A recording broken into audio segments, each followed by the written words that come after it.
What's happening, people? Sean Butler here from the Spurs Talk Show. How you doing? I hope you're all happy, healthy, and of course doing the things that you love with the people that you love doing them with. This is an impromptu one. It's 12:30. It's Friday. We're going to be talking about the Tottenham Hotspur Supporters Trust, the Q&A, the questions that they got written, the answers that they received, then their feedback on it. And I've got two people in the background that have got differing views, very different views about Levy and the unique ownership, and we're going to go through that for half an hour, 45 minutes, and then we're going to stick up the link to anyone else who wants to come in and get things off their chest one way or the other. Ladies and gentlemen, please hit the like button on your way into the video. Hit the subscribe if you haven't already. We are about 60 away from 5K, which is quite a cool milestone. So really do that. Let me know if you've done that. Let me know if you haven't done it. Why haven't you done it? Let me know. Let me know. Join the conversation in the comments, guys. The Spurs Talk Show. It starts right now.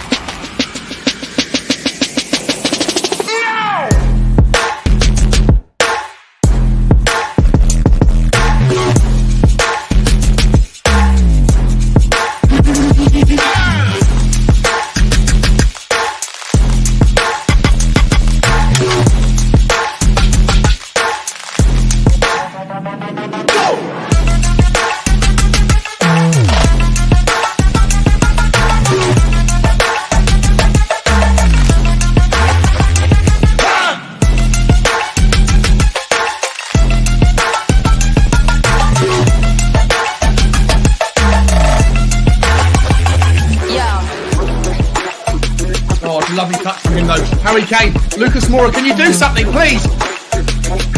Last chance. Last chance for him! Matt Doherty! Oh, you shite! And there could be from the dead to the don't fuck it up now! Don't fuck it up! Go win it! Go and win it! Go and win it! Let's go! Last chance! Stephen Bergwijn! Stephen Bergwijn's through! Win it, Stephen! Come on! Yes! Yes! He's won it! He's gonna win it! Oh my God! Oh my God! Oh! We did it!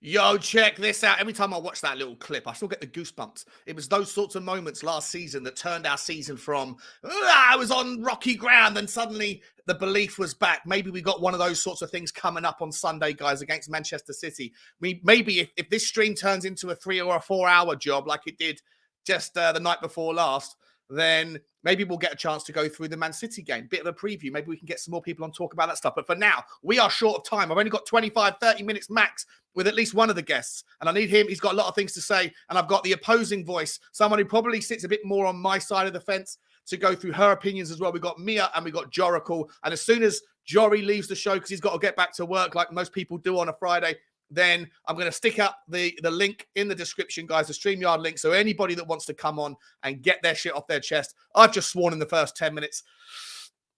There goes the monetization. Well done, Sean. Jesus Christ. All right, guys, let's bring him in. We're short on time. We've got Jory and we got Mia. How you guys doing? What's crack-a-lacking? Happy Fridays. Jory, how are you, mate? Happy Friday, Sean. Happy Friday. Mia, how you doing? Yeah, I'm good. I had a nice walk with the dog this morning by the beach. It's a lovely day. Nice. Are you a beach girl? You live on the beach. Whereabouts do you live? Near to Dover. So, yeah, I'm right. Oh, nice. I'm right by the beach. Actually, the beach is the end of my road. Oh, perfect. Beautiful, beautiful. Lovely times. All right, guys, maybe not so lovely times right now in the Tottenham community. I saw the Tottenham Hotspur Supporters Trust answers that came at 8 p.m. last night. Let me get them up for everybody. So that's what he said. Let me get them up. Where am I? I'll get them over here. Go back to the StreamYard link. I'm going to read through them at 1.5 time, guys. So if you've got if you want someone to speak less quickly, you better hurry up and listen a bit faster because we've only got a short amount of time. So I'm going to get through the bits and pieces of it, and Can we see it right now? Is this on the screen? It is on the screen. Okay, so here we go. I'll get through it as quick as I can. In January, as part of an ongoing dialogue with Spurs, Tottenham Hotspur Supporters Trust asked the club to respond to 4 key questions. And by the way, guys, I am going to welcome everybody into the comments. Forgive me, but because of the time constraints, I'm going to come and say hello to you guys in a little while. 4 key questions that reflected the concerns of increasing numbers of trust members and Spurs fans generally. THFC committed to answer our questions in full once the transfer window has closed, along with the post-transfer window wrap from Fabio Paratici. They also confirmed that the financial returns will be reported to all supporters in February. The financial results are not out yet. And I think that's key, because a lot of the information that you may want to see will be, or some of the things that may have been concluded that are not necessarily allowed to be, or don't have to be shared in unnecessary statements. And this is one of those things that's unnecessary. You have necessary and obligatory statements like financial results. Sometimes you get things dropped in there that you wouldn't have dropped in here. And the timing of it there's reasons for those things. So but just bear that in mind. But the results aren't out yet. With growing concerns and discontent amongst significant numbers of supporters, we asked again for clarity about the club's strategy and vision. We urged the club to respond to the trust questions and give us much needed reassurance about the club's priorities, as well as a commitment to sustained investment in on-pitch success. As concerns grew about the news surrounding the club, and in particular the director of football, Fabio Paratici, we again asked for clarification. I'm going to come back to this part here afterwards, because this is almost a reflection of the answers. Let's pop through to the answers first. The question number 1 was, will the club share its medium and long-term strategy for success, both on and off the pitch? How is the club measuring progress, and how does it judge current outcomes against those measurements? And the answers are, in the last 20 years, the club has qualified for European competition 17 times, 13 of which are currently successive, including 6 Champions League campaigns.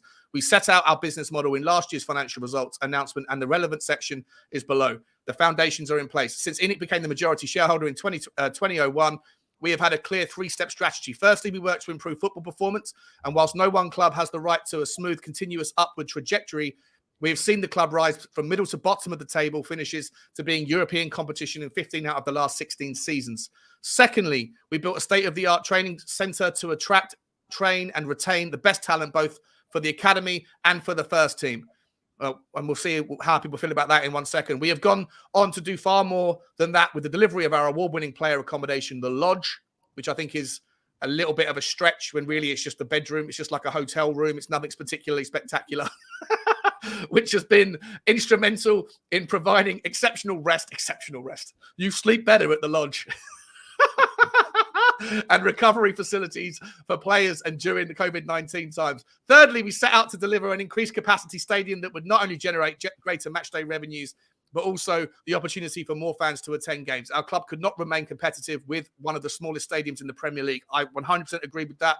I've said that a million times. Having delivered our training centre, the Lodge and the stadium, we shall not stand still. We shall continue to innovate and ensure the most exceptional player, fan and visitor experiences. Our club strategy going forward, therefore, our strategy is clear: to drive and generate revenues to invest in all of our football activities. Football success, in turn, supports the growth of our club, our fan base, and consequently wider commercial opportunities and partnerships, which then deliver further revenue to reinvest in football. So it's cyclical, and that makes absolute sense.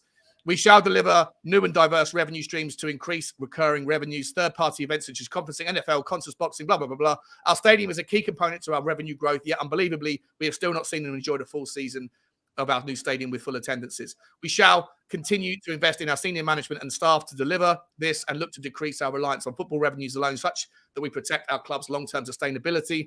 We have delivered world-class facilities which are in place to generate income for investment in our football activities.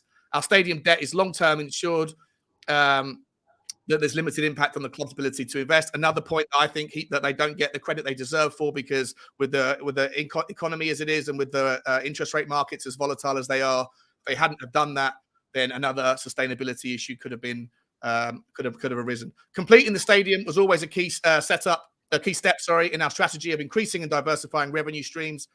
Recurring revenues to fund our footballing activities. The pandemic saw a 2-year disruption and a loss of circa 200 million, but we are now back on the planned journey of growth. We have seen the return of football, third-party events and visitor attractions income. Growing our revenues is essential for the club to continue to have the ability to invest. We want to be consistently qualifying for the Champions League and challenging for winning major honours. Returning to the Champions League this season was important, although we acknowledge the number of teams competing for those 4 places. We are working hard to build a strong, deep squad with a winning mentality. There has been a detailed review of all departments of the footballing side of the club in order to constantly improve, and changes have been and continue to be made to ensure we remain competitive, attract and retain the best players, and continue to progress. Improved recruitment and a world-class academy are vital to our future success. So that's the answer to question 1. To me, let me pull this play for a second. Just quickly, to me, I think that everything they're saying is accurate, maybe a little bit stretched, but maybe the tone is a little bit defensive, a little bit like dismissive, a little bit like I don't agree when, like, you know, we don't think that we're failing. We don't think that there's any of these problems that you're talking about. We think that we're on a progression march based around our already cited strategy. And there's an argument to be made. I think I share it a little bit, maybe not like some other people. I'll start with Jory on this one. Go through your thoughts on the first answer, my man. Where do you want to go with it? I mean, first of all, I would say I consider myself pretty average in terms of the opinion, or representative of the in out crowd, and I think you're a good rep for maybe not the in, but the skeptical in, the in out skeptic, you know. And we've often talked about this, and I think this is one way you can kind of see, like, it's I think the biggest difference between like these typical in out and the in people is really whether we believe these statements or not. You know, I think the in outs, like myself, I've seen enough evidence to see that their actions do not match their words. You know, if you're still in the camp of giving them the benefit of the doubt, well, the words are fairly okay. I would say, like, talk about grasping for straws, you know, like talking about rest facilities. And I agree. And always the same, you know, the training facility, blah, blah, blah. The stadium. It's true. I would definitely give them this. For Tottenham to rise up from the mid-table club into the upper part of our league and the upper part of Europe in general, we definitely needed to have a sustainable revenue growth model, for sure. We definitely needed to have a state-of-the-art stadium that would have a bigger capacity and bigger revenue potential, for sure.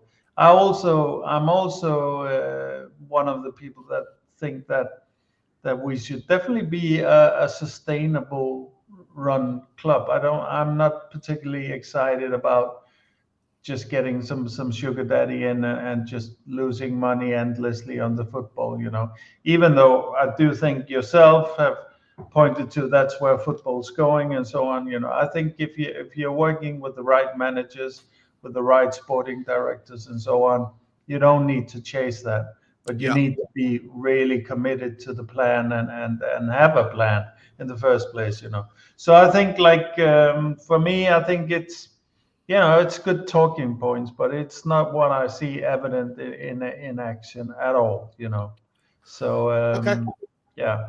Do you, Mia? Do you see it the same way as Jory? Like, to me, I think the question is too broad, but also I think that they've answered the question. They've also said that they articulated the plan a long time ago. There was 3 stages. They've done 2 of them. The third is to continue to progress on the pitch, and they're in the process of doing that. People that are saying on Twitter, you know, vague answers, didn't answer any questions. Me personally, I think the questions that were asked were incredibly naive, and they get more naive as you go down through them, around the ability for clubs to be able to answer them. Mia, what's your initial take on the first question? Like, have they answered the question? I'll bring it back up again. I think they did answer it, and I think that they went about it in like a broad way, because the question, like you say, was quite broad.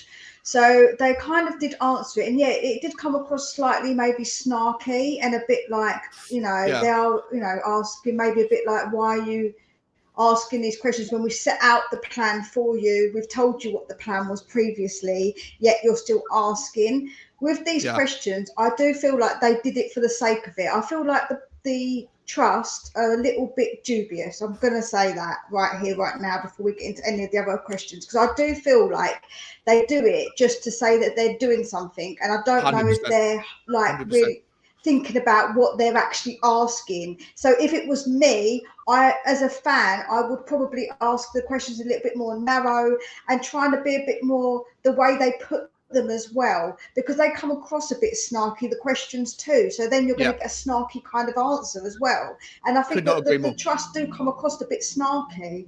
They come across a bit snarky, and I'm not going to lie, and I don't really appreciate that as a fan who they're meant to be representing.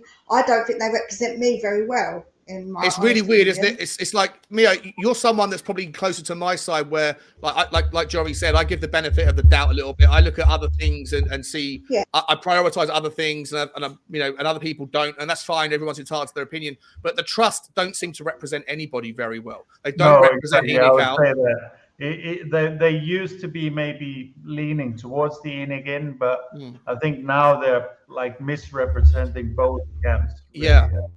They've asked weird questions. I don't know why they were limited to 4. I would say around. You could have asked 40 questions that were more specific. Like, what difference does it make? Why only 4 questions? Well, I would say around the questions. I do agree. Maybe there's a little bit of a tone also in the question. I mean, the text is always dubious to interpret the tone anyway. But I would say having a broad question is maybe not the worst, because if you're taking it quite seriously, there's nothing stopping Tottenham from basically laying out a very detailed answer to that broad question. What is the plan? Well, you could, there's nothing that stops you. And actually, if you have a really good plan, you would use this opportunity to put forward a very detailed explanation of your plan. And I agree with that, Joey. But what I would say is that, when you're talking like in this open forum, and for what it's worth, guys, there is also an AGM that's happening on Tuesday, the 7th of February at Cannon Place in London, which is literally across the road from where I used to be an investment banker. The AGM is where you can ask more questions. I don't know what the rules are around getting a ticket. I don't know if you have to be a minority shareholder, one of the people that still has a share, or whether anyone can rock up. But they've got, and maybe we'll go through that when we've got a bit more time. I'm not going to divert from the conversation, but I do feel like it's difficult sometimes to be able to give specific answers to some of the questions, like question 4, because there's confidentiality and sensitivity things. Even as far as Antonio Conte's contract, it's a very naive question to ask. And I agree with Mia 100% that it does have that kind of snarky undertone. And maybe Tottenham Hotspur have gone, well, like F you back. Like if you want to be snarky, and now you're getting bullied into representing questions from a kind of a very vocal side of the fan base. Suddenly you've gone from being a bit blasé to suddenly quite, as Mia said, snarky. That's exactly, and that's what, like, I think exactly is a little bit of F you back. That's what kind of surprised, like, yet again, there's 2 points to it. It's, first of all, you have no mandate to say F you anything. You're the custodian of what the fans own. That's what you are, and 100%. Understand that and behave like that. And the other part of it is, who's doing your PR? You are the most deluded and awful PR entity that I've ever known of, whether it be damage control, whether it be something like this. Like, every time the PR is a joke from this club, so yeah. No, I 100% agree. I'd also go as far as to say that, and this is a lot of the answers that they've given, I've never heard them have to articulate it before, but it does sound quite reminiscent of the things that I've been saying when I've had the Levy debates with people like Brian or Danny or whoever over the last year of my life. Like, a lot of these things, it does come across as defensive when they're saying, well, look, there's this narrative out there that we're failing. Right, that and the narrative is built on the truth that we've won one trophy in 22 years, right? But to me, and I've said it a million times, the barometer of success, the barometer of success can be on trophies, but the barometer of of progress, the barometer of where you stand, should really be focused more on the league position, because it removes as much of the variance as possible. I think I said this on Friday night. I kind of agree, but not 100%. But yes and no. So if the cup it has to be representative of progress, because otherwise, what is the point of the league? Otherwise, what is the point if we don't have that as a barometer to how well people will do it? Otherwise, the league is just pointless. So exactly, so it does matter. So they do matter. Yeah, I would say the league is the most important indicator, but then there is phenomena like we're facing right now, which is we have this opportunity in the FA Cup, and it's a question of making the commitment and going in for it, and we don't do that, and like now you can bet your socks on ENIC will be pressuring Conte and the whole footballing machine to prioritize a fourth spot over FA Cup, because that's revenue.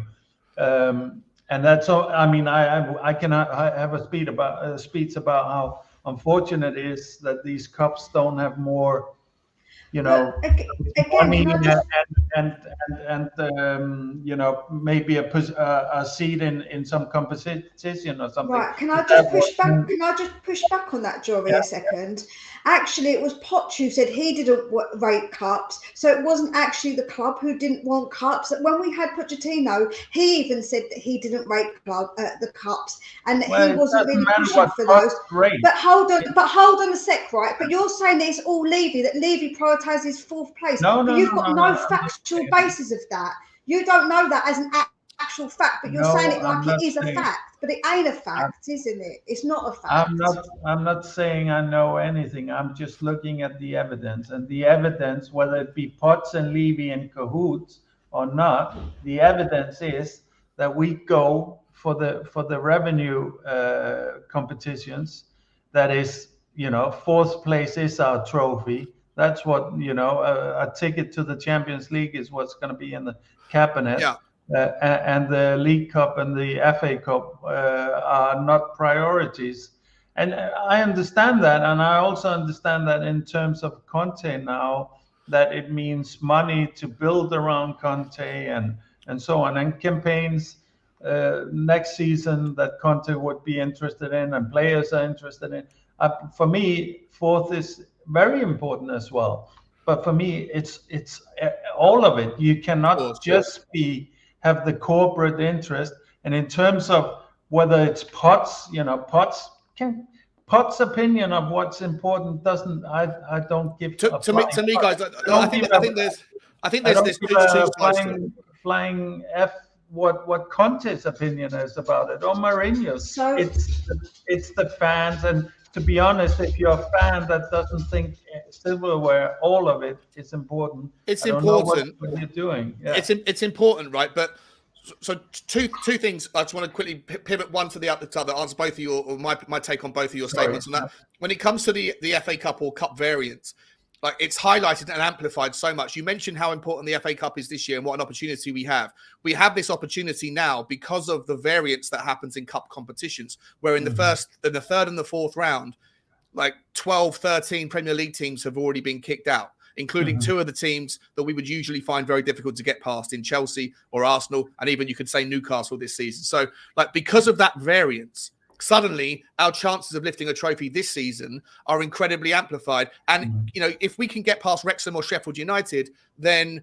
if Manchester United and Manchester City get drawn against each other in the quarterfinals, for example, then that's the variance that people forget about when it comes to, when you look back, people ignore things like, who did you get? Who didn't you get? Who did your competition get? Did you have? Let me just quickly. Let me get my.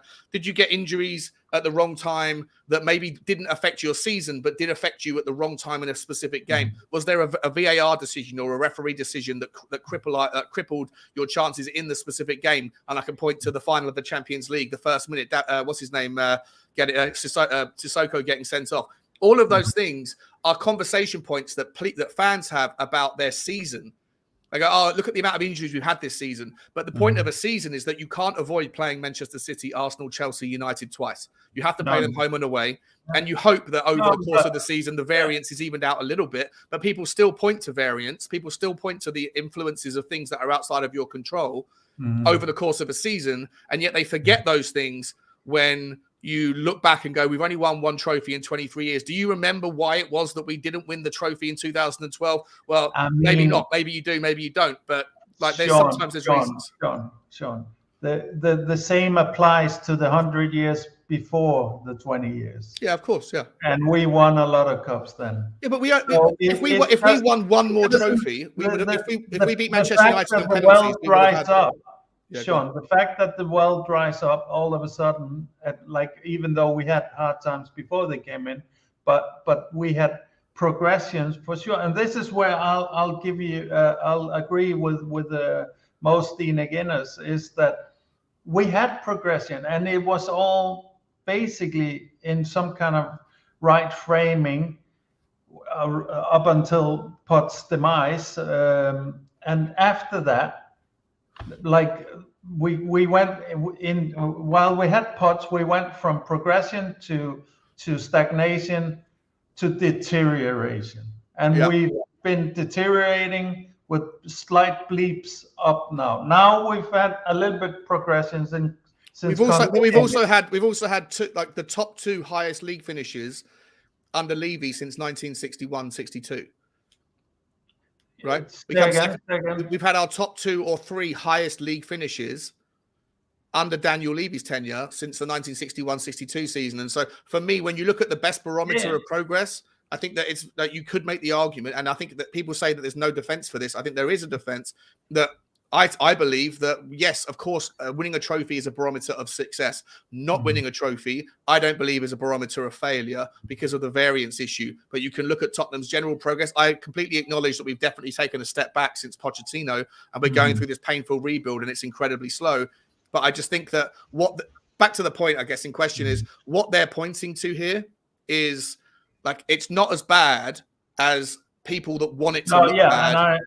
Exactly. They're talking about the narrative being skewed it's not, the narrative is wrong basically, and I would say yes, if you're looking over, if that's your narrative for the 20 years, but I don't think any Levy out, or very few Levy outs or Enig outs are talking about that. They're talking about from the Potts demise or Potts stalemate, when Potts was calling for help. I think maybe if you want the loudest argument in the Levy out movement is one trophy in 23 years. Yeah, but that doesn't, like, that's a talking point. I think when it became clear that the statements and the actions weren't lining up anymore, was, for example, when Potts had the league and we needed the push on in January and he didn't get it. That's when a lot of people for the first time realized that was like this quite impressive ownership weren't maybe exactly what they gave themselves out to be. That's when the economic sustainability model trumped the football glory. And that's what the fans, the Enig out fans, are against. And I can respect that. Can I just say a little point? Yeah, so if you look at someone like Leicester, would you say that Leicester have made progression? Because they've won the Premier League and won a cup. Yet look at their position currently in the league. So obviously, yes, they are important, those trophies. However, when you look at them now, even though they have won those trophies, they're not exactly in the best position. So surely we have to take into consideration some of those. The last 2 years, and maybe 3 years. But they've won trophies. So surely, in your eyes, they're bigger and better than us because they've won the trophies, right? Stop and listen, guys. You need to this. So then, trophies doesn't matter. I think all fans can be absolutely horrible at arguing, but drop the straw man. Don't say what I'm saying. No. What my opinion. No. Because what I'm trying to give you is no. It's not at all. Because what I'm trying, don't try and say that my argument isn't fair. Because I do know that. But I'm not giving you opinion. I'm giving you. I'm saying to you. I'm just saying to you. This is from my point of view how I look at things. So from my point of view, when you look at Leicester, stop interrupting me, please. I've let you speak for ages, so please do not interrupt me because that is very rude. Like, I'm not going to be on here if people are going to be rude. I don't mind listening to people, Sean, but obviously I do. If I'm speaking, please don't interrupt. Yeah, okay. Everyone, just give everyone a breath and let them finish their point, and then we can go back and forth. Go on, Mia. Finish your point. So my point was that if we look at Leicester, that's a good example of somebody who's won stuff in the past, yet now they're on obviously a downward trajectory. So those trophies, in the grander scheme of things of how they are positionally now, how they are working now, isn't actually anything. Like, it is something they can hold on to and say that they've won. However, it's not actually them improving on that. So winning trophies isn't always what people expect it to be, is all I was going to try and say.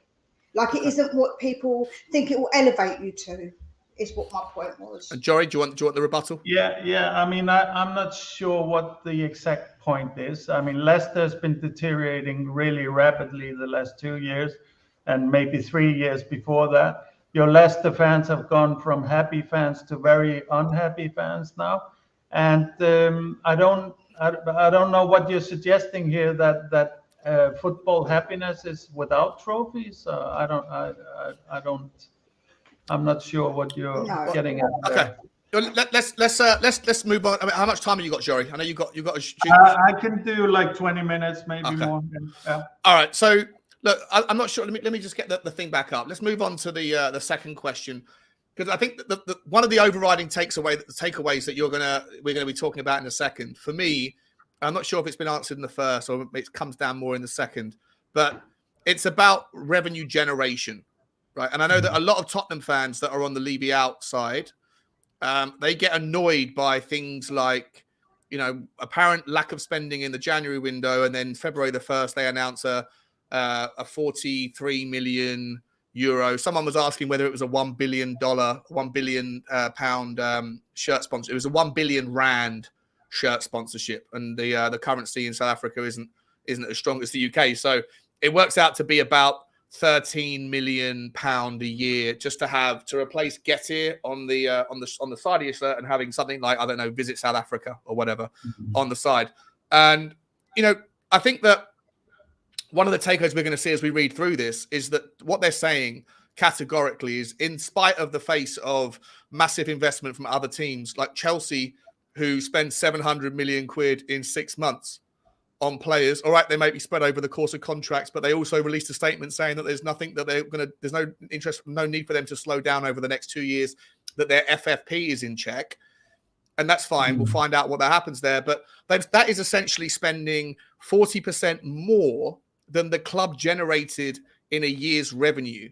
And to me, that is a sustainability issue. However you shake it, however you roll that kind of poo, it's going to at some point have to catch up with them, and they're betting the house. And I don't think, from what we're going to see now, the common phrase here is things like sustainability, and that Tottenham are trying to diversify into more revenue streams because their business model is about making ends meet, and they're trying to do as much as they possibly can through things like ensuring that top four Champions League is a priority. And so I take Jory's point that they are going to prioritize finishing top four over the FA Cup, because the FA Cup probably gives them £1 million in revenue. Half of the many managers will prioritize it as well, So because the only money that they're ever going to get to improve the squad is going to come from the things that the club generates. And you may or may not like that. It's more glory in their eyes. It's more glory. It lifts their profile. The same with the players, So yeah, to me, I think we need to get used to it until they go. Like, if you're someone who's leaving out, do your thing. If you really want them to go, and this expedites your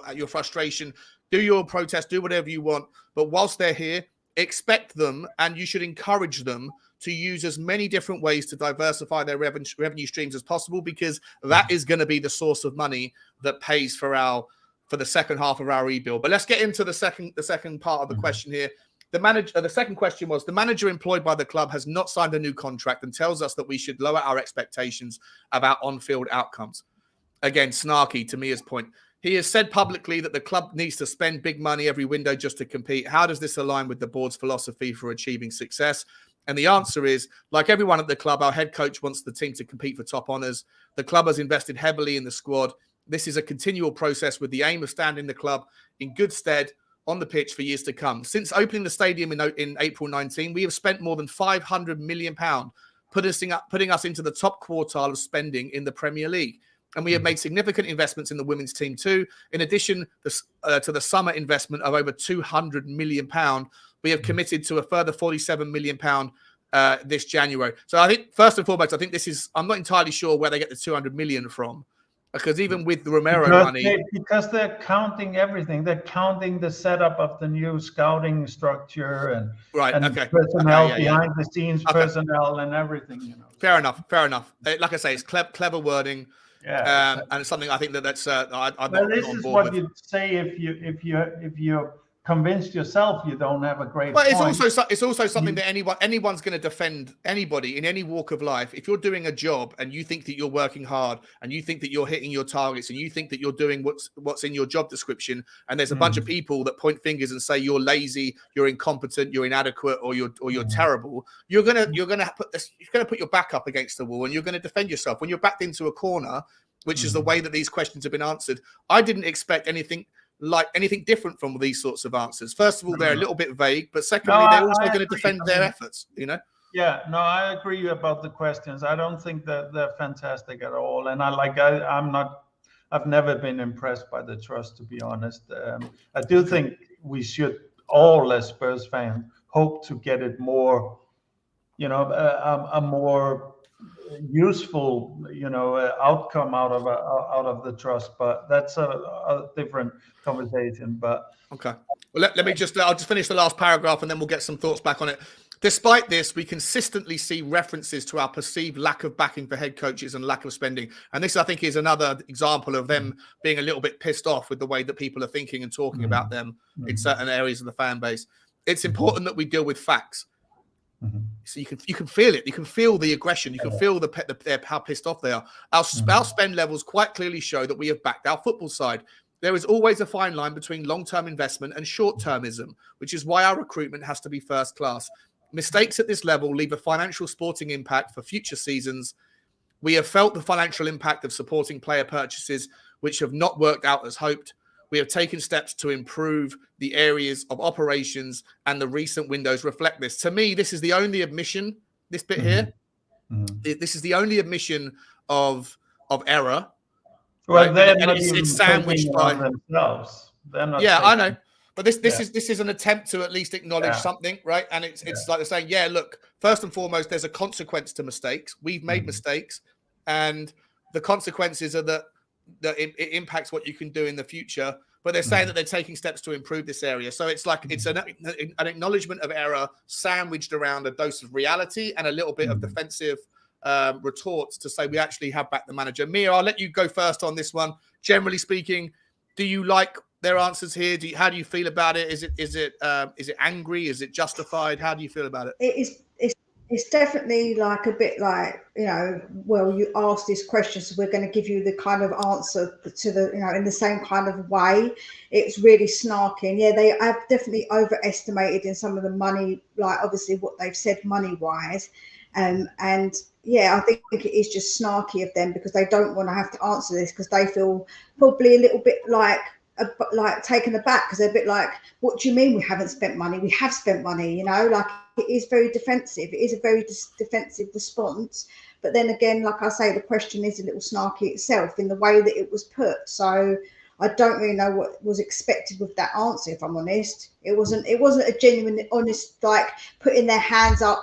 We did this wrong and we did that wrong. But then again, that's ego, isn't it? They're not going to say we did things specifically wrong because they don't want to probably admit to it, which maybe would have appeased the fans a bit more if they would have just said, actually, yeah, we did do this wrong, we did do that wrong. However, they didn't. So, yeah, like I say, it's a bit of a funny answer, like a bit of a snarky answer to a snarky question. Yeah, I agree. I'm not particularly, like I say, I'm 100% behind the questions being asked. I think the tone of the questions is wrong, but I think the answers that they're giving, I don't like the fact that they've, like you, Jory, you pointed out that they've like combined all of the different investments. in that 200 million quid, and we've committed to a further 47 million pound. But you know what? That will be held up against the summer transfer budget when you've also got to pay for Kulusevski, and you've also got whoever else still got to pay for. And right, they're gonna count that as the summer transfer. That's how Yeah. they do it, and that's why it's kind of this in like when you're presenting your arguments like this, it's because that the actual argument, like a normal person would present it, is not impressive enough. So you're trying to prop it up in these kind of ways, which makes you dishonest, and once it falls apart like it does instantly, like, let's say the real investment number this summer is like what, 120 million or 100 million or something like that. Yeah.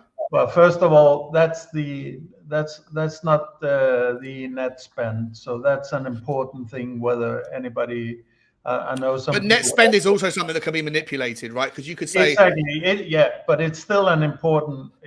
That is the number, and if you look at the other top 6 clubs' net spend, you will see all of them like be multiples from I think like from 3 or 4 times and up to 10 times us, and a lot of clubs, mid-table clubs, most mid-table clubs outspend us net spend. Anyway, like if let's just say it's 110 million, let's just say that.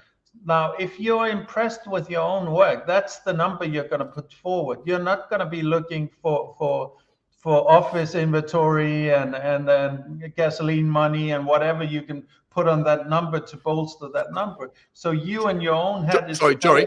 Yeah. Can you and me just hold the fort for 2 seconds? Someone's at my door and I've got to answer the door. I'll be 2 seconds, okay? Yeah, no worries. Yeah. Yeah, no, I agree with Jory. Like, I do think that obviously the way that they've done it is to try and be a little bit clever with the wording. Like, they've tried to be a bit clever with it and try and say, well, this much money, and they didn't really specify about the money and where it kind of has gone, or they did try and get around it and be a little bit clever with it. I'm not like, the thing is with me, I'm not a completely person who defend everything that Levy and Enoch do, not at all. I'm not like that, So like. Sorry. No, I was just going to say, I think like that's how I know Sean as well, and I think most Levy out or Enoch out people like myself don't consider everything they've done awful at all. Like I definitely give them credit for bringing us out of the crisis that was the mid-table club and maybe even bottom table club that we were before their tenure, but then at a certain point, I think I saw, and I think a lot of people saw, that this is a brand that was now built, and of course the football needs to follow that to some degree, to the degree of becoming that top 6 club. And after that, then there isn't really economic incentive to risk to take on more risk to be able to bring in some trophies. And now people like myself feel like it's obvious that they're not going to put in the risky capital needed to go full go on a full run, and like the most painful always is going to be the lost season where Leicester stole it, and like Leicester, exactly like you brought up Leicester, they have their silverware probably more due to our failings than their success. I'm not going to take their success away from them, but it's at least a huge factor of their success was our failing, So okay. Yeah. Sorry. All right, let's move on to the third. Unless Mia, have you got something? I wasn't sure if you were speaking on that one. Mia, we can move on to the third. Agreeing in general about, and I would say also, Mia, just in general, I feel like, and Sean, the way the question is asked is kind of a little bit like a pissing match between they're answering in the same tone. Yeah. So and I genuinely think it's done no favors. If Tottenham Hotspur Supporters Trust, at the end, you can see at the bottom here, it says the Tottenham Hotspur Supporters Trust board feel strongly that the establishment of a formal mechanism for fan engagement at Spurs remains a top priority. Blah, blah, blah, blah, blah. They're asking for a closer relationship. I think that this style of questioning is going to push them further away. I think the club are going to make it more resistant. There was a better way of handling this that could have asked more pertinent questions that acknowledged some good and acknowledged the bad, and it might have been met with a more reasonable tone in the response. We're going to move on to question 3. Jory, let me know whenever if you've still got time for the question 3, and if not, we can let you go whenever you need. Maybe 5 minutes to answer that or something. Before we go any further, guys, there's about 200 people that are watching, and there's only 60 likes. Come on, we can get it up to 100 immediately if everyone does me a favor and just smashes that like button, and then we'll go on to the next target of 150. There's no harm, no foul. Question 3 is: are you satisfied with player recruitment in recent transfer windows and with the performance of the youth teams and the development and supply of younger players through the first team? Are there any plans to improve this? And immediately, I want you guys to pay attention to the use of language here. Are you satisfied? Is a different question. Is a different question than what is answered. So first of all, they say they've answered it above, right? But secondly, they say we are excited by the young talents we have at the academy. And immediately, I'm like, that's a change of tone. Just a change of. You're not answering. Being excited about something is forward-looking. Satisfied is looking in the rearview mirror. Right. This question is asking about how you feeling about what you've done in the past with regards player recruitment and also about the youth team. We are excited about the youth talents we have at the academy. That's forward looking. It's not answering the question. And I think that Tottenham should have done a better job on that one. We have always ensured a clear pathway for youth to progress in the first team, along with a development system that includes strategic loans in respect of new young players. Jude, Soon-Sup Bell is a great addition to the under-21s. I mean, I'll let you go first on this one, Mia, and then I'll let Jory come in. Like I said, for me, they're not answering the question at all. What's your thoughts on this?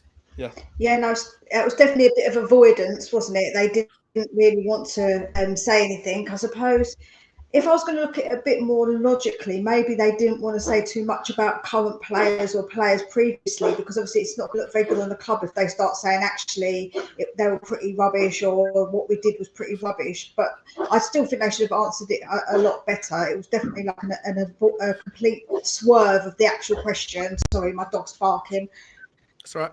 It was definitely a swerve of the question, 100%. They didn't really fully answer it at all. That was like a completely whoosh. No, not going to answer. Are you satisfied? Are you personally satisfied with the youth development? It's a massive part of it, right? If we're not going to spend 700 million quid like Chelsea do, if we're not going to drop 100 million pound on players, which is the new benchmark for elite players, 100 million is the new level, right? 80 million is class, 100 million is world class. 60 million is kind of Richarlison level. If that's the level that we're willing to go to, then we need to find a way to develop elsewhere. And our youth system has been, in my opinion, atrocious. And that's why they refuse to answer the reflection in the past. Looking hindsight, are you satisfied? The answer would be no, because it has to be no. There is no other answer than no. Mia, how do you feel about that? No, definitely not.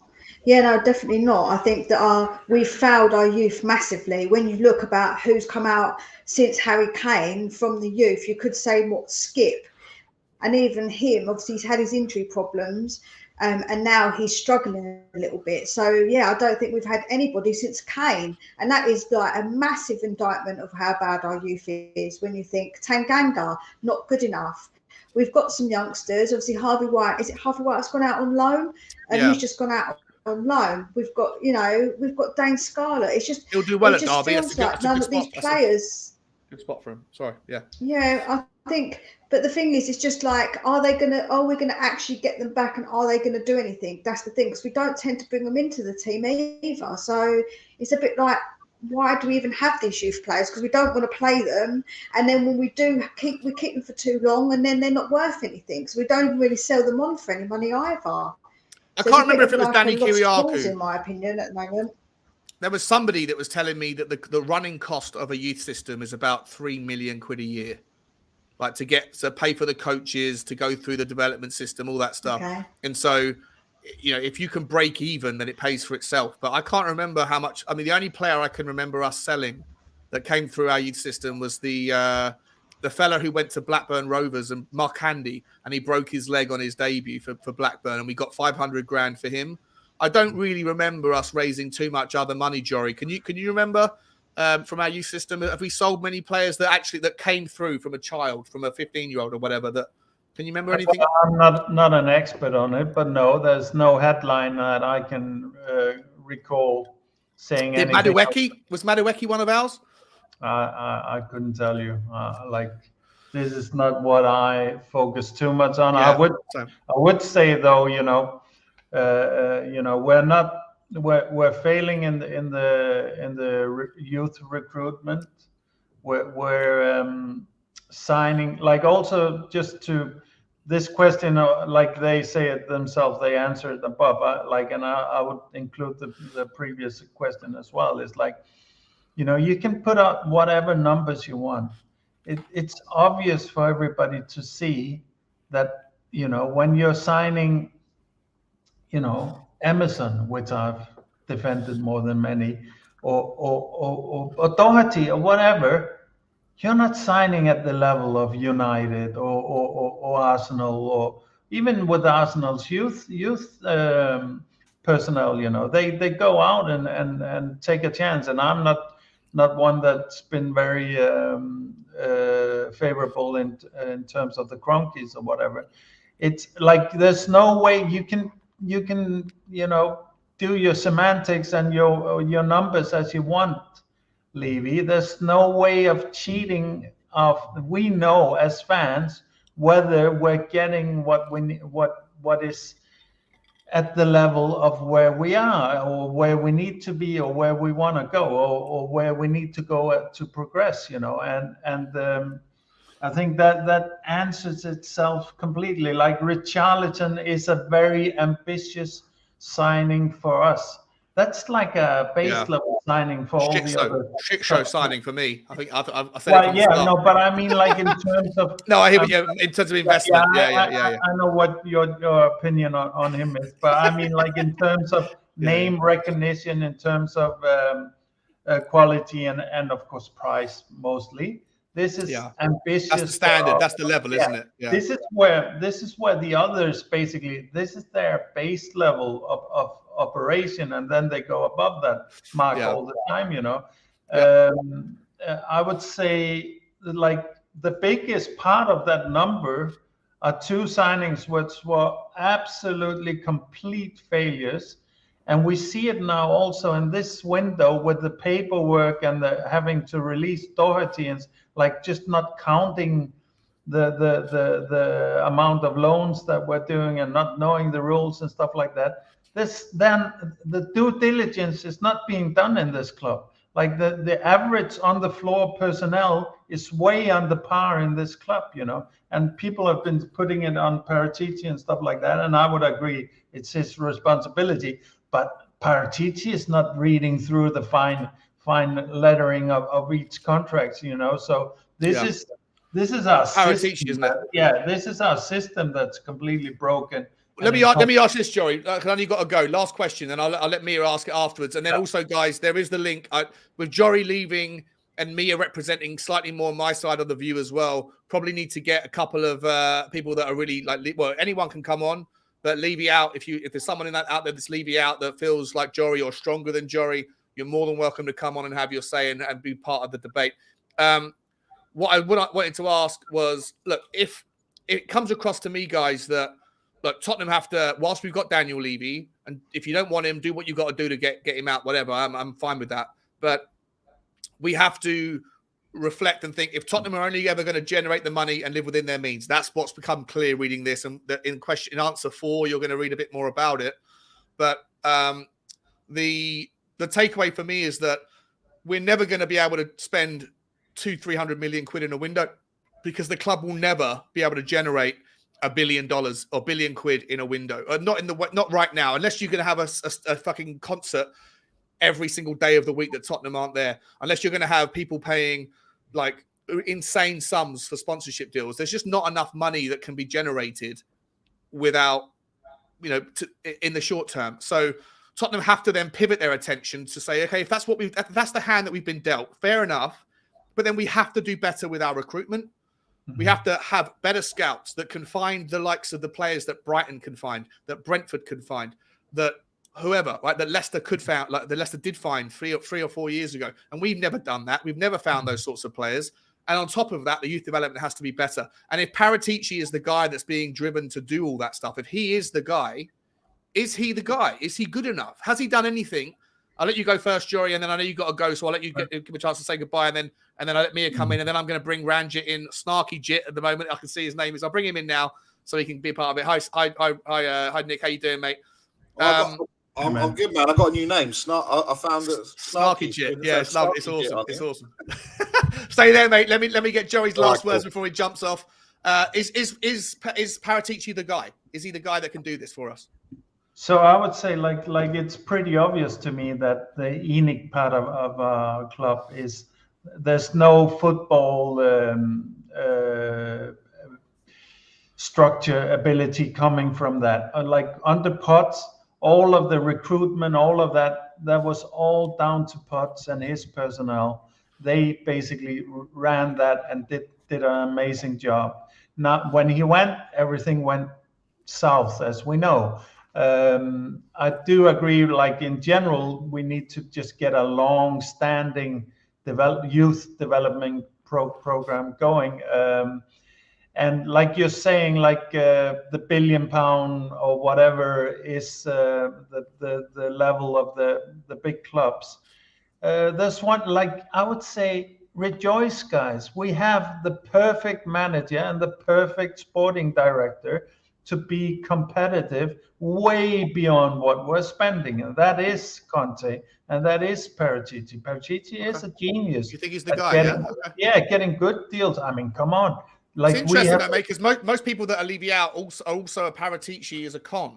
Most people think of him as he's a one-trick pony. He goes to Juve and gets the boys in. If you think that you need to make Paratici leave with Kulu, with Bentancur, with Romero, with now Porro. I like Paratici. I think he's good, but I think the jury's still out on him. I don't think he's necessarily. He's finding amazing deals, and he's finding amazing ways to finance them because he needs to in this club, and he's very, very clever. And I even think, like Emerson, like we're gonna get money back if and when we sell Emerson. We're not gonna lose on that deal. Even that is a pretty good deal, even though that's the benefit of signing 21-year-olds, 22-year-olds, isn't it? Is that they've still got like their dilution of their value is not based on their age. Yeah, and so for me, it's like I would say, and I think Levy recognizes this, and I think at some level he's on board with this, is to give Conte and Paratici. Basically, and that's one of the things I think Conte is very keen on being in our club, is because he's getting the chance to design this structure, this DNA going forward. He is actually getting a architect's role here, and I think if we take that opportunity, we'll live a better club life for the next 10-15 years for it, so yeah. All right, mate, listen, I know you got to jump. I have to. Thank you, Mia. And like, I think you bring up a really good conversation to have here, and also I wanted to say, like, in terms of the youth project going forward, of course, Greta Stenson is Icelandic, and he's held in very, very high regard here in Iceland as a nice. professional. Well, that's good to know. I don't know anything about him, so yeah, maybe on a future conversation, mate, you can let us know a bit more about his exploits over there and what he's or how he's what he's thought about. But love you, Jory, mate. Thanks so much for coming on, my man. Likewise, guys. Take care. Good See you to soon, see buddy. you. Take care. Nice speaking to you, Jory. Likewise, Mia. Bye-bye. Nick, before I bring you in, Mia, what's your take on on what we're talking about at the moment. Question 3, which is all about the youth, and what I asked Jory about Paratici. Do you think Paratici is the guy? If we've got to work within certain constraints, if the club are just determined to be within their means, and I don't have a problem with that for what it's worth. I think that should be applauded, not criticised. But I'll let you take it. Where is Paratici the guy that's going to get this fucking youth system? Like, is the youth system eventually going to start to generate some fucking winners for us or not? Well, I really hope so. And with Paratici, I'm a bit with you. I'm a bit like the jury's out. I think so far he's done an okay job. And when you look at our previous person that we had, he was useless. So actually, Paratici, anybody's probably have a slight improvement on that. So I do think he's done an okay job. And I'll be interested to see if Conte leaves, if Paratici actually stays and what he'll do. Because obviously, I think part of the reason we had him was because Conte had worked with him previously. So it'll be really interesting to see if, without Conte, what Paratici does, to be honest with you. And that's what, for me, is kind of maybe a bit of like a test of him and his ability, and what he goes for and what he actually does. Yeah. Oh, actually, I want to bring up something, actually, whilst I'm here. Let me see if I can find it. It's from last night. Where is it? Paratici, right? We know that he is a. Let me get the translation better. Hang on, I need to go to English. Here we go. Check this out, guys. I don't know if you've seen this. Maybe you have, maybe you haven't. Let me stop sharing that screen and start sharing this one. Right. So we know that he is a. Where is it? Well, we're just done with it. Here we go. So I've translated this into, I've used Google Translate. This came out last night from calciofinanza.it. So it basically says that the Juve got a 15-point deduction. Let me, I'm not sure if I can do both at the same time. I'll do it afterwards. Juve got a 15-point deduction for their initial fine that was about defrauding people and misrepresenting the valuations of certain players. But that was just like part 1 of 3 or 4 different challenges that the prosecutor's office are trying to get Juve for. They're now asking for a further 20-point penalty for the salary maneuver. And if you remember, the salary maneuver was where they asked Juve players, and that included Bentancur and Kulusevski, to take 3 months' pay under the table. And there's a lot of rumors that all of those players that took that at the time are going to face 1-month bans, including Kulusevski and Bentancur. Now, whether or not those two are going to face those bans for Tottenham or not, who knows, because it's outside of their jurisdiction traditionally. But here's the next thing. Because of that, Juventus might have to face another 20-point deduction. If they were to do that, right, and we don't know if they are going to, but if they are going to, let me get the Serie A table up for you. Not sure if you can still see this, but they've already had their 15 points deducted, right? Because as Nick was saying last night, and Nick, welcome to the show, mate, they would be on 33 points, 38 points if this was legit, right? But they're now on 23 points. So they've had their 15-point deduction. If they were to face a further 20-point deduction, they would be relegated to 20th in the league, and they'd be on 3 points. 3 points having played more than half of the league. In a situation where Juventus were to get relegated, they would...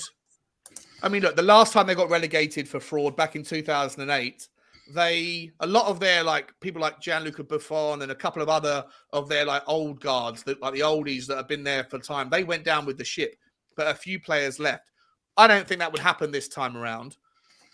I don't know if Paratici would technically be allowed to go and like deal with Juventus, but there's nothing to stop him having conversations necessarily on WhatsApp in private groups or whatever, arranging things. Do you think that, Nick, I'll come to you first on this. Do you think that in a world where Paratici, I'll ask you about Paratici's youth system and whether you have faith in him doing that stuff in a minute, but do you think that maybe, just maybe in the summer, Tottenham can go and raid Juve? If Juve face another 20-point deduction and we can go and get some of their worldies? Go and do it because they got their pants around their ankles, right? Yeah, take advantage, yeah.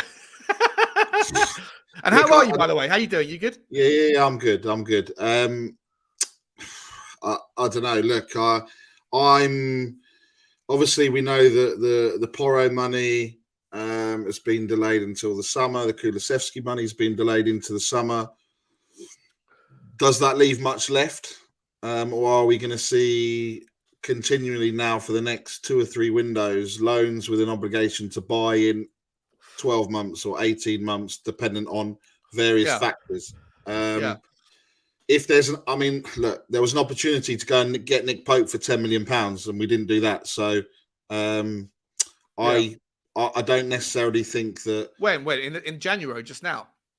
Well, when he went to Newcastle, when did he go to Newcastle? Oh, in the summer. In the summer, yeah. So there was Newcastle paid £10 million for them. There's players where we've got opportunities, but maybe we don't react, or maybe so. Do I think we'll go and get them? Probably not, because we don't. When there's an opportunity, we don't tend to seize it. Let's just say because of a various amount of reasons, not just because of money or investment or terms or anything else, right? And it's just come out today that Man City went in for Pedro Porro right at the last minute, but he kept his word and joined Tottenham. So wow, really? Yeah. That's interesting. So look, he's one of our own, then, isn't he? He's one of our own. Well, I think maybe he thought he's going to get more game time, seeing that my boy Emerson Royale's at right wing back, compared to the lavishes that Man City hold. Well, they don't. They just got rid of Cancelo. All they've got now is an aging Kyle Walker and that fellow Rico Lewis, who looks tidy and handy. Don't get me wrong; he looks like a real talent. Again, where do they find these kids? Where do they find them? Well, if you look at like academies and stuff like that, Man City, Rico Lewis, Phil Foden, those types of players that have come through, and like you were talking about, we've had Harry Kane. All right, we've got Dane Scarlett, Dylan Markande, which actually I thought I saw him play a couple of games, and I thought he was pretty decent, and then. Again, he's so small though, isn't he? He was such a 5'7" or something. He's tiny. The trouble is we don't. The trouble is we don't have a plan, right? We don't have a plan from top to bottom of the football club. So the under, let's just say whatever, the under sevens or whatever there is at Tottenham Hotspur, all the way through to the first team, they're not all playing to this, the set plan, and then. It's all that's why I genuinely think that they should bring back the reserve team system, because the gulf between the under 23s and the first team is so vast. You can have players that just go and absolutely smash it week in, week out for the under 23s, but they can't cut it. And getting rid of that reserve system for me was a massive mistake. You wanted me to bring up Ben Kaufman's message. Steve Hickey just because obviously we were talking about what had happened before, right? So. Yeah. I guess. Look, for me, the story's always somewhere in the middle. But these deals got over the line, and at some stage they were moved. Now, whether that was Levy, whether that was finance, whether that was whatever that was, the story with Dybala is it was signed, sealed, and delivered. Again, the story. So none of us were in the room, so none of us can. Put our hands up and say 100% this is what happened, right? Because the thing with Dybala was it was signed, sealed, and delivered, and then Levy walked in and said, "You're not getting 130 grand a week. You're getting 100 grand a week," and then they just walked out. Whether that's true or not, I don't know. Grealish, again, we were cribbling over 5 million or whatever. Whatever the stories are, who knows? But people always remember the ones that got away, right? They don't remember. Like it's like a gambler. And by the way, someone was asking me. I think it was John Fitzpatrick was asking. I said I play poker. Do I play tournaments or do I play cash games? I play both, mate. My greatest ever success, and this is an example of someone that is going to recount a story of the greatest betting victory they've ever had, but like ignore all the money they've lost on the losers. I finished in a mini main event of the World Poker Tour online. I finished 9th, just off the final table, and I won 40 grand. But you know what? Every single penny of that got put in, plus dozens and dozens of thousands more. And so I'm a net loser for sure. I'm a net loser, but like I've got those stories, and I'll take that. I'll take the point and make it as an example. I think that some people reflect on we could have, should have signed Jack Grealish, but we didn't pay that £5 million more. But at the same time, I would say at the time there was 19 other Premier League clubs that all said no to Aston Villa's asking price. Every one of them said no.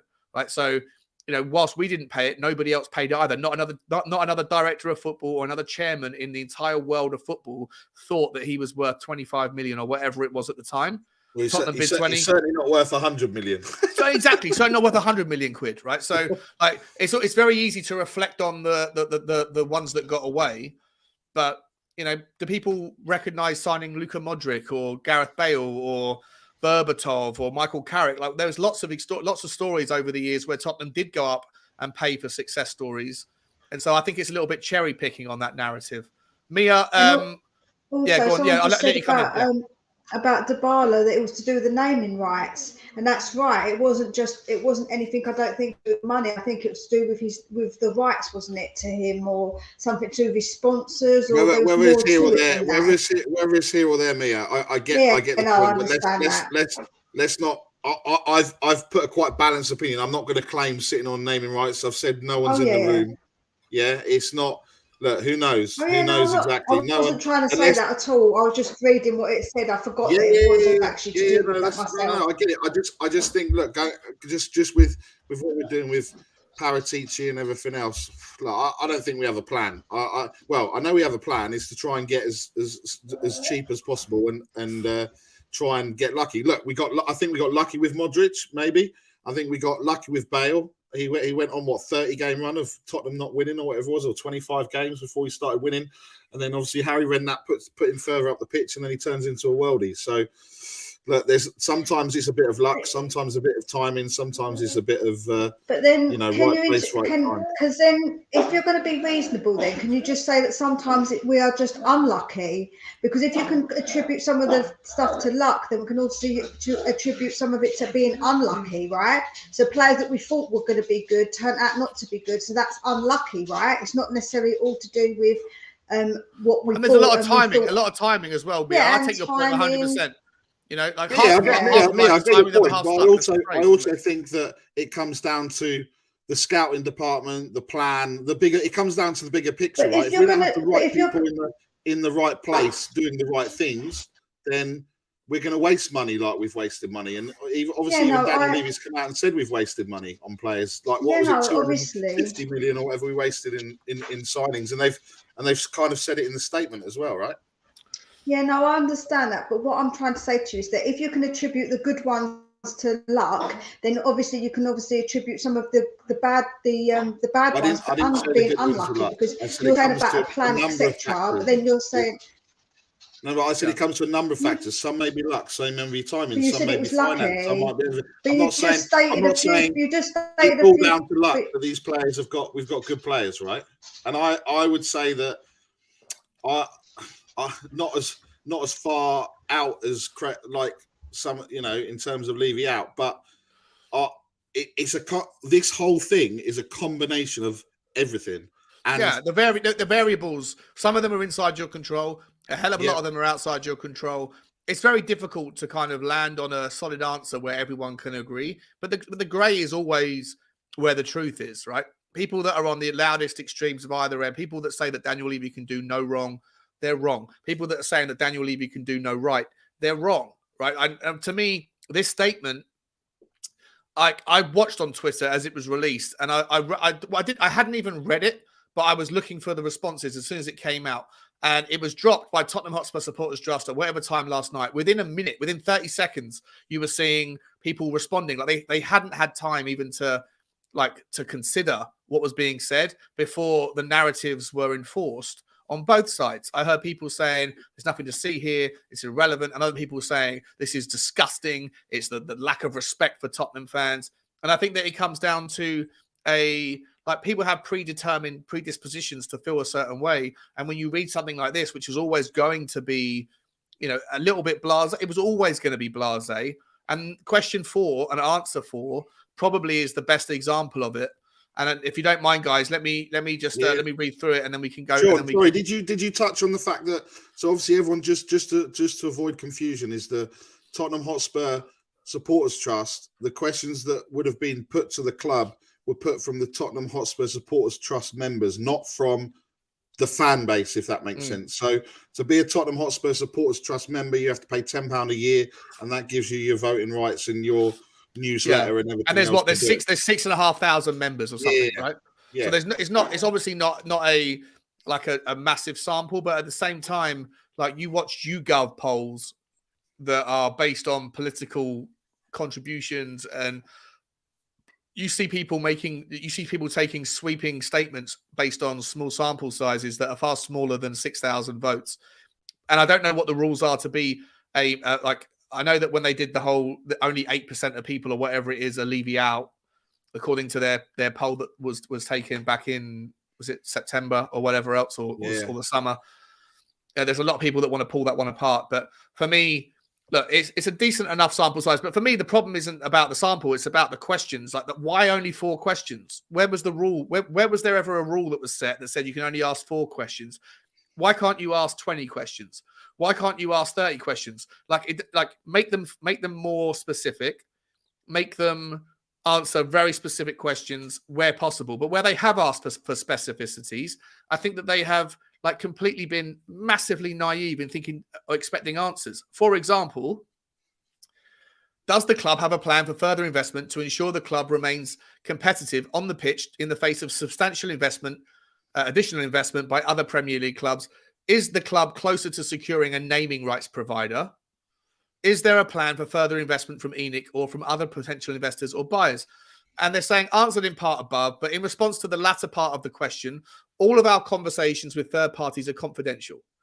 And that's obvious. Like, anybody that knows anything about negotiations, or that the first thing they do is they have a statement of a confidentiality statement, like a non-disclosure. No one's going to be sharing information because it harms both sides of the argument. It harms both the buyer and the seller, or both the vendor and the acquirer. And they say, with specific reference to naming rights, we are clear that any deal has to be right for the club. Notwithstanding, we currently have our own name proudly on the stadium receiving global recognition. It's an answer. It's not the answer that people want to hear, but the answer people want to hear was never ever going to be able to be given. That sort of stuff is always sensitive and it's always confidential. So again, for me, shit show from the supporters trust, not shit show from Tottenham Hotspur. The answer to that is sorry, but that shouldn't have been question 4. That should have been question 12. Is there a naming rights answer? No. Okay, but we can still get answers from the previous 13 and the following 27 or whatever else, right? To me, it's piss poor from the supporters trust. He goes on to say, financial sustainability has been fundamental to how we have run this club. Our aim has always been to combine the financial stability of the club with remaining competitive on the pitch. For me, there is absolutely nothing wrong with that. I've said it a million times. People who are leaving out maybe don't respect it, but a business, an entity, an organization, a charity, even a human being should have to live within their means. If you are someone that has a shopping habit or an addiction and you're getting as many credit cards as you can, and you worry about the consequences later, that's a problem. If you're a charity and you're spending 90% of your money on the wages of a CEO, that's a problem, and a charity I don't want to be a part of. If you're a business, if you're a government and you're living and you have a trade deficit or a budget deficit, more importantly, that's a problem. You have to figure out a way to live within your means. If that means you have to make difficult conversations or difficult decisions, so be it. But the ends have to meet. Tottenham try to do that. Teams like Chelsea are not doing that. They're betting the house that they massively invest now, and that hopefully in 2 or 3 years' time that the revenue streams will come in to justify and to quash out the investment. But that's a sustainability risk. I don't think that is the way that Tottenham Hotspur should be run. If you do, that's fine, but I'm never going to get on board that. So when I hear all this time sustainability, these owners do not want to jeopardize the future sustainability of the club. And to me, that is the absolute priority. That is the absolute number one remit of any particular custodian of our football club, because long after Daniel Levy has signed his last check, long after Harry Kane has kicked his last ball, long after Hugo Lloris has saved his last goal, long after Antonio Conte has picked his last team, Tottenham Hotspur will still be around. And if we're all above ground, we'll still be supporting them. And so you need to have an owner that has one eye on sustainability. And I don't think there's a problem with it. But again, the question was stupid. The ENIC investment was timely and critical as we emerged from the pandemic and sought to stay competitive on the pitch. we are ever conscious of the new capital injected into other clubs, which has seen player transfer spending increasing significantly. Again, they're conscious of it, but they haven't said whether they're going to deal with it. So again, a bit of a blasé answer on this particular part. We should be mindful. Oh, go on. Sorry, mate. Yeah, sorry, it is, but then it's almost like they're throwing in that last bit with remaining competitive on the pitch. We've clearly seen that we're not competitive on the pitch, right? Everyone can see that, regardless of. We're fifth in the league. We're 3 points behind Champions League spots. We're not that uncompetitive. Okay. Well, but I'm asking you, like, are we not? We're not getting relegated. Over a period of time, have we been competitive? Have we gone to the next stage? Have we won trophies? Have we gone deep in competitions? I'd say that we've been in final. We've been in a final of the Champions League recently, and we've been in finals and semi-finals. And I think that obviously the part of that is down to the team as well. It isn't just on one factor. Like, you know, I do think that we've got to think of other factors. Like Sean always says, there's more than one factor to why we didn't win one. But we have been in semi-finals and we have been in a final in recent years. So is that not competitive? I don't know. Like, obviously everyone is a bit subjective, I guess. Yeah, I mean, I mean, Sean, I get your point, because obviously, you talk about the Manchester United, and they failed at however many percentage of competitions they've entered, and they're the most successful 61% team over the last whatever. I'll state that, and then I'll let you carry on. Like, okay. This argument that if you fail to win a trophy, if you don't win a trophy in a season, then you have failed. I disagree with, because the most successful football club of all time in the Premier League is Manchester United. And 61% of the seasons that they have participated in, they haven't won a trophy. So if you say that the most successful team ever fails 61% of the time, then I think that is a really weird and bleak outlook, where people are looking for reasons to be negative. Manchester United are not a failure in any way, shape or form, but every other club in history has failed more than 61% of the season. Sean, just one thing. Can I just correct you? Liverpool were the most successful English club in England, not Man United. In terms of seasons with a trophy, maybe Liverpool have won more trophies, but they've won more trophies. Yeah, they may have won more in the same season, right? But I'm talking about on a seasons of existence. How long Man United have been around? How many seasons have they been alive for? And how many seasons have they won a trophy? And if they haven't won a trophy, then this idea that if you don't win a trophy, you're a failure, then they have failed. For a club like them, it is a failure. But I just think that the opposite of success is not failure. I don't buy that. Like I'm just Sean. What I'm saying is that is it not right to want more? Is it not right to the last time I saw a trophy was in 2008? Of course. That's all I'm saying. And like I said, I accept that. I accept. I completely understand the point. To the absolute clown in the comments of why I don't change my team to support Newcastle, because what? Because they're potentially going to win a trophy for the first time, whatever. I mean, I don't really understand comments like that. I'm not going to change my football team. I support Tottenham Hotspur like everyone does in there's no panel. need. I just want my football team to just go and do a little bit more. I'm not. There's no point in like asking people to change clubs. Like that's silly. Everyone wants the best for Tottenham. Everyone just has a different like tolerance for not quite finding it recently. And I'm with everybody. I understand that like a barometer for success is a trophy, of course. But a barometer for failure should not be the lack of trophies, because, like I said, Manchester United are the biggest, most successful football club in the world, and yet they fail 61% of the time. And I think that is if you take that approach, then most people are going to fail 95% of the time. And I think that's a sad way to look at a club's progress. Would you call Brighton a failure of a football club? I don't think so, but they haven't won a trophy ever. I'm not sure, maybe they have won one or something, but they're not a very successful club by that metric, but they're still going through a process right now where most Brighton fans are over the fucking moon. Same with Brentford, same with Newcastle, right? If Newcastle don't win the Carabao Cup final, would you consider this season a failure for them? Of course not. But like that's how you have to classify it. If you say that if you don't win a trophy, you failed in your season, I don't think it's fair. I understand the idea that Tottenham should be more competitive than we are in trophies and in cups, but I just don't believe that the opposite of success is failure when it comes to trophies.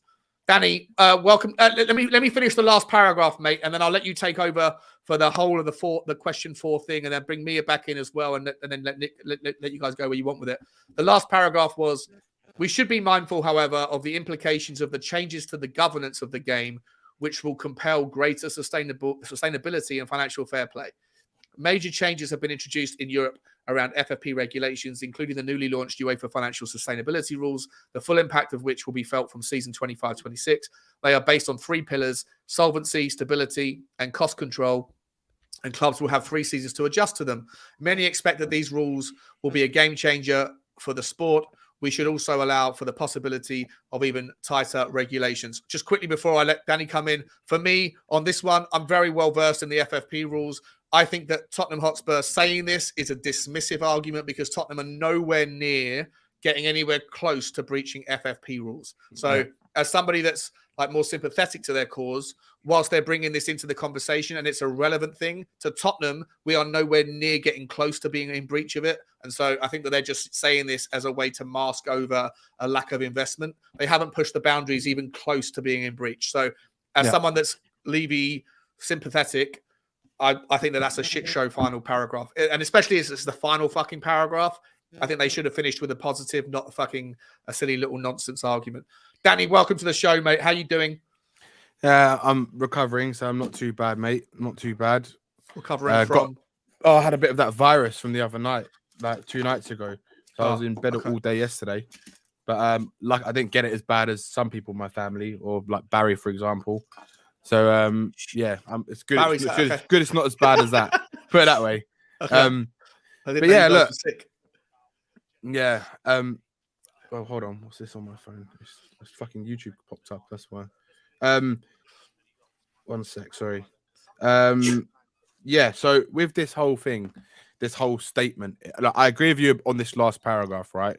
They're no way near breaching their financial fair play, and to me, I was so disappointed with their response because their response to me as a whole, it just shows the general lack of care to the fans, in my opinion. It's like you said earlier on, I was listening in a little bit earlier, and you were saying how it's kind of a bit defensive, the way they've kind of gone about it, how they've gone about their whole statement. And that's how I feel. It's very defensive. It's very like, well, we've actually done this, this, and this, but we've actually done this. So you can't be upset about that, and you can't be upset about this, right? Yeah. To me, this is all this statement says to me is that they clearly think what they're doing at this club is absolutely fine. They clearly think they're doing the best thing for the club. They clearly think all their decisions they make, right, are the correct ones, and they clearly cannot see what the actual fans are complaining about. They've talked about kind of a little bit about, they want to be competitive, and our main thing is to make profit and be competitive to win trophies. It's a load of crap just to make the fans kind of shut up a little bit. That's all it is. In my opinion, do you think this is going to make them shut up? I don't. But what I'd like to, like, Danny, you're someone that's very much. Do you know what, Sean? Out. Yeah, do you know? I'll be honest with you. I think some fans, they will kind of see this and be like, oh, but look, they've said. I see people that are more on my side moving across. If I'm honest, I've seen more people going, "That's a bullshit statement." You know what? That's good. That's a good thing, because to me, right, like I said, the biggest thing about this statement, and Paddy Hartnett made a really good comment earlier on, and I can't remember where it was, right? But I get the gist of it. It just seems that there is a complete lack of care from the board with the way they responded from the what did you want? Questions. Let me ask, because welcome, Aaron. How you doing, mate? Before I bring you in, I'm going to bring you in a second. I do want to get Mia back in because she's been very patient, because she's not on screen. Like, because Mia, you got to get your face on screen, man. My love, you're a gorgeous girl. Get your face on the screen for everybody to see it. But I want to get like a bit of a round. If you want to see my face, just watch my videos. I know. Fair enough. I want to get a group think conversation here, because I know you've got Aaron, who's more like he's definitely Levy out, but he's also a little bit more like I'm going to put words in your mouth, but you're kind of like, what else do you want? Like, because I know you're the sort of person that says, like, why spend money at the fucking club in the first place? So I know you're slightly different to other people like Danny. Barry's somewhere in the middle, maybe not as far right on that. Mia, you're closer to me. But let me ask you this. If you're not happy, and I'll let you go round the circle, around the table. Mia, I'll start with you. If you're not happy with the questions, what questions, or sorry, if you're not happy with the answers, what answers would have made you happy? And if you are happy, then that's cool. We can move on. But like if you're not happy, then I want to hear what answers would have made you happy. It's a difficult one because I think that it's a really difficult one because to me the problem wasn't the answers, it was the questions that were the issue. So you think it wasn't the answers, it was the questions, yeah? No worries. It was just because I think the questions were the problem, actually, more. Yeah. To me, it was the questions that were the issue because I think questions were a bit snarky and a bit too broad for my liking. I could be more specific and ask them possibly because that could have generated a different response from the club. But it was actually the questions that I think that they could have been a lot better, more specific. Specific answers. That's where I would have chosen. Me, I think I picked up what you're saying there generally, but your line is really bad. Is there any chance that you can? I don't know if you got bad reception or something. I don't know. But it's crackling in and out. But yeah, I heard what you said. It's not so much the answers as the questions. Nick, yeah, it's a massive lag, mate. Nick, I'll pivot to you quickly. Like, okay. if you're not happy with the answer, Mia, if you can drop out and then drop back in again, that'd be superb. Nick, if you're not happy with the answers, what answers would have made you go, oh, okay, that's like the club are hearing us, or you know? Well, look, I think first of all, if we, I guess, as we as fans, we all want change, then I guess part of it we need to. Sean, can you mute Mia's mic because there's a lot of feedback coming from it, please? I'm going to, yeah. I'm trying to. Oh. I don't know what's going on. I'm pushing the button. It won't mute. Oh, I should jump out. I don't want to talk about anything in being anyone's mouths. Yeah, so let's. That was the funniest thing ever. I watched it back, and all she was saying was like, "You say you're going to put words in my mouth," and because I was saying that you called him a dick. She's like, "Better than putting a dick in your mouth," and you go, "No, you're putting a dick in your mouth, Mia." It was the biggest misread ever. I guess for me,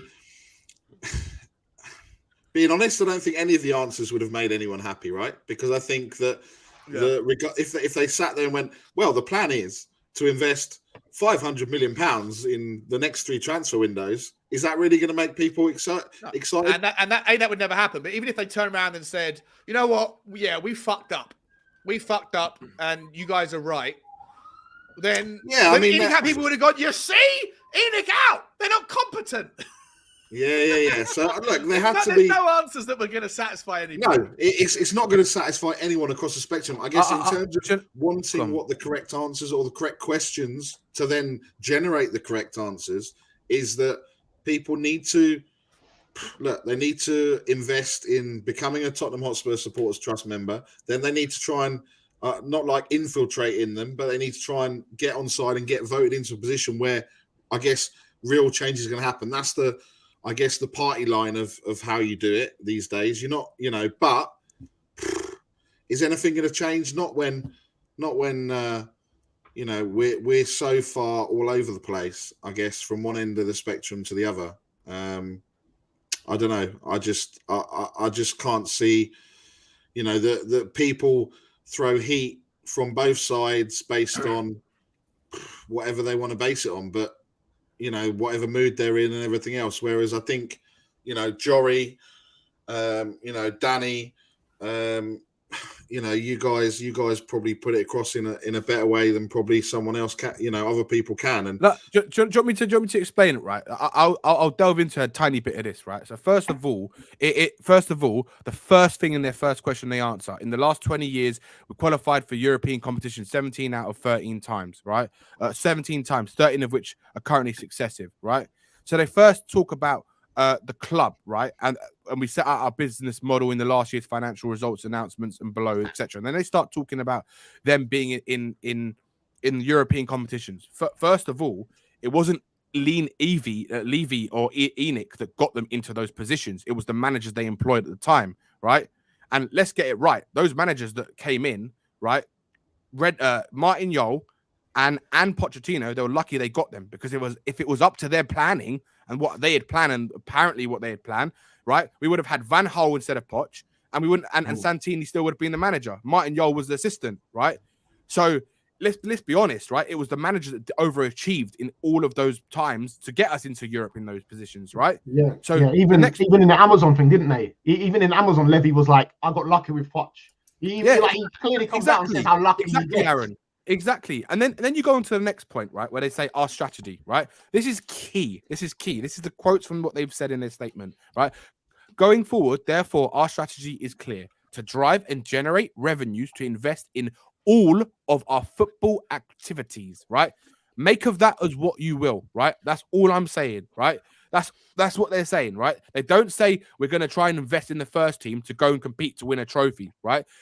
If they'd come out and said, right, look, fan, we've got a 5-year plan. Within the next 5 years, we want to put money behind Antonio Conte, and we want to try and compete to win a title, or want to try and compete to win an FA Cup in the next 5 years. We want to win at least one trophy within the next 5 years. Set yourself a target or a plan. That's all they had to do. But no, they didn't. They just gave the same bullshit generic speeches that they've given every single time they do these statements. But I don't know what else they can say, mate. Like, if it's gonna, like, the takeaway from me, as I said earlier, is that there is absolutely, like, this idea of the owners putting in another 100 million quid here or 200 million quid there as an injectable cash that dilutes the share prices of everybody else, etc. I think those days are, like, they're not going to happen very frequently. So they're saying, like, they're basically saying, expect more Beyonce concerts, expect more blood from a stone, 45 million quid South African government. And look, if that's the way you've got to do business, because their philosophy is not to jeopardize the sustainability by putting money in that the club doesn't generate, which I know you might have a problem with it. For me, I'm fine with it. Then I'm okay with Daniel Levy being in charge of that, because he's the guy that can get blood from a stone. He's the guy that can find out. He can fill that Tottenham Stadium every day it's not being used with a variety of different things. Sean, if you're happy for a football club to have that as your barometer of success, then you shouldn't sit here and expect Tottenham to ever compete for trophies. That's my argument. But what I'm saying is, if you can't have it both ways. You can't have it both ways. Well, you can't. Right? You can have an opinion. No, that you can't. Hang on. Let me say what I'm saying. Go on. I want the ownership. You called me a flip flop on a couple of days ago or last week, whatever it was. Such a flip flop. No, Sean, get it right. Paul said you're a thong. A thong, yeah, I'm a thong. I'm a thong Australian. Because people say that I don't know. You call me a flip flop because why? Because you think that I've moved towards Levy out and then I pivot back. Right. So I said it because you've said to me before, you're Levy out, blow it up. I'm not Levy out. Get everyone out. No, you said get everyone out. Factory reset. I'm up for it, right? Right. But then you kind of, what you do is you kind of then say, oh, actually, maybe they're actually doing some good things, or maybe they're not, or maybe they are. And they are doing good things. That's why I say flip flop, because it's not a flip flop. Yeah, but you change your opinion on where you believe this club should be heading in order to achieve success. Let me be 100% clear. I'll counter argue my own argument, right? Because your barometer. Stop being a flip flop, Danny. You're flip flopping on the flip flop. No. I'm gonna say why I think you're like this, because your barometer of success is different to what my barometer of success is for a football club. And that's fine. That's fine. That's fine. Everyone's got their own opinions on what we want for the club, right? Let me be 100% absolutely clear. I am someone who looks at new information when it comes along, and I have an open mind. And if new information comes along that means that the way that I used to think is no longer viable, the pathway is no longer viable, then I adapt. That shouldn't be something that's ridiculed or called as a flip-flop. That should be something that everybody should have, an open mind. If you have an entrenched, closed-minded opinion to something, then that's called being stubborn. For me, I look back on Daniel Levy's tenure, and I don't see it through resentment. I don't think that he's fucked up. I don't think that he's been a parasite or a cancer.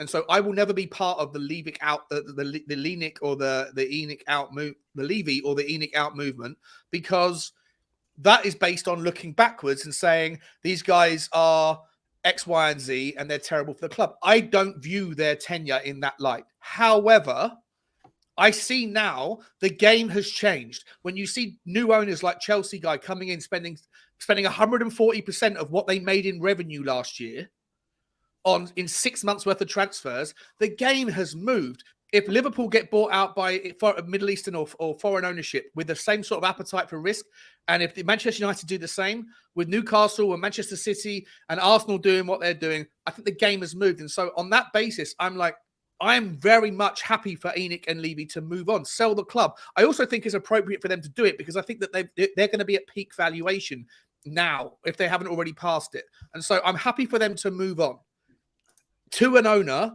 that has a better appetite for risk. But at the same time, I am very much aware. Hang on, let me finish. So you can't call me a flip-flop anymore because I'm trying to make my statement right now how I feel, right? At the same time, I am very much aware that they are never going to sell until someone comes in. I'm not going to spend time protesting them because I don't think they've done a bad job. I'm not going to associate myself with Ening out because it's based on resentment. I'm going to sit there and say, if you want to go, go. Same as Conte. If you're not happy, then go. If you want to be here and stay, then stay and do the best thing for the club. I'm happy for him to stay. I'm also happy for them to go. With Enoch, I'm happy for them to go. If they're going to stay, then they have to either be absolutely excellent with everything that they're saying here. If they're going to find revenue streams, then I encourage more Beyonce. More. Give me more of that shit. If that's the only way that we can afford to compete or even try to compete, then I want to see Tottenham Stadium filled with people every single fucking day of the week, every single day that we're not playing. As long as it doesn't disrupt Tottenham Hotspur, I see absolutely no issues with skywalks or with any of that crap. I see no issues with the South African government spending 45 million quid to have their name on the side of our shirt. I think all that stuff should be absolutely encouraged. I would like Daniel Levy to sell in the short term, but if he doesn't sell, then I'm still okay with him doing this shit. I want the best for Tottenham Hotspur, but I'm not going to spend time like promoting or worrying about a movement that is not going to happen until Daniel Levy is ready to go. If someone wants to come and pay 4 billion or 5 billion, he will leave. Find me that person, and as long as that person doesn't jeopardize the sustainability of Tottenham Hotspur's future, then I'm cool with him coming in. And I hope that he does sooner rather than later, because I think that Daniel Levy and Joe Lewis are not prepared to take on the risk that is going to allow us to compete in a world where United and Liverpool and Newcastle and Chelsea and Arsenal and Manchester City have sugar daddy ownership models.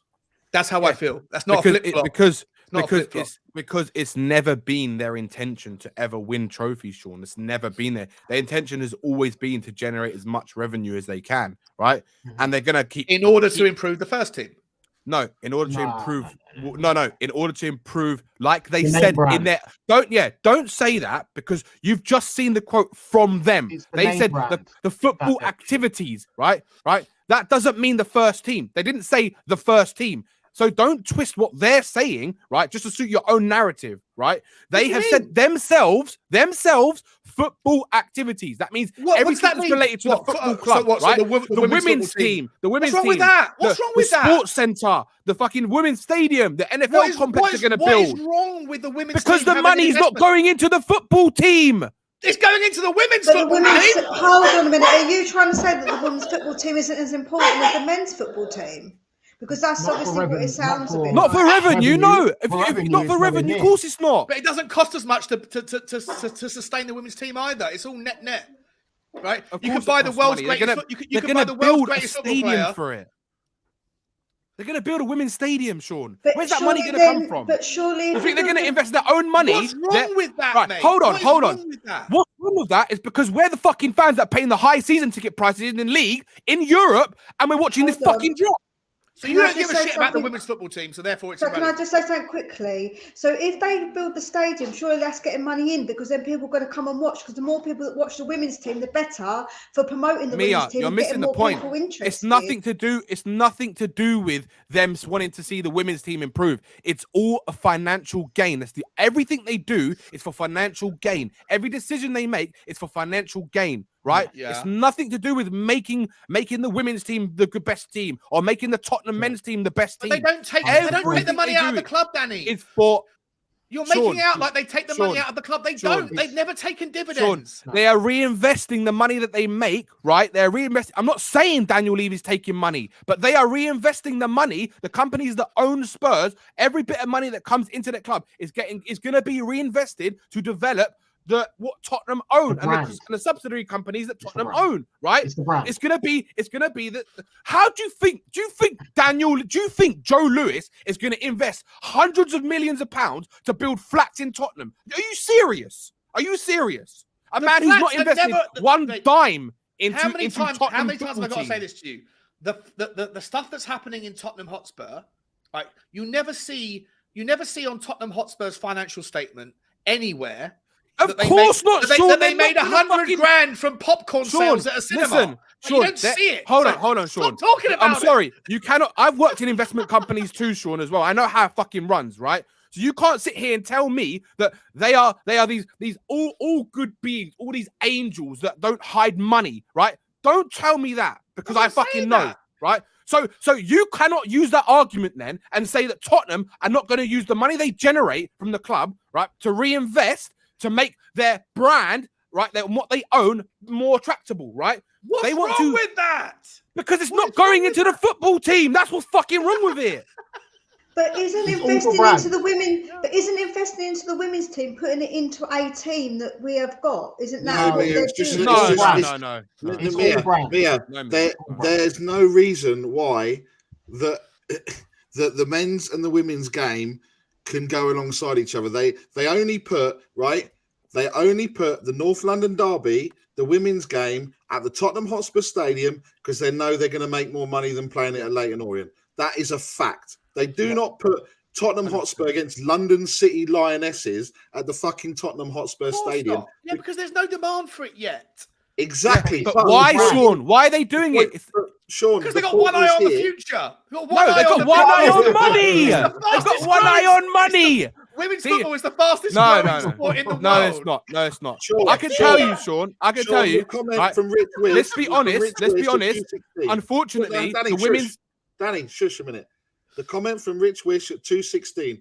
Investment in the women's team is not a detriment or excuse for Enoch not investing in the men's team. Exactly. That's bonkers. Now you're flip-flopping. No, it's not bonkers. I'm not. You could go and buy the world's greatest female football player and it'll cost you £1 million. Tottenham they broke their record transfer for a women footballer this summer. There you go. Why, Sean? How much did it cost? Because it's a growing sport.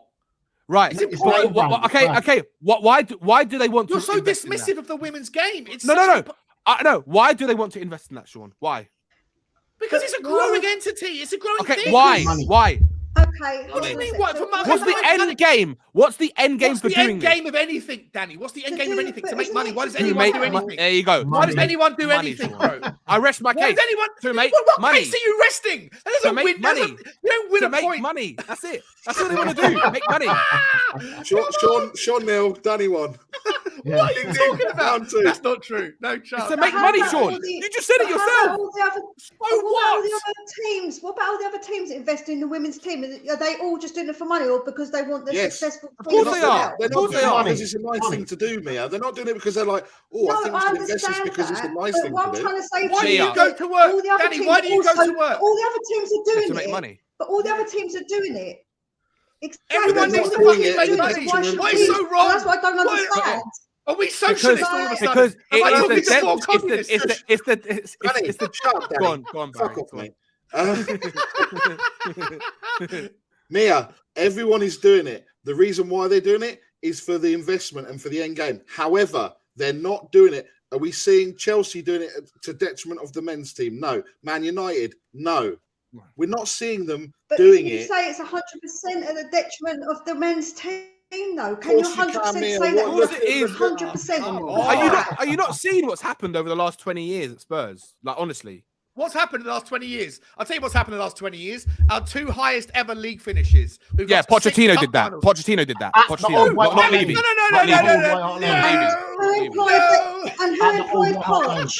And who employed Yeah, Employed Mia, Daniel Levy. are you gonna have this argument? I just said it earlier on. come If it was up to Levy, Van Gaal would have been the manager, not Poch. So why was he here then? So why Because he got was fucking Yeah. lucky, mate. He got lucky that So Van Gaal said no. Everything that's Sean, listen to what Aaron said. Go to the documentary and listen He to said Levy's it. own Levy fucking said words. he got He lucky. said He got lucky. Thank you. He got literally said lucky. he got lucky. No, that's not a plan. That's not a fucking plan, Sean, is it? And that is a perfect example. What you're saying right now is a perfect example of why whatever was written in that statement, you would have jumped on and used against you. If he's admitting a little bit of luck, right? If he's That's admitting not a little bit. No, If he's come admit- off if he's it. admit- if he's admit- Come hold on, off let- it. let me- We let me- overachieve with Pochettino, Poch. man. Let me finish my point. I was about Poch to say is let a me little land. bit of luck. Poch No, is but not a little bit. There's a hell of a lot of bad luck. There's things that happen. Look, Sissoko gets handballed, red carded in the whatever it was, a penalty game in the Champions League final. Should never have been given. That game is an entirely different fucking timeline if that doesn't happen in the first minute. We might go on to win that game. We might go on to win that game. All of a sudden, like Tottenham have won the Champions League under Daniel Levy, but you guys would say that's not Daniel Levy, that's Pochettino. And yet, once again, you aim everything that's wrong with the club at the top because the buck stops at the top. Yeah. But when it comes to things that we should be proud about, you go, well, that's not him. No, that's someone that he employed.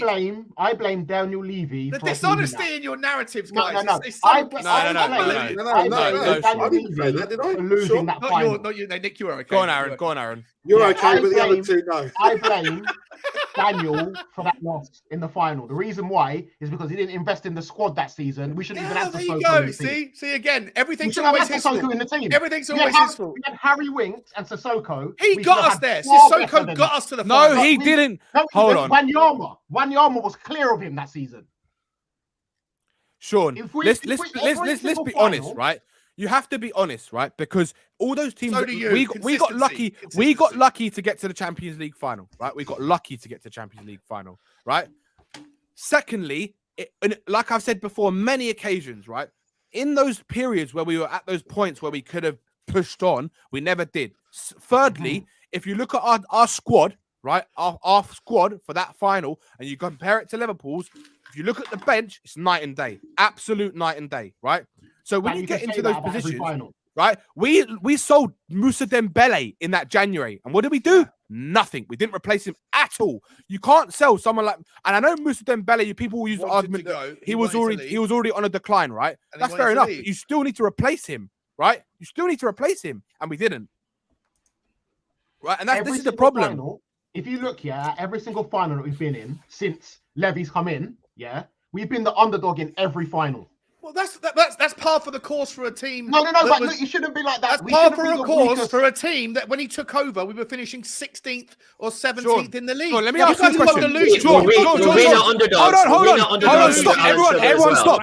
Everyone stop. I got a question for you guys, right? You've got I got a question for you, Sean. grandeur, I got a question, right? Seriously. So in our midfield, right, we had Harry Winks and Moussa Sissoko in that final, right?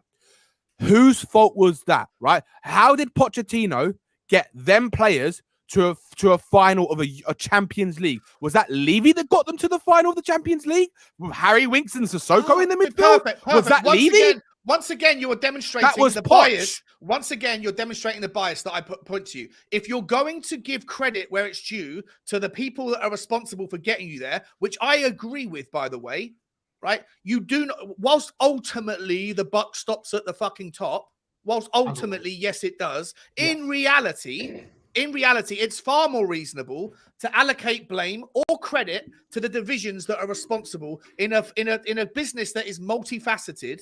It's far more reasonable to allocate credit where it's due, but you don't do that. You allocate the credit for the good to the person who was responsible for doing it in real terms. But everything that's bad, You don't give any fucking hardships. Any of the players, any league positions that we finished in the last 22 years was not to Daniel Levy, Sean. Danny, let him land. That's bullshit, Danny. Let him land. Danny, Not that is bullshit. absolute bullshit. That's not fucking bullshit. How's that bullshit? Cannot, because you absolutely cannot say that all the good stuff was down to Poch and not down to Levy. If Levy was the one who brought him in the fucking first place, Lucky, if Levy brought him in, lucky, Adam. Lucky Adam. Lucky. He fucking said it himself with his own fucking words. What do you mean it's not lucky? He fucking said it himself. How can you say it's not lucky? Go to the facts. If you wanna, hold on, no. If you wanna talk facts, fucking go and see.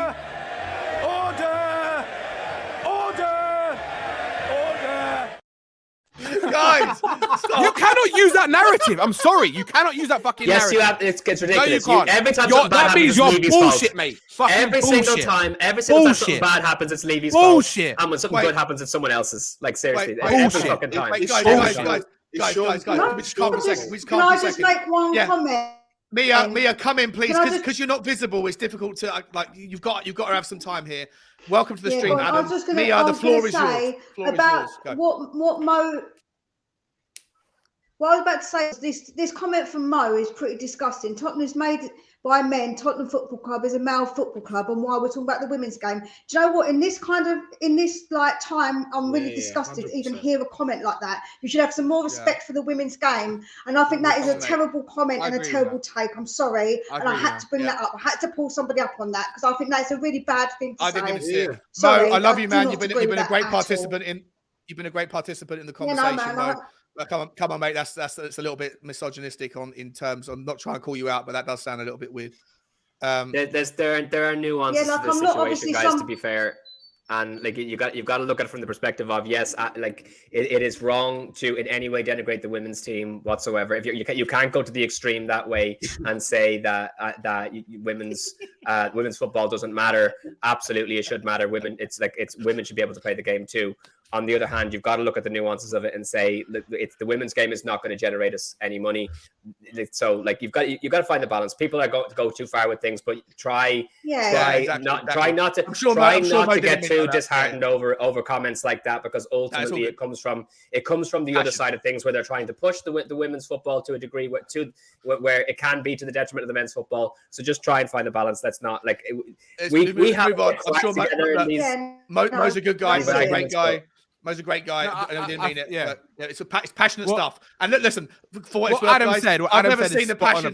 Never seen the fucking passion like there is right now. It's not even lunchtime. It's 2:30 on a Friday. And I fucking love it. Everyone's hungry, man. Everyone's hungry. It's fucking lunchtime. Let's go get some food and chill the fuck out. I love it. It's Levy. I blame Levy for that argument. Yeah. I agree. But come on. So my point is that all I want is some consistency. If you're gonna say that it was Pochettino that took us to the Champions League final, right? Then it wasn't Daniel Levy's fault that we lost it. You can't you can make the argument it's the players. It wasn't. Aaron, who said it was? No. Let's be honest. Hold on. That's madness. Let's be honest. No. This is the facts, right? Daniel Levy in that final, right? He had sway on what was happening around the financial side of why a certain player would play in the final, right?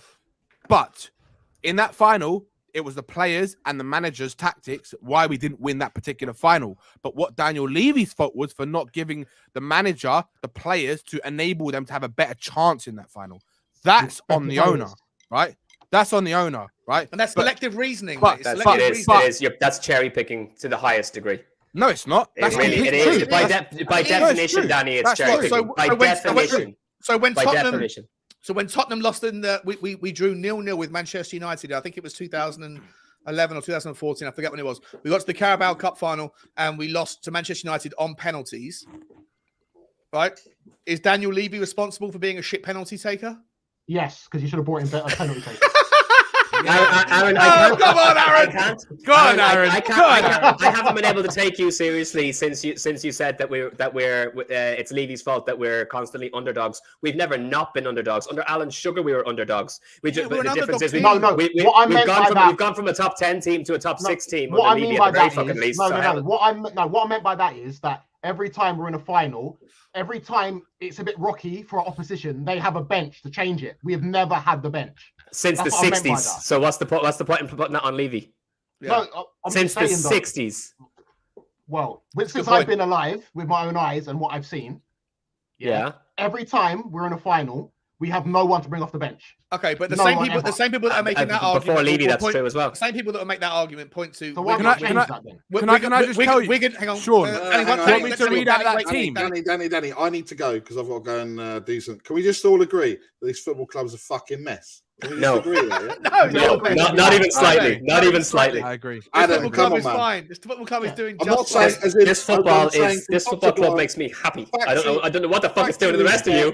Complete mess. Absolute complete shambolic. It's fine. We're doing fine. We're fifth. We're 3 points off the Champions League. We're going to win the FA Cup. We're in the Champions League. We're going to smash AC Milan in 2 weeks' time. What's wrong with you? All I'm going to do is I'm going to leave it. I'm going to leave it on this. We're getting top 4, and I'm getting an Emerson Royale haircut. All right, so I'm just saying. Yeah. Which one? Which one? Good. Which haircut? What? The blonde. You're going all the way up here. You're going to go all the way up here, right? The shepherd's pie with a bit of the Demolition Man haircut. Yeah. See, look, we're all laughing now. I can't wait to see it. I can't wait to see it, Nick. Honestly. Mephisto says the fan base. Do you know what? Emerson Royale starts on Sunday over Pedro Porro. How about that? Have some of that. But he won't finish. He does. But he won't finish. Pedro Porro comes on halftime. He won't finish. I know he won't finish. Look, guys, it's been emotional. Danny, love you, calm down. Fuck's sake. You take Emerson's words out your mouth. Huh? You take Emerson's name out your fucking mouth. Get him on. Get him out of the club. Emerson Royale, mate. Get him out of the club. We're going to have a problem on Sunday. Yeah? Mediocre player. It's at the top of the link, Soren, mate. It's just if you're on YouTube, just look at the top of the comments. You'll see the link, mate. It's open to everyone. But yeah, Sean, thanks for having me on. Thanks, Nick. You didn't really get a chance to say too much, mate. There was just chaos, you know. Well, where there's chaos, there's whatever the saying is. I don't know what the saying is. There's chaos. There's soon to be order. Yeah. Hopefully there'll be some order the rest of the day. Big up to everyone in the chat, apart from the comment, obviously, that Mia highlighted. Let's all just try and be a bit nicer. Mo's a good guy usually. I don't know what happened there. That was a bit silly, but it's like I say, it's nuances, man. Sometimes people go too much in one direction. It forces other people to. I think what he wanted to say was what Adam said, right? Is the fact that the women's game, unfortunately, will never generate the same revenue as the English game, the men's football game. Men's game. Yeah. It doesn't have the same cost. It doesn't have the same cost associated. Yeah, but I'm saying it's never going to generate the same support as what, like the TV revenues, the TV rights deals. It's never going to generate that. Maybe not in our lifetime, but maybe not in our lifetime. Yeah, maybe. I don't think there's anything wrong with it. I don't think there's anything wrong with it at all. And building a 10,000 seater stadium or whatever they're trying to do, that's not going to cost £1 billion, right? It's going to cost 20 million or whatever, right? Like the football, the women's footballing side should need to be, and it'd be interesting to see it if they ever break it down. It won't be on this year's revenues, but maybe in a year's forecasts. Sorry, a year's financial results, or maybe 2 years down the track, you'll see like a separation. And you'll see how much money it's cost to build that stadium, and then how much revenue it generates and things. I think it's a slow burn, but I don't think we should dismiss it as irrelevant. And I don't think it should be used as a stick to beat Daniel Levy with for respecting the women's game. It's a growing game. I think that there should absolutely be. He doesn't respect it. He just sees an opportunity to make more money. Anyway, but that's what everyone does. That's okay as well. That's life, mate. Everyone does. Life, bro. Anyway, I need to see you, Nick. See you, Nick. Love you, Ranjit. Love you, bro. No, what was it? It wasn't Ranjit. It was what was it called? Snarky Jit. Snarky Jit. Yeah. Just because everyone's been a bit snarky, and now it's hangry Jit. So let's go get yourself some lunch. So guys, pleasure to see you all. Come and join us on Shelfside Spurs. 51 away from 1,000. So cool. Yeah, Sean. Congratulations, mate. Well, I'll be pushing that link out in a second. Cool, on Thanks, top of that, guys, cheers, Nick. See you, mate. Much love, Nick. Guys, we're only about 50 subscribers away from 5K. So if anyone is watching that hasn't subscribed, please hit the subscribe button. Also, there's only 128 likes. There's been 200 of you consistently in the stream. I'm sure some of you have left without hitting the like button, but those of you that are still here, if you haven't hit the like button yet, come on, guys. Do a man a solid. Like, it's been lively for a Friday afternoon. Just smash the like button. That's all I ask. Pretty reasonable. Soren, welcome to the show, my man. How are you feeling about everything we've talked about? What's you've got some takes that are always interesting. Yeah, I mean, I've obviously missed quite a bit of it. I've only just got in from work, but yeah, it's always interesting when you jump and you hear half a conversation, and it's always we slate Levy off for everything he does wrong, but he never gets any positives. Like you said, if we're going to say Levy's fault that we've lost all the finals, well, it's Levy's fault. It's down to Levy we've got there, then, isn't it? Surely. No, how is it? I mean, definitely not. You can't blame Levy for us losing and then say it's not down to him that we've got there, or it's Conte's fault that we've lost a match, but it's Conte's fault that it's down to Conte that we've won a match. It don't make sense.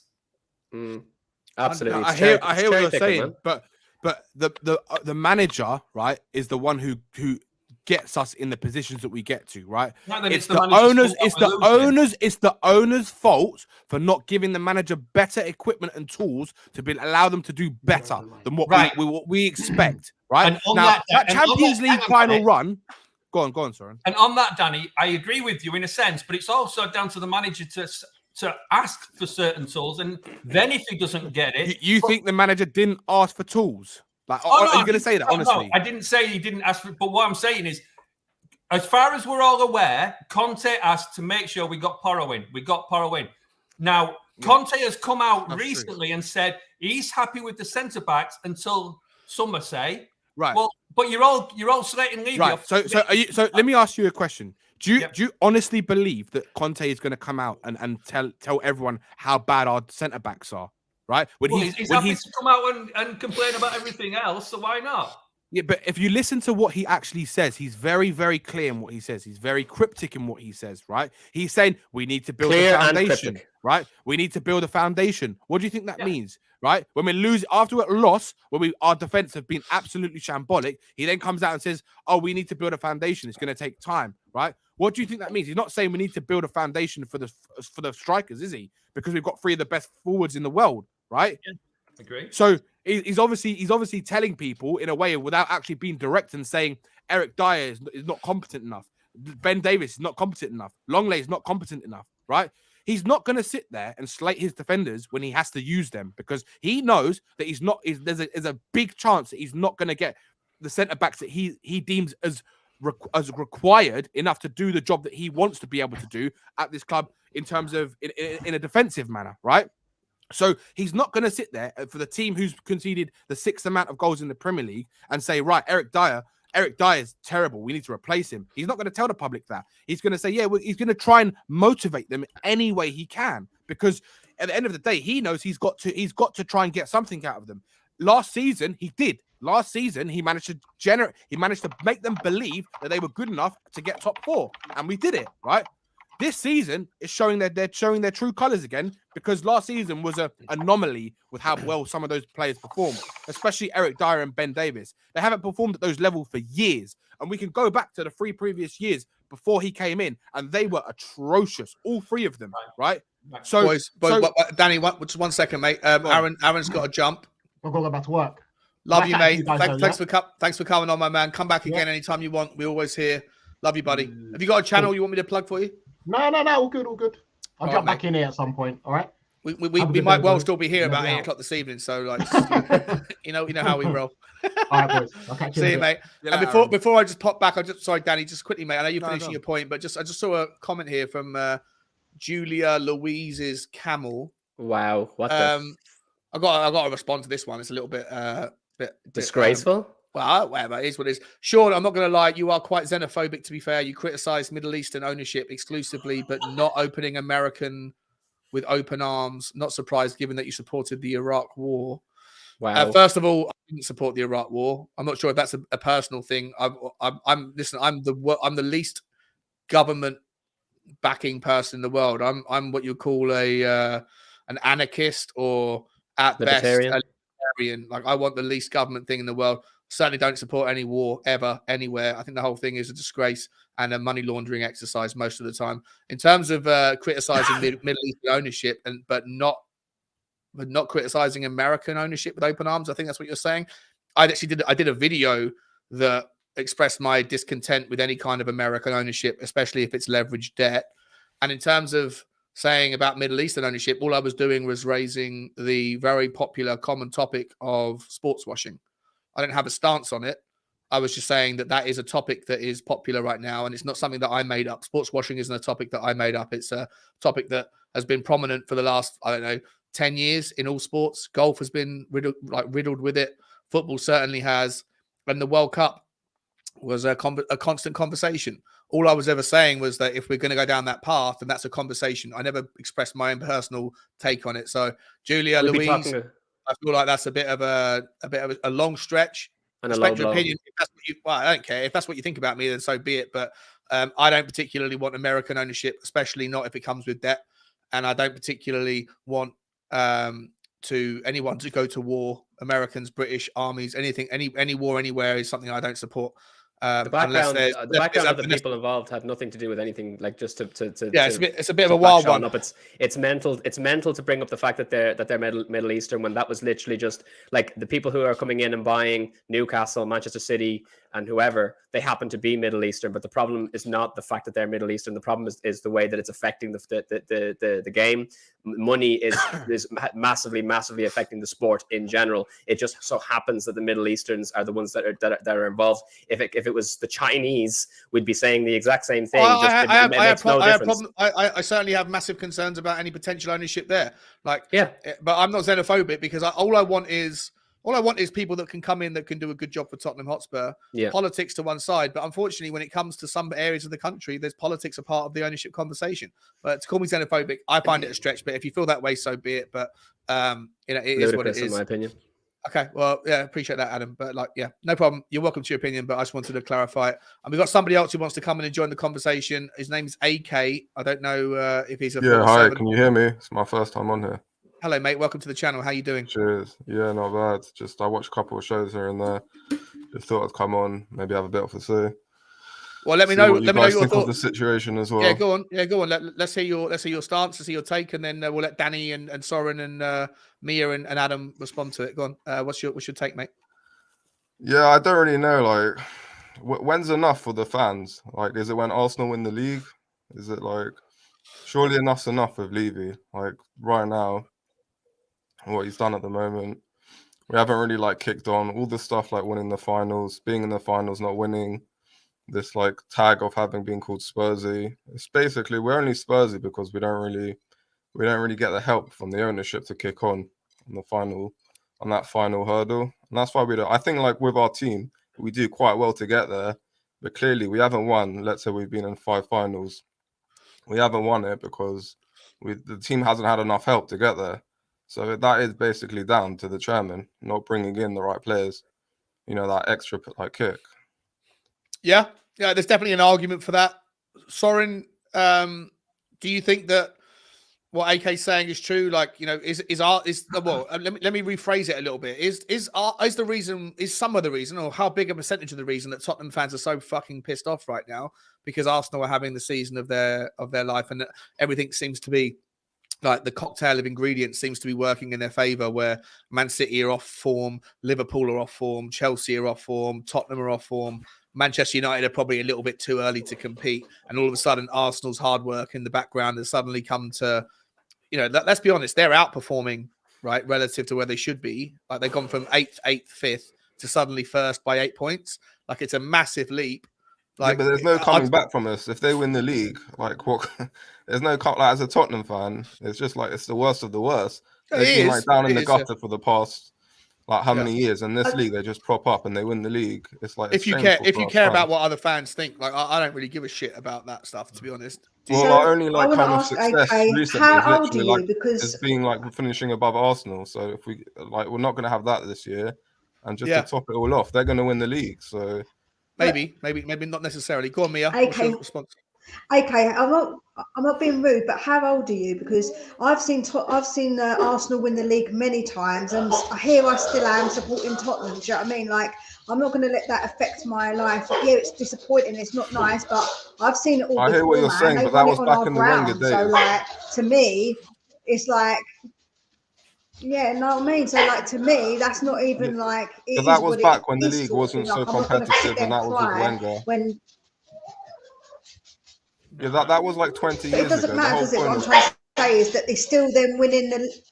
But what I'm trying to say is they still won the league when we've been around, and like I'm not going to get that much like into my feelings about it. Where I'm going to.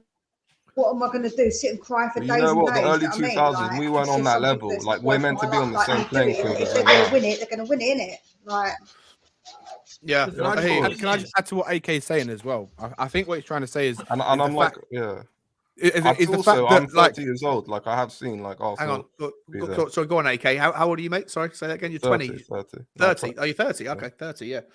All right. So I think what I wanted to add to that is the fact that I think what AK is trying to say is that it's the fact that we've been finishing above Arsenal now for 6 or 7 years. So we've actually been in a position of strength where this is where we should really capitalize on that, and we haven't done. And now Arsenal, obviously, because they've had a plan over the last couple of years, they've stuck to that plan, and now they're going to reap the benefits. But they still haven't won the league yet, so we can't say they've done amazing just yet. But. Yeah. But look, it's the point of we've seen this so many times over the last 20 years. Well, the last 10 years, should we say, where we've been in a position where we just need that extra push, and we just haven't had it. I mean, I think the thing is, if you look at it, I mean, I do disagree with you quite a bit on that, AK. But if you look at people like Danny, I'm pretty sure, I'm confident in saying this, Danny, Stell, David, they were all saying Levy out last year. It's now to do with Arsenal being better this year with them people. Those that are jumping on it this year, yeah, it might be a little bit of Arsenal or above us, but no, I don't think. I don't think it is that. But you kind of contradicted yourself a little bit within your own statement, where you said we've been good enough to get there, but we haven't got a good enough team to win. Well, if we're good enough to get there, we were good enough to win. So, no, not at all. What I meant by when I said that was the team we've had and the squad we've had, those times we've reached, let's say, the Champions League final, and we did have a lot of luck when we kind of reached that final. So, like, where we like to give credit to Poch, like, come on, like, City did kind of score 3 against us. Like, VAR helped us to get over the line. So we had a lot of luck to get to those finals. But you can also say that. To me, like, it was the right decision, though, right? We weren't. We didn't rob Man City of their. It was the right decision. He was offside. No, but it was just kind of on the day. You know, it could have easily swung the other way. Well, but that's my point. That's AK. Exactly right there. That's my point about variance. That when people focus primarily on their frustrations with the ownership being around the lack of trophies, this is why I keep saying that the best barometer of where you are in any given period is the league, because over the course of a season, you have to play the top 2 teams twice. You have to play the bottom 2 teams twice and everybody else in between in a cup competition. And we're seeing it this season with the FA Cup. Right? We've got a general path through to the quarterfinals, and we haven't really played anybody that's tough. Right? If Manchester United get drawn against Manchester City in the quarterfinal, we could have an absolute path all the way through to the final without playing anyone that's even remotely difficult. And if that's the case, when it comes to the pressurized games, when we have to play the big teams and we only have a few players who can basically, will kind of show up and will kind of. But again, it's like Harry Kane. All the big games. That is the story. We are now 3 players away from having one of the most elite teams in the league. I don't understand what the more than that. Like, is Harry really Kane far-fetched? Like, that's not far-fetched. I don't agree with having the three more players. We are 3 players away from having an absolutely outstanding first team. No, we're not. 3. Yes, we are. The squad's number 1. Who are the 3? Backs and a goalkeeper is 2 centre-backs and a goalkeeper. Exactly. What about the bench? I knew exactly what I was talking about. What about the bench? What about the bench? What about Arsenal's bench? The bench is shit. Arsenal. You can't use that argument because Arsenal been lucky. They haven't had injuries. They haven't had major injuries in their squad. Variance, exactly. Variance. It's it's variance. But what we're saying is, if Arsenal go and win the league, it's because they've had a bit of luck towards it as well, because they haven't had injuries. Exactly, right? Let's just say you're right. 3 more players need to come in. We're talking about like 3 quality players to sign, and each one of those kind of players usually costs around like 40 to 60 million. Yeah, that's what's going to get spent. And like this ownership, they're not going to spend like 180 million on 3 first-team players. So regardless, you can't even look at it like that. You say that, and I mean, this is where part of the argument comes in with Levy. The money has been spent. The money has been spent over the last years. Has it really been spent that much? Like, you look over the past 10 years, has it? We have spent plenty of money. We've just spent it wrongly. That's the problem. Now, whether you blame, can I ask you, Soren? Why is it we've spent it wrongly? Danny, finish your point. Okay. Sean, that's actually a good question. Why have we spent it wrongly?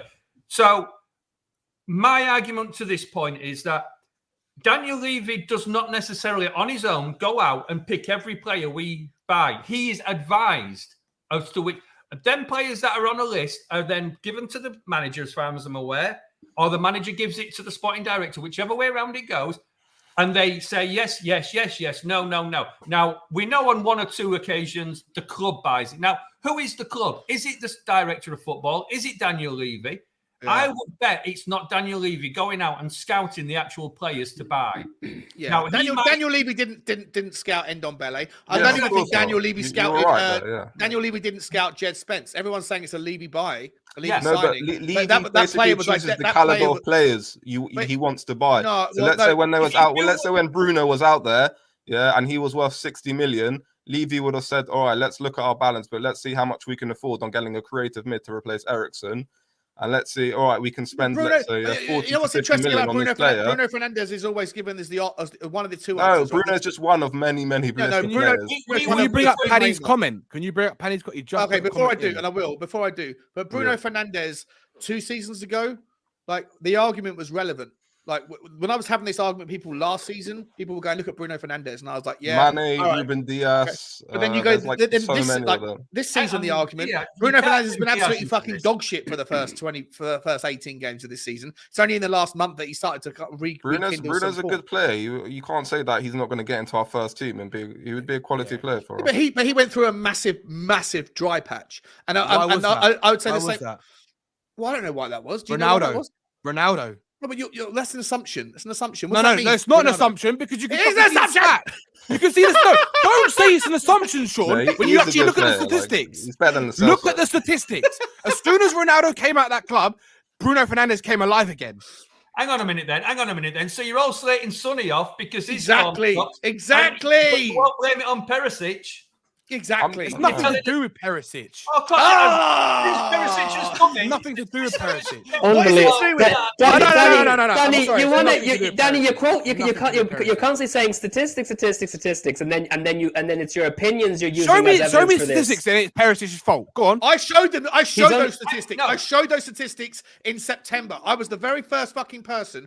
I'm sorry. I'm not someone who ever stakes a claim to any fucking announcement here, but it was September, early September. It was we were 7 games into the season and a couple of Champions League things. And I said, Perisic is the problem for Sonny. And I don't know why Perisic is you're fucking mad. And I was like, I'm not. Look at the way that Tottenham distort their 3-4-3 to push everything down the left-hand side. They push everything down the left-hand side because Perisic has got the ball going forward. He encroaches. And everyone said, you're fucking silly. And now everybody fucking is on board with it. I was the early one on that one. Perisic, and I showed statistics. I brought up Y-Scout detailed reports that absolutely showed the average, the inversion, how many players, the percentage spent in each person's little pocket of space. I showed it. I proved the point.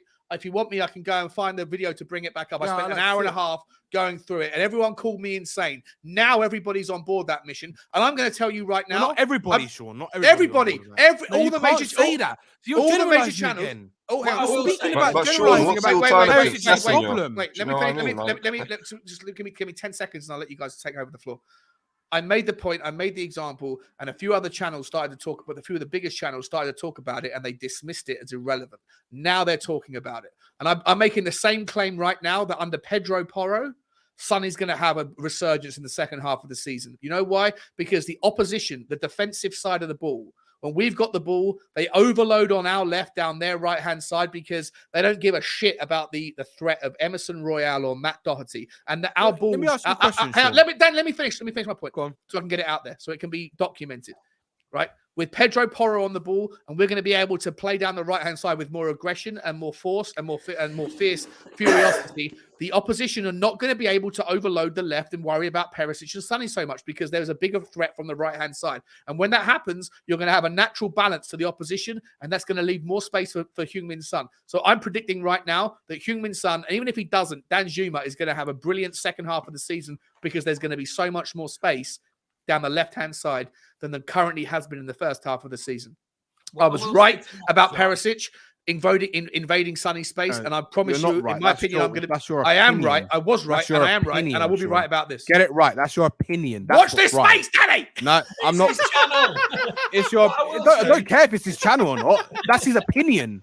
Yeah, that's not a fact. It's backed up by stats, mate. It's backed up by stats. Show me then. Show me. Show me. I want to see. Well, I've got the fucking thing in front of me. Why don't we look at the stats? Why don't we look at the stats about how many goals Sonny scored last year in the positions that he scored the goals in last season when he was a top scorer? Was it always from the left? No, it wasn't, Sean. It was when he was running in behind and it was centrally. Most of his goals were from central positions. We've changed the system since Perisic has come in. Exactly. I think Sonny's off form a bit. I don't know. Guys, I've got to jump out. He hasn't looked any better. Thank you, Mia. Love you, Mia. Mia. Sorry, Mia. You got to come on with your face on screen next time so we get you more involved. It's easy to. No, sorry. I don't want my face on screen. It's bad enough I do it for my videos. I hate it.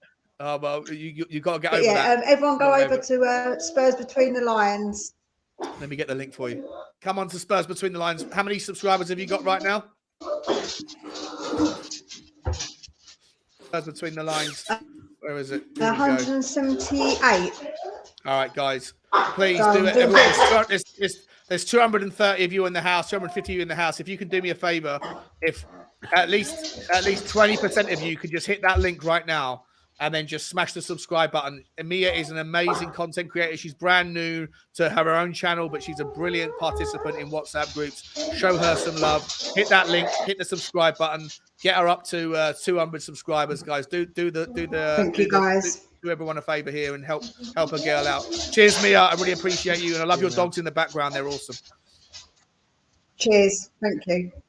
Bye. Thank you. God bless Mia. Take care. Speak to you later. Bye. Bye. Right. On the Sonny situation, I bet you any money now he'll revert back to not being informed if we do the same lineup. You take care now or somebody and put him in a more advanced role and let him do his work. He'll be back on form instantly. 100%. Couldn't agree with you more, Sam.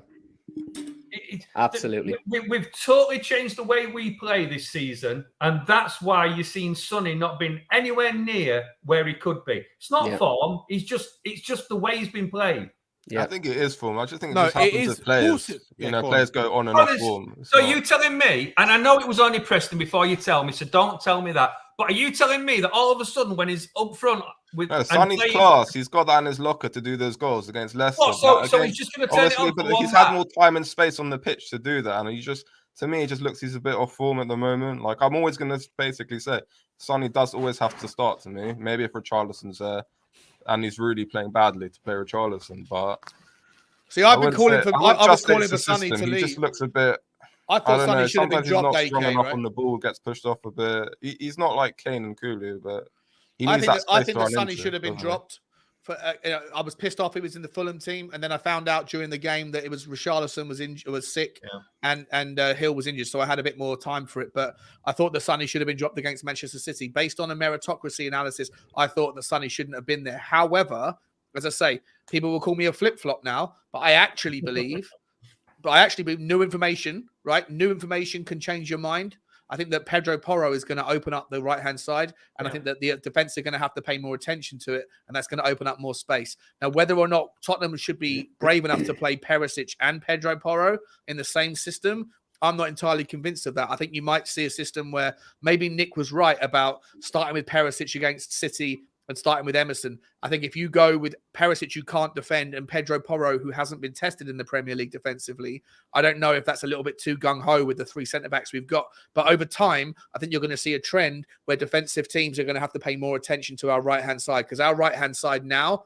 with Romero, Porro, Bentancur, and Decky, if those four stay fully fit, I think that's a terrifying, absolutely terrorizing right-hand side of our team. And I think that defensive sides are going to have to pay more attention to it. And that may just open up more space for Sonny to be able to do what he did last season and the previous 8. It's that build-up play from the back, from the back to the front. It's so slow and it's so predictable. And I do like Conte, but I don't know why he persists playing, because our strengths don't lie in our defenders. So I don't know why he persists playing 5 at the back. And having the idea is really, if we didn't play 5 at the back, we'd get absolutely steamrolled. That's why. But the reason only if you don't have the ball. Right? Only if you don't have the ball, right? If you have the ball, if you can have the ball 75% of the possession, which you could do with a 4-3-3, then you only concede goals when you don't have the ball. Yeah, and but you set up in a way that where you don't have the ball enough. But there's two glaring things that are different this year. One, Kane was coming back a lot more and providing Sonny with balls. so Sonny could run onto it. Sonny had a lot more freer roll last season than he has this year. That's why against Preston, he was a far better player because he had the free roll. Now, somebody put in a comment saying the only Spurs player that should never be dropped is Kane. Well, no, not really. If Kane's not playing, but last year or the year before when Kane was out, Sonny stepped up and he would again now. Yeah, we don't have a squad like Chelsea or City, so we always have to play those 5 players. But Sonny, Kulu, Kane, Bentancur, Romet, those are not the problem players. It's the other ones who really kind of, we have good players, and then there's such a drop in level between the other ones. Like, yeah, but that's what we said earlier, that you put a new goalkeeper in there, and you put two centre-backs in there, and then Udogie comes in next year, who supposedly, I mean, I haven't seen a lot of him, but what he's unbelievable. He's good. Maurice shouldn't be there now. He should. I don't know what he's there doing now. However bad we've been this season, all these big games with these fine moments, he's really let the team down. And I've never kind of been his biggest fan the past few years. Yeah, but of who? Lloris. Yeah, but you blame Lloris is a shit show. Yeah, but the thing is with a goalkeeper, if your defenders are making mistakes in front of you, it shows up your mistakes a lot more as well. No, so he is making the big mistakes. Like when the ball is getting, when there's a simple catch or when there's a simple save, he's basically fumbling it into his own net. And those have been the big moments in big games. He's done that. However bad Dyer and Davis and the other ones everyone complained about. No, he's done that twice this year. And look, I'm not going to say that he isn't blameless because he is. And I know he's cost us more than 2 games. No, Soren, have you seen? I said where he's put it into his own net and fumbling. He's only done that twice. The most errors out of any other player in the league. You can't basically hide behind that stat. That is shocking as the goalkeeper leading to the most errors out of any other player. Mm-hmm. And how many was it? I mean, just to be leading the. No. How many was it? How many was it? Probably like 6 or 7. Probably 6. It was like 3 5, or 6 4. or 7. I don't know exactly. He's the top of that list. It was 3 and Dyer was 2. Now, if you actually look at the mistakes Dyer's made that have led to goals, it's more than bloody 2. He shouldn't be at Spurs at the moment. We should have got Nick Pope last year. Oh, I don't disagree with you. But Levy took the cheap option and basically wanted to give him another year contract. It wasn't the priority. Oh, I actually agree with AK on that. I think Daniel Levy does have a massive habit of sitting there looking at players that are adequate or appropriate and going, it's far cheaper to give them an extra year extension, a 2-year extension. But you could also, rather than paying their fee. On that last year we didn't feel that Lloris was going to be the problem this year, did we? No, I don't know. I agree with that on Soren. I said I've just had enough of him. I'm not trying to play like hindsight Harry here, but like for me, as soon as he signed his new contract in January, last season he made like a series of clangers. He cost us the game against Wolves. He cost us the game against Southampton in those back-to-back home games. That ultimately, when people say that Arsenal, I've got one more person to come in. Welcome, Paul. One second, let me finish my point, and I'll come back to you. When people talk about that Arsenal bottled it at the end of the season, well, they did bottle it, but actually we bottled it back in March. We bottled it first, right? When we lost to Southampton and Wolves in those 2 back-to-back games. And that was because of Hugo Lloris. And that trend continued several times. Didn't happen too much that it cost us, and no one's going to remember last season too much. But this season, people are probably going to reflect on this season if we finish 5th by 3 points or by 5 points. If we finish this season by 5 points behind whoever's in 4th spot, people are probably going to go, well, Hugo Lloris cost us at least 6 points. But then on the other hand to that, Sean, and nobody in the panel will be able to answer it. How many games has he kept us in this year? Not many. I bet he has. No, he hasn't. No, not a chance. That's the whole thing. Lloris is gone, man. Sorry. Oh no! Actually, Soren. To Soren's point, like I'm not sure if you make a save, you're doing your job. If you fuck up a save, you're not. But right? Some big save. Against Crystal Palace when we won 4-0, it was 0-0, and he made 3 brilliant saves. After what happened the game before, I forget. We would have won that game anyway, though. After maybe not, mate, because when we're 0-0, if he made 3 great saves, like instinct, he's always the instinct goalkeeper, right? He makes very good shot stops, but when you give him a second to think about things, he fucks up. But, against Crystal Palace, we were 0-0. We could have been 2-0 down by the end of the first half, and if that's the case, does Tottenham come back to win 4-2? I don't think so. Tottenham went on to win 4-0 anyway. But I think that in no small part, you can say that Lloris did a great job in that game. However, if you're making saves, you're doing your job. If you drop the ball into your own net like you do against Arsenal, or if you panic and launch the ball up the field towards an isolated Harry Kane, and then Gabriel or Saliba heads the ball back, and the midfielder trying to pull out, and they cut through you like a hot knife through butter. That to me is both of those mistakes were Lloris's, and look, Tottenham. Lloris has caused I think it's 4 errors leading to goals, which is more than the last 6 years combined, right, from Lloris.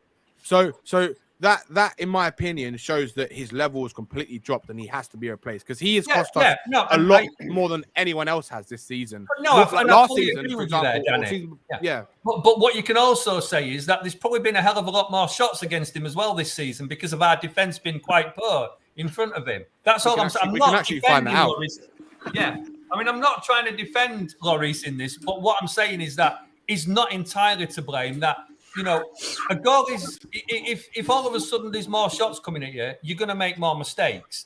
If your defense keeps people out, then you're not going to see the mistakes from the goalkeeper. That's all I'm trying to say. That I would say there's a symbiosis there with a good goalkeeper gives the defense a lot of confidence. They play better. I'll say that from experience. And you've also got to accept the fact that, like, we're talking about, like, with the amount of goalkeepers that are out there in the world, you're talking about athletes, and this guy is playing for one of the biggest clubs that exists, and like, he should not he's got no room for making the errors that he's making. He is definitely done for. Great. Yeah. The big problem for me with Lloris is, I think we'd all agree, he's a cat-like goalkeeper. He relies on reflexes and agility, and that is going to be going now. It's natural for a footballer to deteriorate. Yeah, the game's changed now. I can tell you the stats. The game's changed now. Yeah. So shots on target. So shots on target again. Say we don't need a new goalkeeper, and yes, on hindsight, we should have got him in the summer probably. Yeah, should have been done last year. You know what I'm saying is, this time last year, we didn't think Hugo was going to be as bad as what he is now. He made a lot of errors last year as well. But it didn't show up as much, in a sense, because our defence was playing a lot better as well.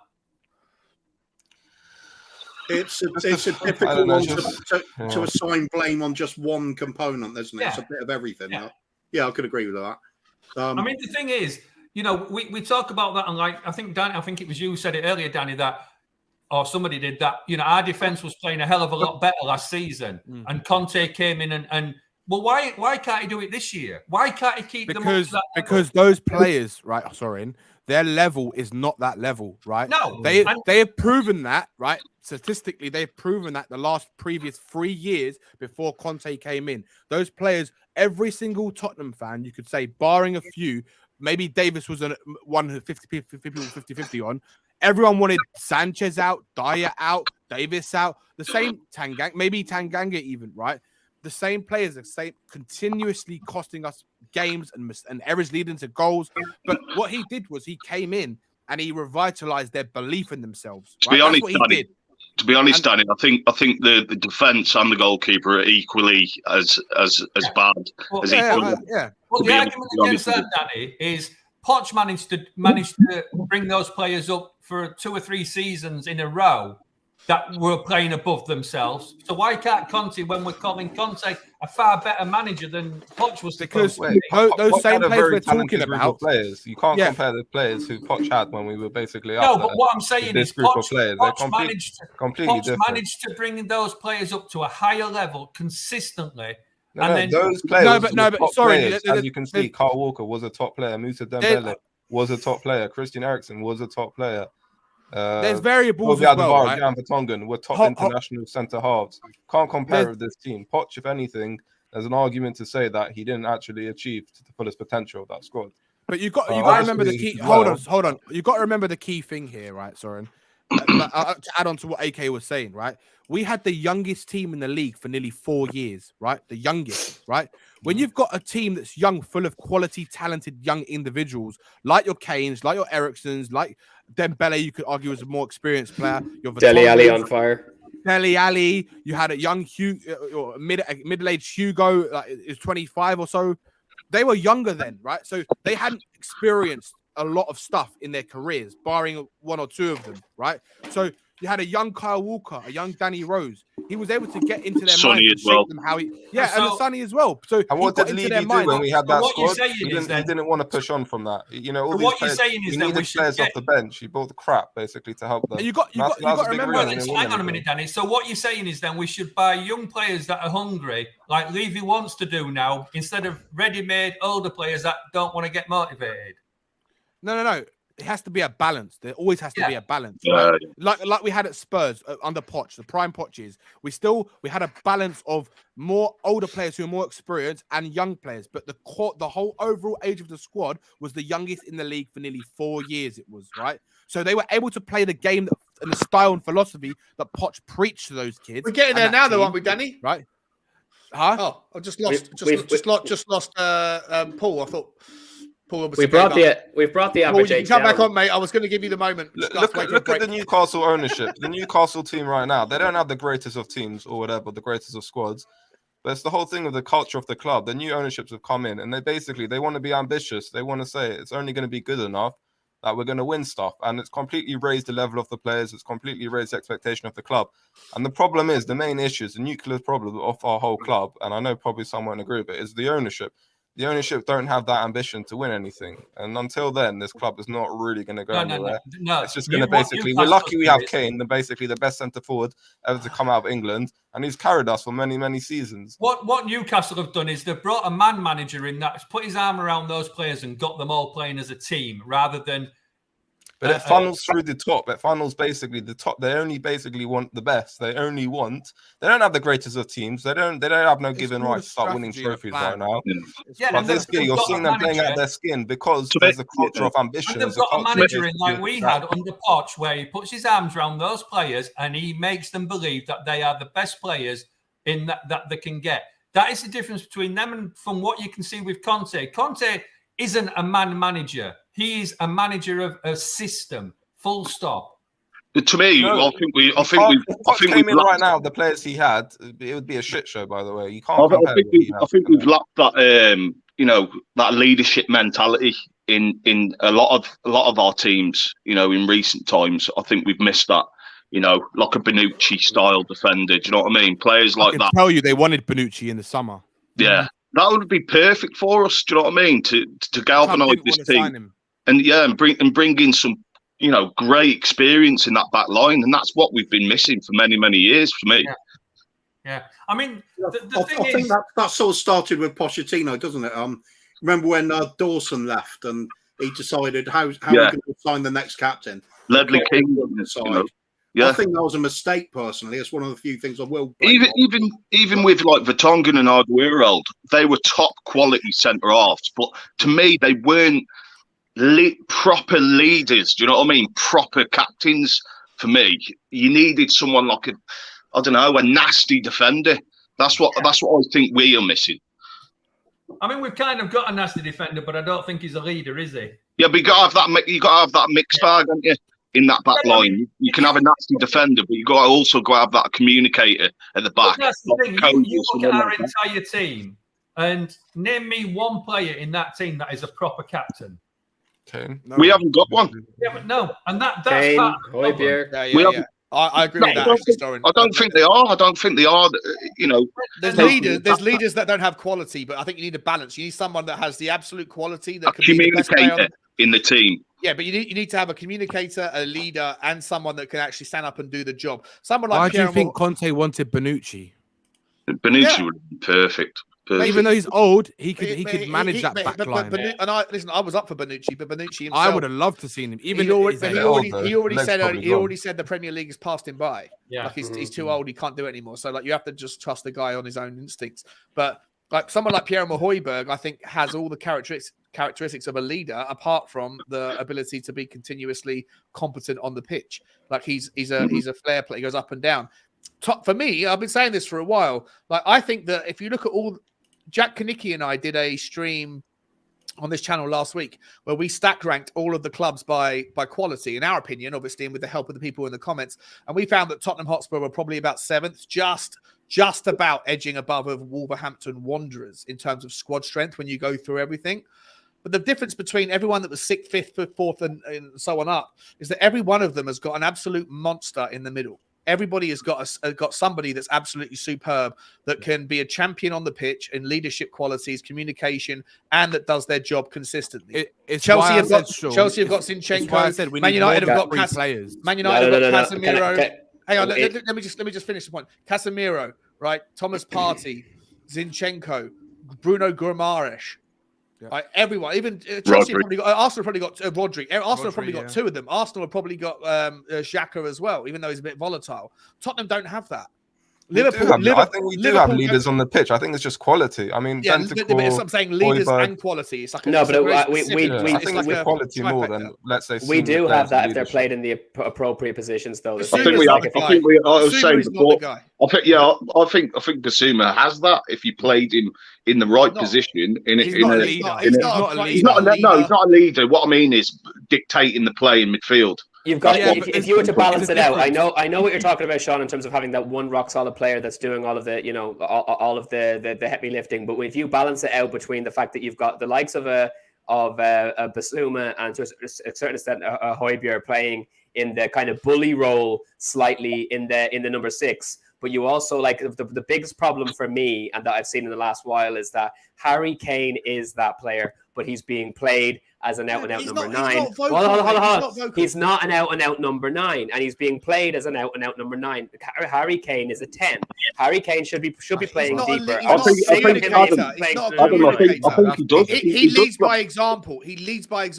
But he doesn't lead the team. He doesn't tell the people what the fuck are you doing. Right? You need somebody that can do that both gigs, and I don't think we have it.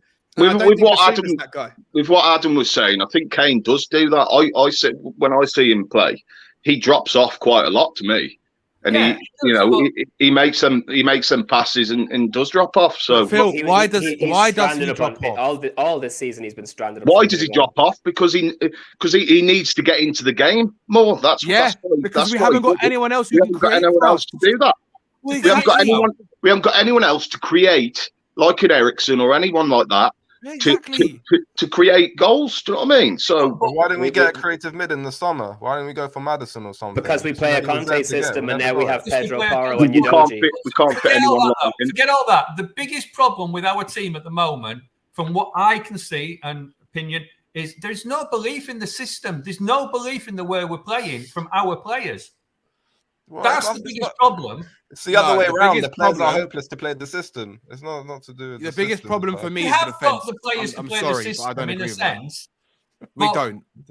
No, but I said in a sense. But the thing is, and I think we've had this argument elsewhere that if you've got players that don't fit the system, then the manager should be good enough to change the system until he's got the players. I don't agree with this with 5 at the back when clearly our strengths aren't defenders. I don't agree. It is slowly getting there though, because you've got.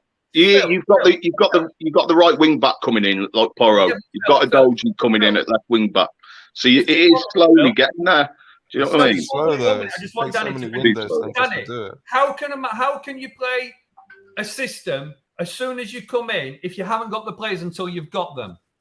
Why? Because he wants to make. He wants to build. How? What do you mean? He wants to drill in the system into the exactly. He wants to drill in the system, right? Yeah. Let me ask you a question. Sorry. Let me ask you a question.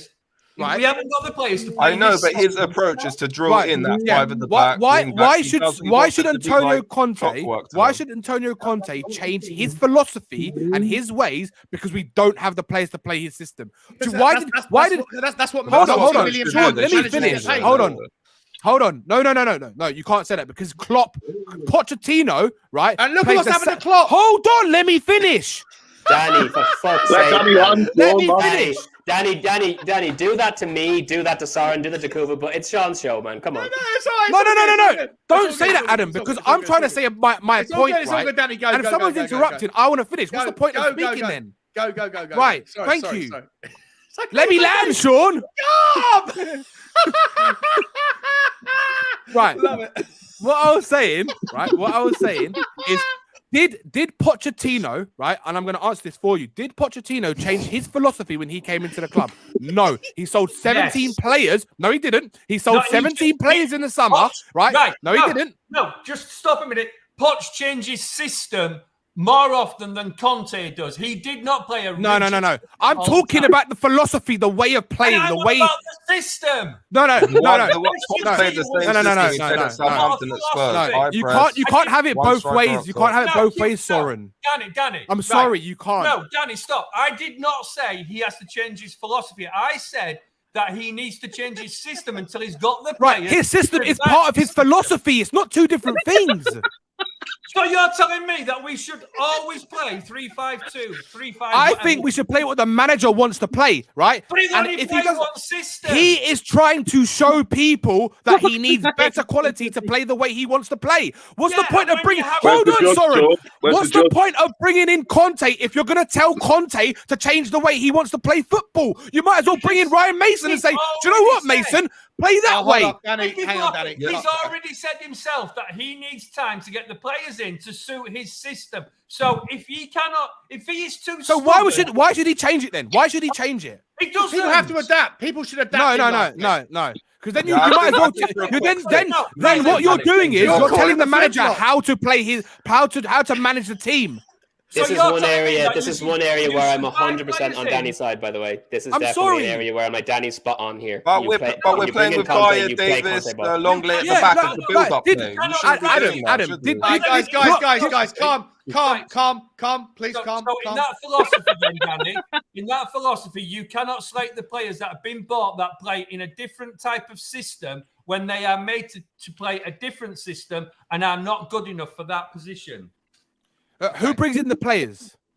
Hold up. The players, people like Emerson Royale were brought in for a different coach who plays a different system, and you all sit there and say how shit he is because he cannot play the Conte system. Well, but then you have hold on, Soren. You have to ask yourself, why is Conte playing him?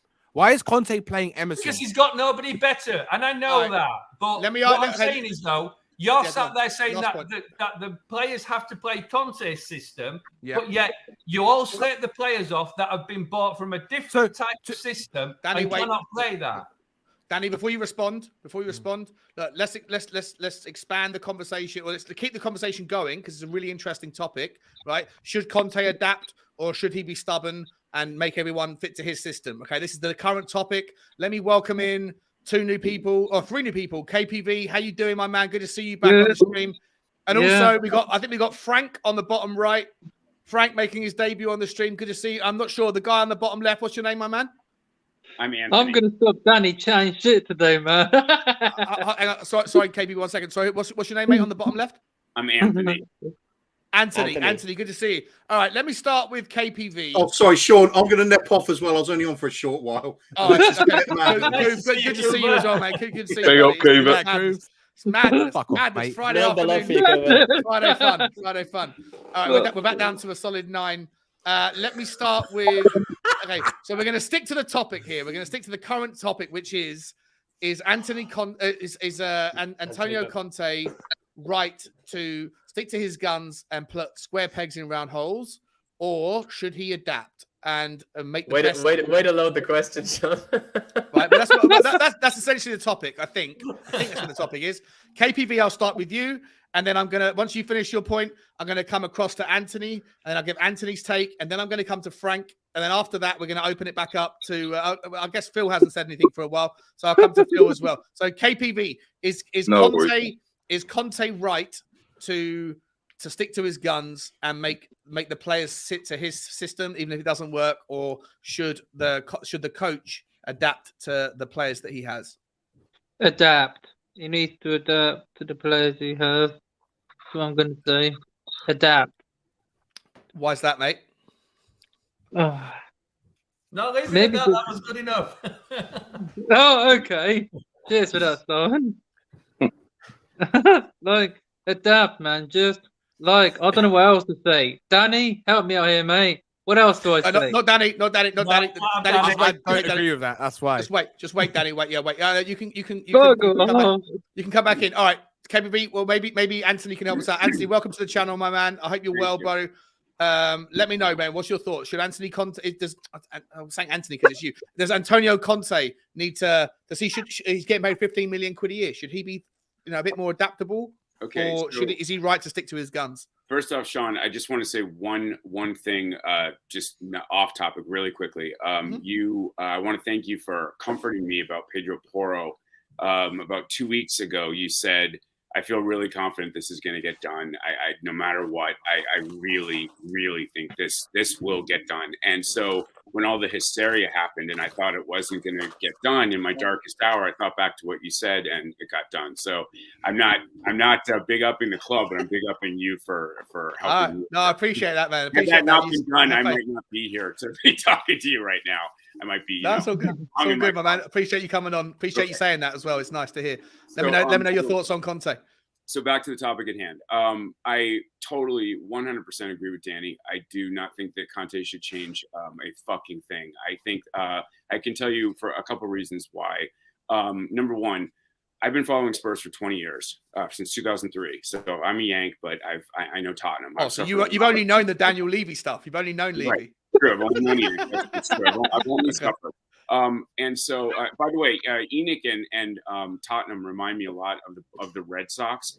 Hold on, before they became successful, they used to be nearly men. They used to almost win it, but never win anything. They never won a World Series for like 80 years until they got bought out and things started changing. And the reason why they never won is because they always had good players, but they never had enough pitchers. But they never had enough pitchers to get them over the hump. So this is a good comparison. So, but about Conte, back to him. So two things. Number one, last season, I have never in my 20 years seen us have so many gilt-edged one-on-one perfect chances. I don't care if the other team had 99% of the possession.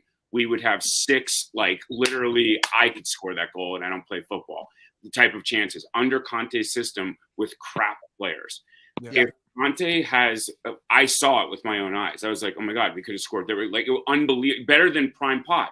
Prime Poch's football was better on the eyes, everything like that. But guess what? Goal scoring chances, somehow, some way, they were like guys right against the, and they would shoot it over the ball. Against the run of play. Yeah, I agree. I agree. So I saw it be successful. I watched it be successful with shit players. Secondly, you do not. Arsene Wenger didn't go from a 4-3-3 to a 5-3-2 to he played 4-3-3. That's what Arsene Wenger did because that's what he did. He was one of the most successful managers ever. I hate to bring it up, but let's face it. Klopp doesn't change from a 4-3-3 and go to a 3-5-2 and a 5-3-2. Fuck that. To his detriment this season, though. Well, okay, I will give you that, but I'm look at what he's run, Sean, now. Yeah, exactly. Like you can't. Look how bad he is this season, though, because the squad is depleted. The squad's like escaped him this season, and a lot of Liverpool fans are saying he should adapt. Sorry, I understand that, and I agree with that. So it depends on what you want. Do you want the manager to adapt, or do you want the team to get new players in and play the manager system? He's been extremely successful with his system. Conte is the type of guy that needs he needs wing backs. We all know that. I'm not giving you some genius answer. And he needs fucking center backs. The fact that we didn't get a center back in the summer transfer window, I don't care if it's a Robert Huth clone, just some decent, hardworking, really good big man in the middle. He doesn't have to be great even on the ball, just a punisher to like come in and sort of like add to our team. They're out there. They are definitely out there. A million people.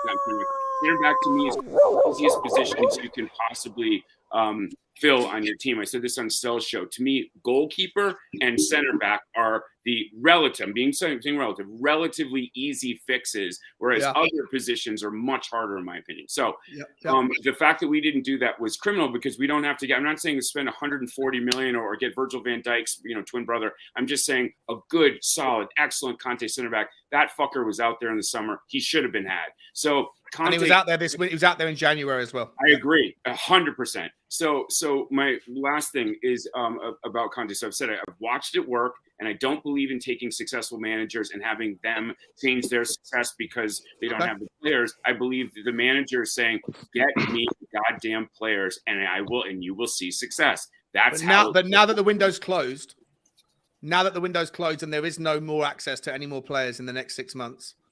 And listen, I agree with everything you said 100%. I actually love the Boston, the Red Sox comparison as well.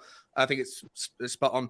The pre-2004 Red Sox, the Red Sox, before they won their first World Series, Red Sox. Yeah, I love it. It's a fantastic analysis. Oh, someone's gone. Frank's gone. Oh, he's coming back. I was coming back. Frank, come back, man, because you were just about to jump on for your say. I agree with everything you're saying, 100%. There's nothing I disagree with. When I reflected on the window, I said that the window for me, I don't think you can. For me personally, I don't think Conte was back. But for me, backing Conte is something that you have to have an assessment in your mind before you go into a window and say, what does it take to be backed? And did he meet your criteria? For me, a centre-back or two was part of that criteria. And so I don't think Conte was back this window. Agreed. People that say in December that Conte wasn't backed in the summer, I think people are guilty of playing the hindsight Harry and looking back and saying, well, someone didn't work out, Basuma didn't work out, or Foster or Jed Spence or whoever. But I didn't hear them saying that before the window. I think that people are guilty of looking back through the rearview mirror and deciding based on what's happened since the players have been signed, whether he was backed. And I think that's a really bad way of looking at things. I think you have to have a forward view. I think Sean, you have to say right now what happened. Yeah, go on, mate. Can I give just a little pushback on that? I don't agree. I think in the summer there were people like Danny and Stel and Sava and completely saying this window's been basically awful. We got a backup striker for 65 mil. We didn't get any right wing back that we needed, and we didn't get a center back nor an attacking midfielder. I heard a lot of people were excited about Basuma. I'll give you that, and I was too. I thought that was the signing of the season, but we needed a center back and a right wing back so badly that I would have taken Richarlison and not Basuma and just had a good like Porro and some center back, and I think it would have changed the whole team. I'm not calling out I'm not calling out specific people. Right? The specific people are always going to have their specific thing, but the general trend around was Conte backed. Even the question was Conte backed it's reflective, right? It's looking back and it's based on if Tottenham Hotspur were first, if Tottenham where Arsenal were in the Premier League right now, if we were number one, the conversation around whether he was back or not, no, it would not even be a thing, right? It wouldn't be a thing because we're first. The only time that we look back and question things that have happened in the past is when the present doesn't look quite as good as it did, or it may have done. And so for me, like, I think that what we need to be doing right now is, or over the next month or two, is having a conversation. And I'd love to document this stuff. I'd love to put up an Excel document where I ask every one of you, what is it that we need in the summer? Is it money spend? Is it net spend? Is it specific positions? Is it specific players? Is it getting rid of the deadwood? Whatever that looks like, whatever your version of being backed is, that has to be established now or very soon. And then we have to then judge at the end of the window, not wait until December and see how next season started, because certain players are not necessarily going to work out, but they may have had the best intentions to, or they may on paper have thought, we might have thought that they would have done, such as Basuma. So for me, I think that the idea of being backed needs to be forward looking, not reverse looking, which is all I'm saying. But I agree with everything else you're saying, Anthony. I think that Tottenham are two signings away in the centre back space from being. Let me just say one final thing that I'm gonna have to go. The one final thing that I want to say is this. You talk about what we need and getting these Excel sheets out. Sean, you've had jobs before a lot. You've worked in tons of finance and all this kind of stuff. Sean, if you don't know who your boss is going to be, you don't know what the fuck you're doing. You don't know if you should stick or twist, if you should be doing this type of, financing or working on this type, or if you don't know that, this club is so goddamn adrift and so snotty and so fucking haughty and so above us little disjointed pieces of off their asses, man. They don't talk to us. They don't give us love. They don't. A club needs to feel a connection. Fans need to feel a connection with the club. Football is an emotional thing. It's not a strictly business. Buy these houses. This will go up in this market. It's a fucking emotional thing. It's like your children. Yeah. Love them. So your club, you love them. The club doesn't feel. I don't feel loved. I feel like I'm a nuisance to them. Like I bother them or something. And the clients. And that's I'm not part sure of why. I'm not sure why. You're a customer, right? You're how a fan. Can I you're a know? customer. How can I know what we need next year if I don't know if Conte's going to be? Well, but whose fault is that? That's not Daniel. That's not Daniel Levy's problem, right? That's Conte's fault. I think that they could make that, or then they should talk about that. Then they should say that. They should. They can't do that because it's confidential information. That's like you wouldn't like if you, I don't know, if you worked in a big organization and you had the possibility of being headhunted.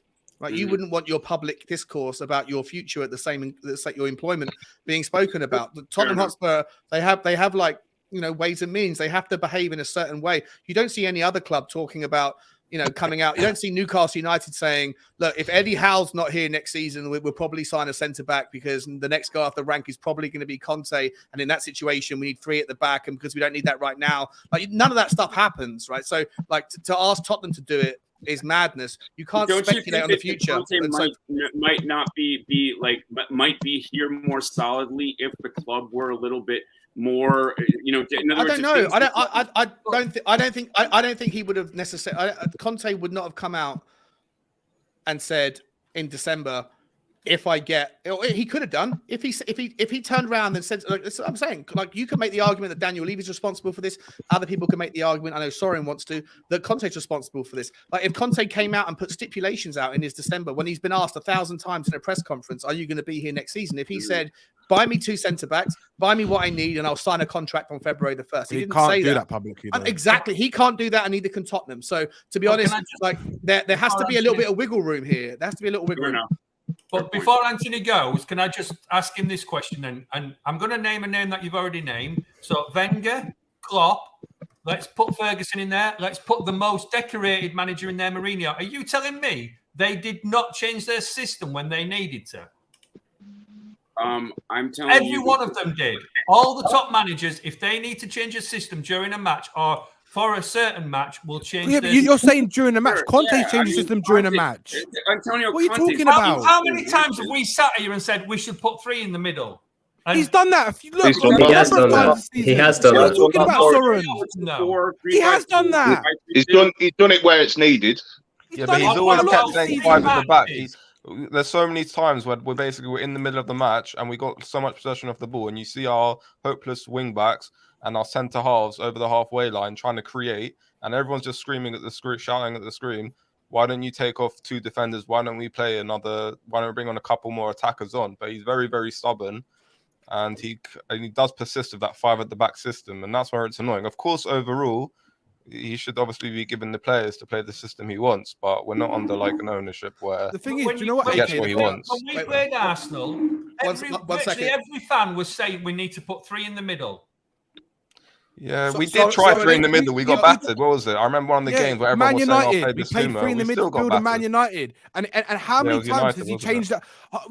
You can't use that argument, Soren, because when he went 3 in the middle, when he changed it 3 in the middle, and Basuma came on against Leicester, we went and won the game, right? Yeah. He brought on Son, he brought on 3, went 3 in the middle, and went and won the game. He did it against Bournemouth as well. We won 3-2 at Bournemouth. He went 3 in the middle, brought on Basuma, brought on Benson Court. No, it was Bournemouth. It was Bournemouth, mate. Bournemouth ended up winning game 3-2. Against Brighton, he played 3 in the middle, but in other games, 3 in the middle. Yeah, but I'm saying in that game, he went 3 in the middle again. There's been lots of games where he hasn't brought on an attacker for a defender, and he's just kept 5 at the back when we've needed a goal, and that to me is just a bit stubborn. 100%. He should have done that.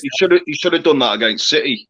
When we were 2-0 up, he should have shored up the midfield because they were getting so much of the ball. I'm not playing Spence instead of Royale. What? Guys, argument. Pause a second. We continue this in a second, but Frank's been waiting super patiently. Anthony, before I know you said you've got to go, but I want to bring Frank in on this one. Before you go, Anthony, in the private chat, mate, you can see there's a private chat in the back of StreamYard. Can AK in the middle? Anyone whose whose details I don't have, if you don't mind, can you stick it in the private chat? Because I want you guys to come on again, and I'll reach out to you on WhatsApp or on Twitter or whatever else. Same with you, Frank, as well. Can you put your telephone number or your Twitter, whatever handle, something, or an email, whatever, so I can reach out? Because this has been, you guys have been absolutely awesome, and I want you guys to come on as often as you want, because I love debates like this. But so listen, Anthony, if you can hang around, mate, for a little while, I want you to stay around. But I want to come to Frank because Frank hasn't said a word yet. How you doing, Frank? Good to see you, my man. You're on mute, buddy. It's been waiting for 2 hours and he's on mute. Left me on mute. You left me on mute. You're still on mute. Still can't hear. Still can't hear. Still on mute. Oh, Frank. Oh, Frank. Oh, God. What have you done to me, Frank? He Spursied it. He Spursied it up. You still on mute? Are you there, buddy? We'll blame Daniel Levy. No, nightmare. Yeah, Levy didn't want it to speak. I blame Brian Daigle for this. He's actually just messaged me, and what he wanted to say was that Levy is the best person to be running our club. Frank, if you can go and figure out your audio, mate, come back in because you've been waiting so patiently. And I really want to hear your take on it. But I know you put your email address in, so I'll reach out to you as well. But come back in if calling me now. All right. So someone else was where I interrupted somebody to get that. Where were we? Soren, you were saying something, my man. You were saying something. Yeah, no, I'm just saying that, the argument that brought this question up was that we shouldn't expect Conte to change his systems or his philosophy. But I think I'm not talking about as a permanent thing, but as a short-term thing until he has the right type of players to suit his system. And I'm not talking on a permanent thing, but match to match, we should be able to say, right, yeah, we need to change the system a little bit because the players we have aren't good enough to play that type of system against this team. They're not good enough for any system. Hey? They're not good enough for any.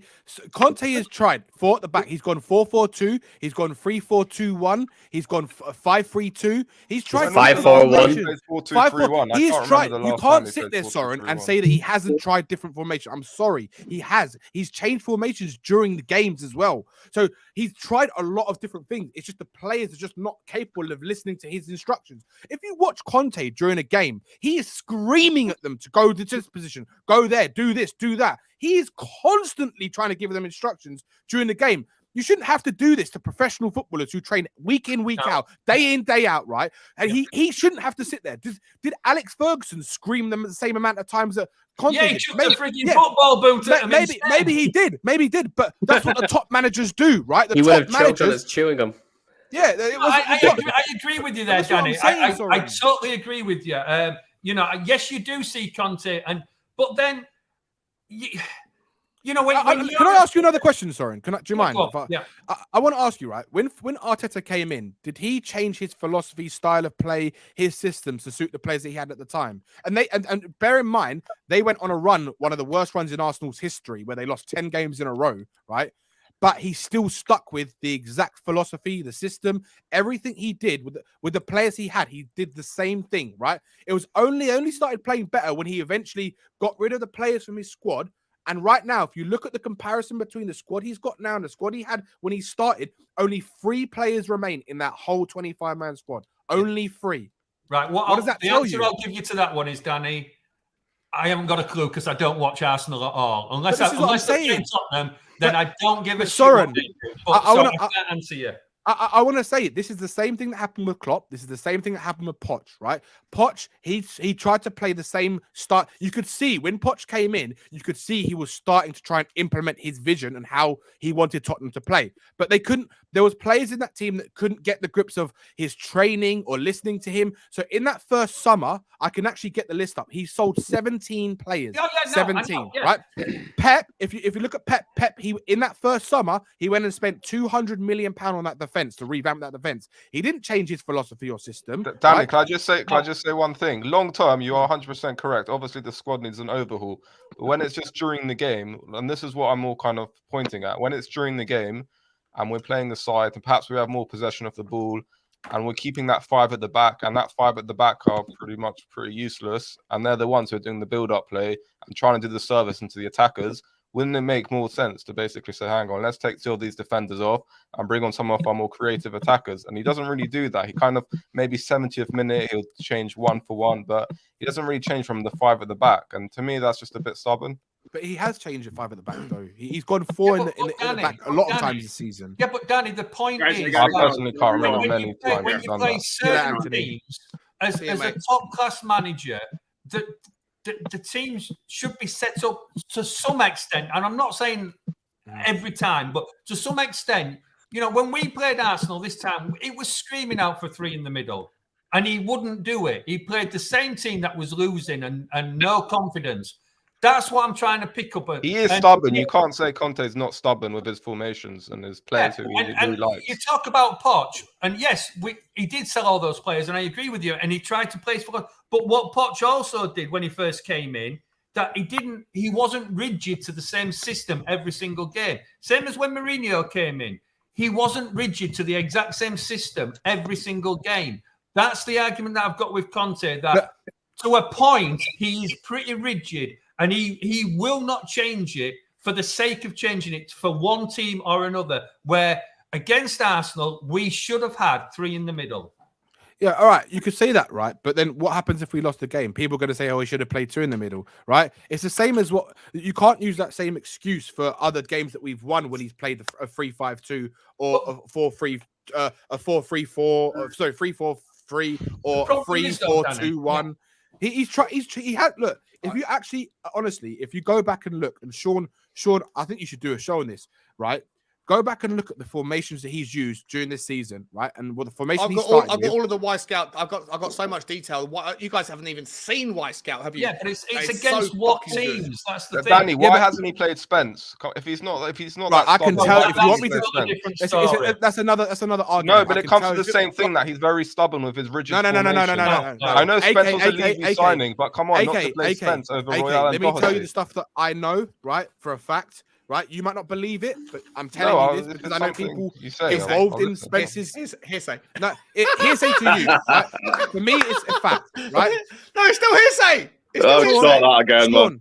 Sean, I know coaches. I'm kidding. One of my best mates, right? His cousin is a coach at Spurs. I'm right? winding you up. I can tell you things. Right?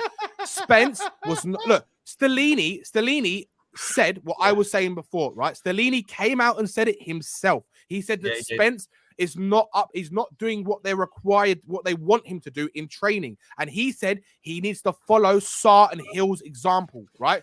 What he means by that is Sarr and Hill are listening to everything they're saying in training, and they're training harder than most players. I agree with you and about I can that. tell you, he's a dick. But let's see it on the pitch. If he's useless, let the fans judge as well. I mean, listen, guys, championship last year playing wing back. Yeah, but that's a championship, mate. That's a championship. Yeah, but he's still obviously a good level. I know that's a championship, but at least give him a chance. You can't give him a chance if he's not listening to the staff. Danny, AK, we can pull this conversation back in 2 seconds. I feel terrible because I didn't even notice it at the time. Adrian Chia, over an hour ago, mate. I'm so sorry, bro. I'm so sorry. I didn't even see it pop through in the comments. I must have been doing something with bringing people in. He put up a super chat. If you're still watching, then I'm very grateful. If you're not, and you watch this later, I'm so sorry, my friend. But he said he put a super chat in saying, using that argument, it's not even Poch that got us to the 2 finals. It was Moura, and Poch dropped Moura, and it ended up as a defeat to Paul. I think that's going back to the debate about who was successful, who was relevant to get us to the final in the first place, right? So again, I agree with Adrian Chia. And I'm so sorry, my friend. I didn't even see it, mate. I'm trying to do 1,000 things here. Thank you so much for the super chat. I agree with your point that, like, if you want to, like I said, I've said at the time, if you're gonna like just cherry pick where you attribute credit, then you can get into the minutia very quickly and say that if you're going to give it to Poch, you should give it to Moura, or you should take it away. You should blame Harry Kane because he wasn't around for the final. He turned up, he was injured, he was ill, and yet he forced his way into the team, and it cost us. So I 100% agree. But Adrian, like, put in your next comment if you're still watching. Put your next talking point in as just a normal comment, and I'll bring it up as a discussion point as it happens. I'm sorry about that. I also want to say to R Green, welcome back to the membership, my man. Thank you so much. You're a puppy. I did put the noise in when it happened. You're a legend. Thank you so much, guys. If you do want to become a member, you can become a puppy or a pony, a Spurs Talk Show puppy or a Spurs Talk Show pony. The link is in the description. And then most recently, you've got Jory saying, backing Conte. I think this is where we're at right now. Backing Conte is, quote, or colon, improving the 11, the first 11 and then the squad with players that Conte thinks is the minimum or better to compete for silverware. Adam, do you believe that is what backing Conte means? Because I think that backing Conte is a subjective term. Do you think that is clarified? Like, is that clear enough that is something that everyone can be held to the same standards for? I'm not sure it is. Thank you for the super chat, Jory. Love you, mate. Yeah, I think backing Conte is giving him is providing him with the better players than what we have. When he came into the side, it was an absolute miracle because when he took over, he had an absolute shit show of a team to work with. He helped us to perform above what we were capable of on paper, and so now we're at a point where as you and I have put several times, Sean, we've done all the groundwork in terms of investing all the money into the stadium, the training, all that kind of crack. And so now we brought in an elite manager. The way you back an elite manager is giving him the squad that he needs in order to be able to go on and win the silverware that we're all absolutely dying for. So yes, step one, improve the first team. And we, as Soren and I have said on several occasions in this stream, you need 3 players and suddenly we have an absolutely top tier first team. All you need is 2 centre backs and a goalkeeper to be replaced with some really, really high quality players, not dross. It's got to be solid players. And we're getting there, right? You're back totally. Look, I think that of course they're going to do that. Look, we were told, we were absolutely 100% told that in this window we were getting an attacker. We were getting an attacker and a right wing back, and that's exactly what we got. We've been told that in the summer we're getting 2 centre backs and a goalkeeper, and that's exactly what we're going to get. Danjuma is a good replacement to have as an absolutely. attacker. Yeah, absolutely. He's an upgrade. You're mental if you don't think so. He's an upgrade on Brian Hill. Brilliant. Danjuma the other teams 100% are signing, like Chelsea. He's 2.5 million quid. Danjuma is an okay player to come in. Yeah, he's a Levy signing. It's not obviously going to take us to any next level. Oh, he's not going to come in and change the game. He's only here for 6 months. He's literally here. He's literally here to. You've got a talented player in Brian Hill who is not ready for the Premiership. He may never be ready for the Premiership. You've suddenly brought in a player that can go straight into the Premiership that might not have the talent or the future that Brian Hill's going to have, but he is ready now. Brian Hill is not ready for the Premiership. So you're saying Danjuma's going to pull up trees for the next 6 months at Spurs? I'm not saying, but he's going to do a better job. He's going to do a better job than Brian Hill probably would. Because we've been talking about having. We've been talking about backing the manager, and what Jory said in the message was that we have to hold on a second. We've been told that what Jory said was we're going to have to improve the first 11 first and then improve the squad. What we have done by bringing in Danjuma is we've improved the squad. He's not going to go in and go into the first 11. Poro's going to go in and go into the first 11. He was the one that we needed to go in and go into the first 11. Destiny Udoji coming in next season. Having a good squad. We need 2 quality positions in every position. Danjuma is not a quality player as a backup position. He's just a player. Levy got on a deal on the last minute. Basically, someone probably gave him a phone call, said, hang on, this player's going to Everton. We can get him for next to nothing. Danjuma coming into the squad is better than Brian Hill being in the squad. You don't believe so, you don't know who Danjuma is. Don't you think Danjuma, them sort of players, we need in the squad more? We need more depth. We need more than just Danjuma. Can I just say something? I think Danjuma's great. I think Danjuma's great. AK is the one thinking that it isn't. Yeah, going back to your point when being someone who's a Levy out person. Hang on, Danny. Just going back to your point where you said we need, we'd be okay with just 3 players coming in. Into that starting 11. Granted, that would help. It would do. Two world-class centre-backs and a replacement goalkeeper is exactly what we need. Exactly. But we need more than that. You look at like the teams in history that have won the league with right in what you're saying. Great squads. Hang on, with great squads that have won the league, such as Man United, Chelsea, Man City. In recent times, they've had brilliant squads. Players to come off the bench to make an impact. We have never had that. We've never had that. And we're building that now, right? Say again? We're building that now, right? Because the question I was asked by Sean was to respond to Jory's comment. Hold on, AK. The question I was asked was to respond to Jory's comment. Jory's comment said that backing Conte means improving the first 11 and then the squad.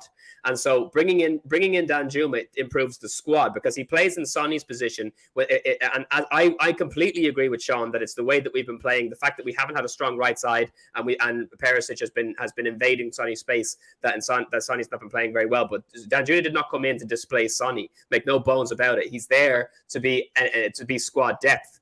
Absolutely. Okay, Sean, and so if we bring in 2 centre backs, and AK, can you stop, please? There's two centre backs that need to be brought in to improve the first 11, and a goalkeeper to be brought in to improve the first 11. That means that's the first thing that has to be done for Conte to be backed, and then absolutely improve the squad. Danjuma is squad depth improvement. Right, so I'm going to pull up on what you just said. Okay, because you're saying Conte needs to be backed. We need to improve the squad. Like it's suddenly gonna happen over the past. Like basically, we were told in the summer, we were basically dished out from different people saying that how we have a 150 million injection player revenue sales, Champions League money coming in. So Conte's definitely going to be back. Yeah, obviously none of that actually happened. We didn't improve in the areas we needed.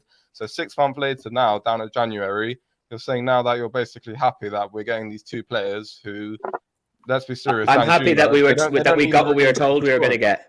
I'm happy that we got what we were told we were going to get, and then next summer we're going to get what we're told we're going to get. We're told in the summer. I won't be happy if in the summer we don't. If I told you I'm going to give you a piece of bread, you're going to be happy. We need more than obviously just Danjuma, and we need so much more. But it's, I'm not deluded enough to think that we can go out in one transfer window. Enough to think that one transfer window is not going to get us all the players that we need. I would like 22 world-class players, but that's not realistic to try and get in one transfer window. What is realistic is basically getting in the players we need to actually win something. That is realistic. I'm not asking us to spend like £1 billion on players. We have every possibility of getting an FA Cup this season. Can I chime in? Can I chime in? Go on, Danny. Right. So being someone who's a Leviat person, I agree to the extent what AK is saying to some extent, right? The fact that yes, it was an opportunity signing, right? It was never an intention to sign Danjuma, right? But having said that, right, Danjuma does improve the bench more than what Brian Hill does, right? I can't deny the fact that Danjuma was a player that was never on the list, right? He was never someone they wanted to. Initially, he was not at the top. No, of the he list, was. right? He was on the list. He was on the list. Paratici he's come out in his interview and said he was. Gerard Delafeu was the one before. That's even. Delafeu apparently, from what some people were saying, was the one before, right? The one they wanted was Zaniolo, but they couldn't get Zaniolo, right? So they had to see what. They had to see what, they didn't want to pay the money for him, right? And I agree they did that. I think it's a bad mistake if they paid the money for him. Now, with Danjuma, I think he does offer us a lot more than what, say, Brian Hill can offer us and what Lucas Moura can offer us this season. Because Lucas Moura's been injured the whole season. So we haven't even seen him at all, right? And when he has played, he looks like his legs are gone. He looks like he looks completely done at Spurs. And that's why they're not going to renew his contract in the summer, right? Or they're not going to activate the extension. So to bring Danjuma in, you could see, right? We had Richarlison injured, we had Kulusevski injured, and we had no one else on the bench other than Hill, right? Now we're going to have Richarlison back hopefully in a week or two, and we're going to have Danjuma. So it gives us different options, right? So Danjuma, essentially, as much as he's an opportunistic signing, he helps the depth of the squad, right? In whatever way you think it might not, he does. Unfortunately, it does, right? Unless it's someone who's really, I want the board completely gone. Danny, we needed centre halves and a creative mid. So let me tell you something, right? And this is where now I agree with you. We need centre halves, right? Look, allegedly, from what I'm told, right, we tried to get centre backs in this window, right? Now, Ndika, you can believe this if you want or not, that was their number one target. They wanted to get Ndika this window. So why not pay the money for him? Listen, it wasn't all Spurs' fault why Ndika didn't come to Spurs, right? Now, you could say it's Spurs' fault because they could have offered him astronomical wages or they could have offered him an astronomical signing on fee, right? But I can tell you, from the player side, right, he was willing to wait because he feels he can get a bigger move in the summer to a bigger club with a bigger signing on fee, right? That's the ambition of the player, right? Spurs tried to get him. Now, are we a top 6 club? Yes. No, and as a top 6 club, the other clubs, if they want a player, if they need a player and it's desperate, they just go out and pay the money for the player. Right. And that's you what can say, look, listen, I'm Levy out, right? I want the board out, but you're not listening to what I'm saying, right? I'm trying to give a balanced understanding of what's actually going on. You haven't got to justify when the man makes a point. And it's different. You haven't got to justify by saying, listen, just so you know, I'm on the same page as you are. No, what too many people do is sugarcoat around the actual what he does, what Levy does. I'm trying to understand. I'm trying to make him understand, right? That's the most sense Danny has made for a long time, and you don't understand what he's saying yet. So you're saying we shouldn't go pay a bit more extra for the players we need in January. If we can't get them in January, we should wait another 6 months. No, if the players that Conte has identified are Bastoni, and Bastoni, we heard the other day, Ali Gold says we are going big for Bastoni in the summer, apparently. Listen to me. Conte is like, Sean, can I finish the point, right? I just want to finish what I was saying. Yeah, all right then. Right? Go on then. Thank you. I appreciate that, Sean, right? So in Ndika's particular scenario, right? The player did not want to come. He did not, no matter what, he didn't want to come. Yeah. Right. So we can't say. Same with Guardiola. Guardiola. Yeah. It's not sort of Guardiola. Skriniar. No, forget Skriniar. Right. Skriniar. Right. What the stuff, he wasn't coming because I know the club. Yeah, right, what they did was they went to his camp and they went to his part and they basically said they wanted to see where his head was at. His camp responded that he's going to go to PSG. Exactly. So the club didn't make any intentional offer for him. Now, you can argue and say if the club offered, maybe it would have swayed his head. Maybe, right? But if PSG are on the table, right, I think his head's already made. They wanted him in the summer last summer. There's more than one decision maker in a process, right? If you want to buy a player, just by saying here's 100 million quid, come to us, it doesn't mean that was always the case. There are other players. Defenders. They're not the only two defenders to go out and buy. Like if Antonio Conte has identified their first choice. Right, why settle for the bridesmaid thing? You know, why settle for the bridesmaid? Alistair Gold said about Bastoni, we're going to try in the summer, right? I've been saying this to everyone for months and months and months and months, right? If Conte stays in the summer, Bastoni is going to be a Spurs player. And I tell you what, I know this because I know people who are in the Bastoni camp, right? The only reason we didn't get Bastoni in the summer last summer was people that are in the Bastoni camp. Yes, Sean, I do. He knows everybody. I know a lot of people. I know people. I got a little bit of this, a little bit of that. Sean, I know a little bit of everybody. I network a lot, Sean. You'd be surprised. Right? The only thing all I'm saying is, right, if Conte signs a new contract, Bastoni's going to be a Spurs player. He's not going to sign. You can tell he wants to win stuff. He can't win stuff with Spurs. He can. If what Danny's saying is true, and if Bastoni if what Danny's saying is so certain that Conte stays, Harry Kane stays, you've got 100%. Destiny Udogie coming back, you've 100%. Got Pedro Porro, then you've got Bastoni. If Bastoni's actually, if what Danny's saying is true, then we could absolutely win things next year. All you then got to figure out is a replacement for Hugo Lloris, and to Adam's point, is another centre back in the middle to replace Eric Dyer. And then we've got one of the world's, and we've got one of the best 11s in the Premier League. He wants money to spend. He's not going to get that under Enoch. No, okay. So he'll go somewhere else. His stock hasn't fallen since last year. He got us into the Champions League. He wanted to see if we were ambitious. Where's he going to go? Okay, where's he going to go? On the hype train that we were going to spend a lot of money. Where's Conte going to go? You can see his face on the sideline that he's just basically fed up. Where's he going to go though? Where's he? Everything you're saying is speculation. It's all. Hold on. I want AK to answer. Basically, from what we've seen. AK, he might not be happy at Tottenham, but where is he going to go? Like everywhere else in Europe is broke. They're broke. There is no money in Italian football. There is no money in Spanish football. The only club in Spain that maybe represents his style of football is Atletico Madrid. Let's see what happens with Simeone, but that's maybe one option. But in the Premier League, he's not going to go to Manchester United. He's not going to go to City.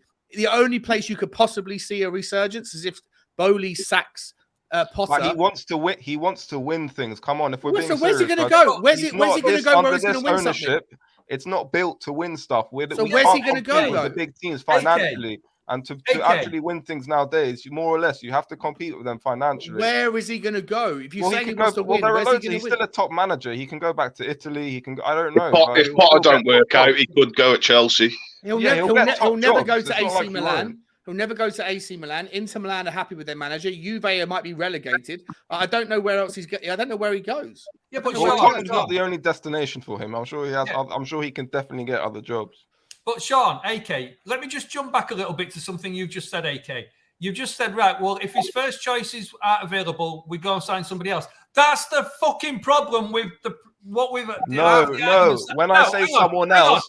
No, that's the problem with half the arguments where people are saying Conte wasn't backed is because if you don't go get what the player he wants, then we haven't backed him. If we go and get somebody that he doesn't want, he would be happy enough with an alternative quality defender. It doesn't have to be Gvardiol for 100 million, and it doesn't have to be Bastoni in January. If you offered him a top defender, he would take it. If you offered him Joe Rodon, he won't be happy. No, but Danny's just explained this quite simply to you, and you didn't listen to him. We went for some centre backs, and they didn't want to come. So if they're his first choices and his first choice, we've always... You know why they didn't want? Because we're not a serious club who goes out for other defenders. His first choice is Bastoni. And I sat on this thing last summer and said, if he didn't come, we didn't put a proper offer in for him because the signs were he wouldn't move until this summer coming. Now, if that is the case and Conte wants Bastoni and he has said to the club, I want Bastoni as my number one choice, he might come next summer. The club aren't just going to go out and waste money because then half the fucking fans are turning around. This is the problem with the fan base at the moment because we've been literally fed so much crap the past 20 years from Levy. Any kind of basically opportunity signing we have in the future, which is going to look good, like we can get Bastoni in the summer. We're just so happy to grab and take it. You do understand the philosophy that every single player we're linked with doesn't mean to say we're going to try and buy them. It's all propaganda and clickbait for these media outlets for you to read their story. We play with 3 defenders at the back. We've only got 1 good defender. So let's say we do get Bastoni, like everyone's saying in the summer. We still need at least another 2, 3 decent ones more. So why not in January? You've just been told we tried to get Indicate. And Incape is another one that we're looking at. It'll be between him and Bastoni, I think. If Conte's here, it'll be between him and Bastoni we go for. So another question then. And by the way, 1 is just not enough. We need like another 2. I know that. Yeah. They both play in left central defense, right? They're both left centre backs, right? So of course we need another one. And they're not. I know Chelsea are quite a bad example because what they did in January was pretty but why do you think we only signed Longley on a season long? Why do you think we signed Longley on a season-long loan? With no option or obligation. It was a Levy kind of signing, wasn't it? He didn't have to sign anyone. No, it was a stopgap. Because they couldn't get Bastoni. That's who they wanted. Yeah, and they're planning on trying to make sure they get it. Now, when Conte came in, and over the last year, all he's been saying is it's a building process, and it will take 3 to 4 windows to get where I want this team to be. He's had 2. He's just had his third. We couldn't get Bastoni. We couldn't get Dybala. We couldn't get Mane. We couldn't get. It's all the same. It's just like we have to wait. The same. There are reasons we didn't get some of those players, and in the end, we dropped out of some of those players. Right. To be fair to AK, on those particular players he just mentioned, right? Yeah. The Dybala one. If people actually want to remember the saga, Man United actually agreed a deal before us, right? They agreed the deal before us, right? But then when they found out they couldn't get the naming rights done, right, they dropped out of the deal. And the same thing happened to us. We agreed a deal. We tried to do a negotiation for the name rights. We couldn't get it done, right? Yes, you could argue and say Levy and the club could have paid money to do that, but they didn't want to do that. So in that respect, I agree. If they really wanted him, they could have pushed the boat out and paid the naming rights deal. It was like the report was something like 14 million. So it's a lot of money. But look, it doesn't say the fact that the club can't do it. They had the money for it. They had the money the season after to go and buy Martinez when they put in a 60-70 million pound bid for him. So it's not like they don't have the money. Of course they can do it. But they were going to sell Kane though. Certain things. Look, I wish they could go and push the boat out more and more if they could. But look, how I see it right now is that for me, if Conte's gone in the summer, then I'm. Do you think he will be? It won't make a difference. I don't care if he come back and the fans will be happy. I don't care if he is gone. Like, does anybody think he is staying? I don't know. I think if you ask 1,000 people, not on Twitter, if you ask 1,000 people that are just like impartial people, because Twitter's full of like the extremes, I think 50 people would say, like, yeah, 50 people would say no. And then if you were to ask, do you care either way? Maybe 65% of people would say yes, 35% would say all the ownership. No. I don't know one of the people the ownership anymore. I don't understand. We're all going to be in the ground in another like 50 years' time. You know, so who cares if another guy comes in and there's a bit of unpredictability about what might happen. But what's going on now for the past 20 years? There's just too many fans, which, all right, fair enough. Every single fan who says that Conte's not going to be here next season is not listening to Conte. This is what really annoys me, is that not fucking one person who's saying that Conte's not going to be here next season is listening to him. Then why hasn't he signed? Adam?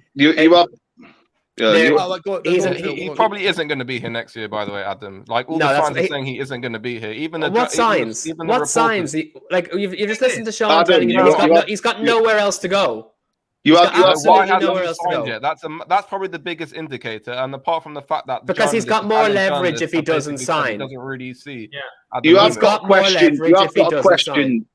question whether he is going to be up for it as well, because he's had a shit year. You know, he's got more leverage. He might want time off. He might want time off. Don't go out feeling, do you? You know, Adam has just hit the nail on the head. If he'd have signed a contract already, he probably wouldn't have got quite what he wanted in as with Porro and something. The longer he leaves it to sign his contract again, the more players that he can get. He hasn't signed. I just want to tell you, right? Conte, everything he does is for a reason, right? Yeah. There's a reason behind the madness, right? Yeah. Everything he does, look, you can go back to his previous clubs. Go back to Juve, go back to Chelsea, go back to Inter. He did the same tactics when he was at those clubs, right? It's all to try and get the board to do what he wants, right? 100%. That's exactly what he's doing. And I'll tell you one thing, AK, right? Yeah, the board aren't going to change their ways. They've operated in a certain listen. Right. So no, they haven't. They haven't. So stop telling me they have. They haven't. I'm gonna use Sean's favorite word, right? Allegedly, right? Allegedly. My favorite word. My favorite word is conjunction. Right. But Allegedly, right? I'll tell you from the let's just say what Sean likes to call actually hearsay, right? The hearsay that I know. Right, that there was an offer on the table. They've been planning to give Conte a contract, right, for a while, right, from since last year. Though. He doesn't want to sign. Listen. As far as I'm aware, right, the contract was there. He was due to sign it when he came back from the World Cup. After the World Cup break, he was due to sign that contract. It was going to get announced in January, the beginning of January, and it was going to be the start of this new kind of cycle for Spurs, right? Conte is going to be the manager. He's going to have a 3-year extension until 2025 with an optional year. Right. As what I was told was basically that some of the terms had changed in the contract. Now, he obviously got annoyed by that, and he went off back to Italy. The club didn't like the fact that he went back out to Italy before pre-season started without telling them, or something like that. Something like that happened, right? Now, at the moment, from what I've understand, is that Conte's side is like he's not fully trustworthy of the board that they're going to promise to do what they've promised before, right? Now, on the board side, they're half of the board of Conte, half of them not sure about him because they're not sure about his volatility and the way he acts and all this kind of stuff, right? The madness that he does in his press conferences, all this kind of stuff, the stuff he says, right? As far as I know, Conte wants to be at Spurs. He does not want to be anywhere else, right? Now, in my opinion, I think I'm on your side in the sense where I've got a funny feeling that Conte might leave in the summer, and I probably think he will leave, right? Because I don't think that it's probably part of it is probably going to be to do with his happiness, and it's part a of it's 50-50 right now, Danny. Come on, well, mate. look, No one knows. I'm giving my opinion. I think, in my opinion, I think he's not going to be here, right? But I'm saying that if something happens between now and the summer, right, and they come to an agreement, you'll see Conte sign a contract in the summer. Is it going to be? Is it going to be a long-term contract though, Danny? It will be a free. It's unheard of that he does one. If he signs a contract, Phil, it will be a 3-year deal. That's what's on the table. It'll be until 2025, right, with an optional year. And if he signs a contract, I'm telling you, that's what it's going to be, right? And you'll see it. And you'll see it if he signs a contract. But if he decides to walk out this club, then I've got no idea what's going to happen to this club. And I'm the very, club will very be fine. worried. The club will be fine. Pochettino club will will come be back fine, in. but Danny, after all that, are you going to tell us you don't know somebody who knows who the next manager is? Look, I think we all know who the next manager is going to be. He knows people in the Camp Bastoni, but doesn't know whether Conte's going to sign a new contract. Come on, bro. Because there's a lot of people who don't mind how much leave he spends. No, hold on. What did I just said that at this moment, the feeling from the Conte camp, the Conte side, is that he doesn't fully trust that the board are going to agree to what they've previously verbally agreed with him before, right? So if something changes between now and then, right? Something changes between now and then, and they all can come to an agreement on the plan of the future of Tottenham, right? In the next couple of years, while he's going to be the manager, then he will sign a contract, right? But if he doesn't agree with it, then he's not going to sign a contract, and you'll see him walk away from the club.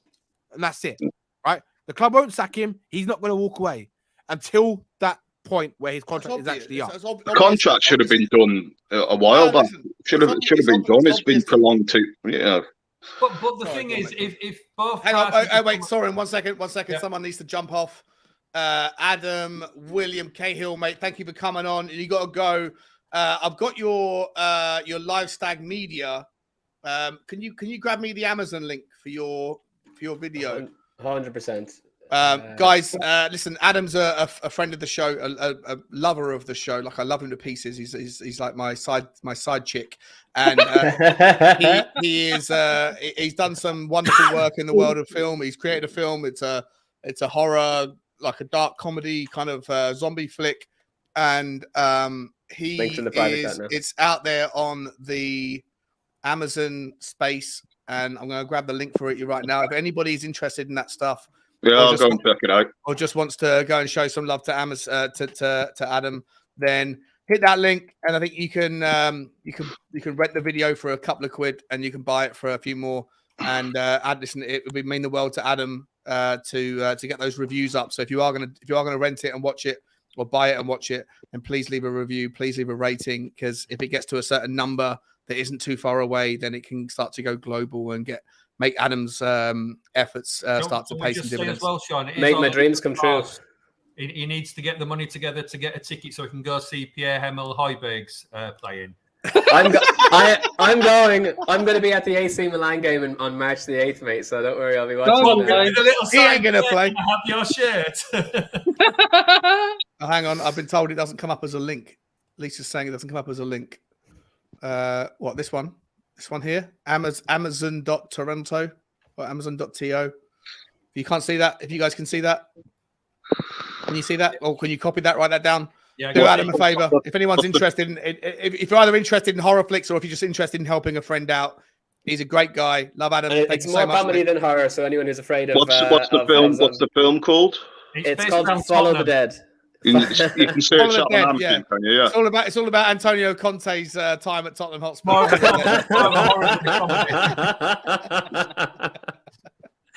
No, honestly, guys, it's a dark comedy. It's not really like, it's horror in the sense that it's about zombies, but it's way more leaning into the comedy than it is into the horror. So if you're afraid of scary movies, don't worry. You can still you'll have more laughs than jump scares. Don't worry about it. But yeah, no, Sean, I appreciate you always giving me a shout out, man. Like, honestly, I love you, man. It means the world to me, and obviously it's helping with. It's a great film, by the way. It's a great film. I watched it. I enjoyed it. I really enjoyed it. I watched it over a couple of sessions because I fell asleep watching the first half, but I went back and watched it over the weekend. It's no. Sorry, I'm not saying that. I'm not saying that in that way. I watched it when I was in bed at like 2 after me and Danny had gone until 4 o'clock in the fucking morning. I put it on and I watched it. This conversation is not getting better, Sean. Yeah, you're right. So you and Danny were at it till 4 o'clock in the morning, then you fell asleep watching his film. Really? Yeah, it was Netflix and chill for me and Danny. No, it wasn't. Listen, I watched it, but then I went back and watched it again the second night when I was sober and when I was into it. And it's a great film, Adam. It's a fucking brilliant film, mate. Congratulations on your success. You've got a real talent for what you do. I hope this one earns you enough money out of it to be able to go and do more, more things in the future. I love you to pieces, Adam. Let me know if there's anything else I've missed out, mate. And come back on, obviously, tomorrow or whenever we're going to stream again very soon. Yeah, no, awesome. Dude, you and me need to have a stream sometime where we just talk about all of these overprivileged Spurs fans who are just incessantly demanding and not realizing that it's a fucking business. We've seen the rival teams win stuff, and we've won F all for the past 22 years. So sorry if we're a bit impatient. Listen, AK's been fucking brilliant. AK's been firing. I love AK. I don't even want to tune into Spurs. I'm super privileged. Super privileged. I don't even want to watch them. AK, don't listen to him. We need to win. Cheers, Adam. Thanks, mate. Take care, buddy. See you soon, mate. God bless. Listen, AK, mate, you've been a fiery fucking first entrant into the channel. But we can't even see your face, mate. You've got a black screen up. Yeah, sorry, I'm just lying down. That's why I'm in my vest and stuff. So I just put the camera down. Okay. Not well, next time, come on with your face up, mate. Because you've been excellent. You've been excellent. No, it's all a pleasure. It's nice to meet you guys. Yeah, great to meet you as well. I don't know if we've got too much more to chat about, really. We have been going for 3 hours and 45 minutes. Let me ask everyone in the chat one last time, guys. We're not even on 200 fucking likes yet. 188 likes. Come on. We've been going for 4 hours almost. Right? There must be people in the chat that haven't hit the like button. It costs you nothing. It really helps the channel. Do me a favor. Smash the like button. And if you haven't already hit the subscribe button, we're about, last time I checked, about 50 away from hitting the 5K mark for the subscribers. It's super important. I love you all for joining us. Is there anything else anyone wants to talk about? Let's talk about Man City. How about this? Last conversation. It's a big conversation. Are you guys going to get triggered if I say I hope we lose tomorrow? Because I really don't want them to win. You mean Sunday? No. I won't get triggered, but I'll let you make the case. If it's about Arsenal, then I'm not going to agree with you, but I'll let you say it. Go on. Well, I mean, to me, I'd rather finish outside the top 4 and watch them win the league. To be honest, I'm a simple man usually. I don't mind finishing above Arsenal most seasons, but if it stops them to winning the league this year, I'd rather lose on Sunday. That's a really weird. It's a really weird mindset to me. KPV, what's your That's take on our that success recently, finishing above Arsenal. It's not that bad. I just want to win on Sunday, man. I just want to win. Like, I hate losing home games, man. We've lost about 4.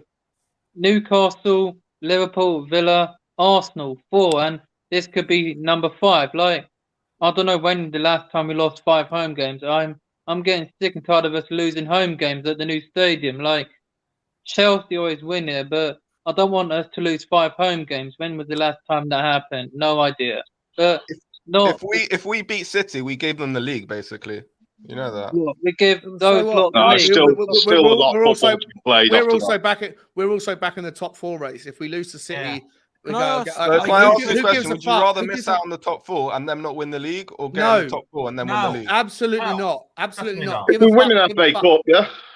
No. Would you rather them win the league and us get in the top 4? That's a loser's mentality. It's such a bad mentality, AK. That's a very possible scenario. I'm asking it. Would you AK, rather? can I ask you a question? I'll give you my opinion, right? My opinion on this is that I couldn't care less what Arsenal do, right? They can go and win the league for all. Yeah, really, because we shouldn't care what they do, Daniel. right? Spot on, Daniel. I'm sorry, but if Arsenal win the league, it's because they fucking deserve to win the league. Of course, they right? deserve it. Be honest, right? I know that, right? But I never want Tottenham to lose, right? And I understand where you're coming. Trust me, I understand where you're coming from. But in my opinion, like I will never want Spurs to lose just because to make Arsenal have a better chance of not winning the league, right? There's still half a season to play. We've only literally just gone past half a season. There's so much football to play, and you forget, right? You forget how if you look at past. You said this a few months ago of them. They got past all the hard tests. Yeah, but listen, they still haven't got a deep enough squad. They've improved in the January window for sure, right? They have improved, and it's still we have to wait and see what happens, because there could be a period where they start losing games or they get a couple of injuries, and then what happens if they lose Saliba and fucking Martinelli or Saka in one hit, or Odegaard, for example? Then what? They haven't got the same type of players to replace All I them. see is we got Champions League this season and we didn't kick on. So what's the difference if we make it this season? It doesn't. Yeah, but listen, that's on the board, right? That's on the board, right? It doesn't matter what Arsenal do, right? It matters what we do. Right? If Arsenal win the league, that's because their board, right, have got a plan with their manager, right? They've been planning this. They've been planning to improve their position in the league for 3.5 years, right? They've been following Arteta's vision. You've got to remember, Arteta finished 8th, and 5th in 3 years, right? That he had 2 of the worst league finishes in Arsenal's history in the Premier League, right? So they went through really lows, right, to get where they are today, right? It's history. If they win the league, it's they'll be down for the next. Yeah, but in the whole history of winning that league, and it's hurtful if they win the league. And yeah, of course it's hurtful, right? No one's saying it's not going to be hurtful. I'd rather finish 15th and then winning the league. Okay, that's your choice, right? In my opinion, if we finish 5th, win an FA Cup, if we finish 5th and not win an FA Cup, right? It doesn't matter, because at the end of the day, we still need to focus on what we need to do as a club, right? And if the board don't back the manager, whoever it is, again, it's just going to be another one of their things for me. We need to forget the idea of the board backing the manager. It hasn't been done for the past 20 years. I know that. That's what I believe. But I'm just saying there's going to be more people in the summer, right? Following a Levy out kind of or ENIC out kind of movement, because it'll be another summer where we haven't improved the areas we need to improve, right? So our fans aren't like that. Our fans aren't like West Ham fans. They're not like Scousers. We don't hound out the board. Our fans are quite like tame. So I don't know if that will happen. It's because a lot of fans don't care too much about it. That's the problem. Yeah, I'm one of those fans. I won't go unless I see a big movement. Unless I see the big groups doing it, I'll join it. But unless if it's like small groups and they're doing their own thing, I won't join it. But unless these trusts will speak for the that's part of the problem. Now, I'm not Levy out, but that sentence there is, if it's small groups, I'm not really bothered. But that's why there isn't it shouldn't be up to me to go to the. It should be up to the. It should be up to the supporters trust who basically have a voice for Spurs to organise these big protests. Not up to me. If every fan says it shouldn't be up to me to go and protest, it's never going to be a protest. Am I the supporters trust? Do I speak? Am I meant to basically? Do I say I have a voice for the fans? It's what you believe in. You've got people. Now, I don't agree with the top groups have all the followers. AK, 1 minute. AK. One at a time. You've got people like Stell. You've got people like Brian Daigle. Bloody hell, I forgot your name now. Danny. Yeah, Danny. You've got people like that are going out and standing out there because they believe in that. Now, if I believed in that, I would go, but I don't. Now, if every fan turns around and says, "Oh, well, it's not up to me to go and stand," that's why the movement ain't ever going to get any bigger. Full stop. Shouldn't it be? It should be the people who say they have a voice for the fans. Those are the ones who No, it shouldn't. Should basically take the lead on it. If you believe that you want the board out and you can get to that protest, then you should. Well, I'm not going to do anything me by myself with a few people. It's the ones who have the thousands of followers behind them. They want to organise something like United when they want the Glazers out. I'm not sure that should be a thing. I think that you should. I generally think that if you've got a point to make, then people that say, "Listen." It wouldn't make a difference. It wouldn't make a difference me going there by myself. But that's the problem. That's the problem, AK. Your mindset. But that's like start a channel, mate. If you feel strongly, listen. Let me come in. It's the hard reality truth of it. It shouldn't be up to me to go. Unusual for me to be quiet, but I've been pretty quiet. Like AK, you sound like someone that's fed up. You sound like someone that belongs on a channel. Fed up, but I just don't care to go and protest anymore because it's just that's it. That's the whole point. There's a lot of fans like yourself that don't care to protest. And why is that? We are fed up. Why? Because we're not going to make it. It's not for us to basically go. Well, that's a defeatist attitude. That is a defeatist attitude. I completely agree with people who basically say, for example, if there's like a bad regime, I don't know, like a country and they have a dictator, and there's the organization who basically speak for that regime. Those are the ones who are with the biggest influence. Why can't you be that? Why can't you be that guy? So I don't know who it is. The THST Trust. How much do you care? How much do you care about? How much do you care about the mission statement that you're standing for? Like, if you really want change, you have to be the change. Yeah, you have to be the change. You have to represent it. The fans are too divided. They're too divided to make a difference like that. Get the board out. They're too divided. You cannot tell me that those 65 people that sat there the other Saturday in the freezing cold spoke to Sky Sports News and the BBC and whoever else turned up. No, I admire them for doing that. But like me and that interview wasn't even posted on Sky. We don't see a big group doing it. Let me finish, Richard. You cannot tell me every one of those has millions of followers or YouTube channels. Some of them were just everyday people like yourself, probably, that went there because they believe in what they were asking for. I said I admire them for doing that. I don't knock them at all for doing that. But I just said it's not for me to go. It shouldn't be for me to go and protest and to think that I'm going to make a change. It depends how strong the ones who say they have a voice for the fans who should be the lead of it. And you have a voice, mate. You're on a channel right now. You've had 200 people listening to you all day. No, I'm just like a speck of sand. I don't have any. No, but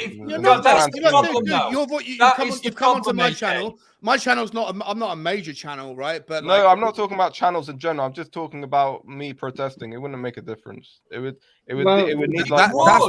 AK, I'm sorry, right? But I'm a leave out person. I've been to like 2 of the protests, right? Others I couldn't get to, but. I'm telling you now, right? It's that attitude and that mentality is why nothing will change. If you believe that's what you don't believe, you think the problem? Right? That's why it won't change. But isn't the problem more with the big group to represent the fans, who are the ones who basically should be saying enough is enough?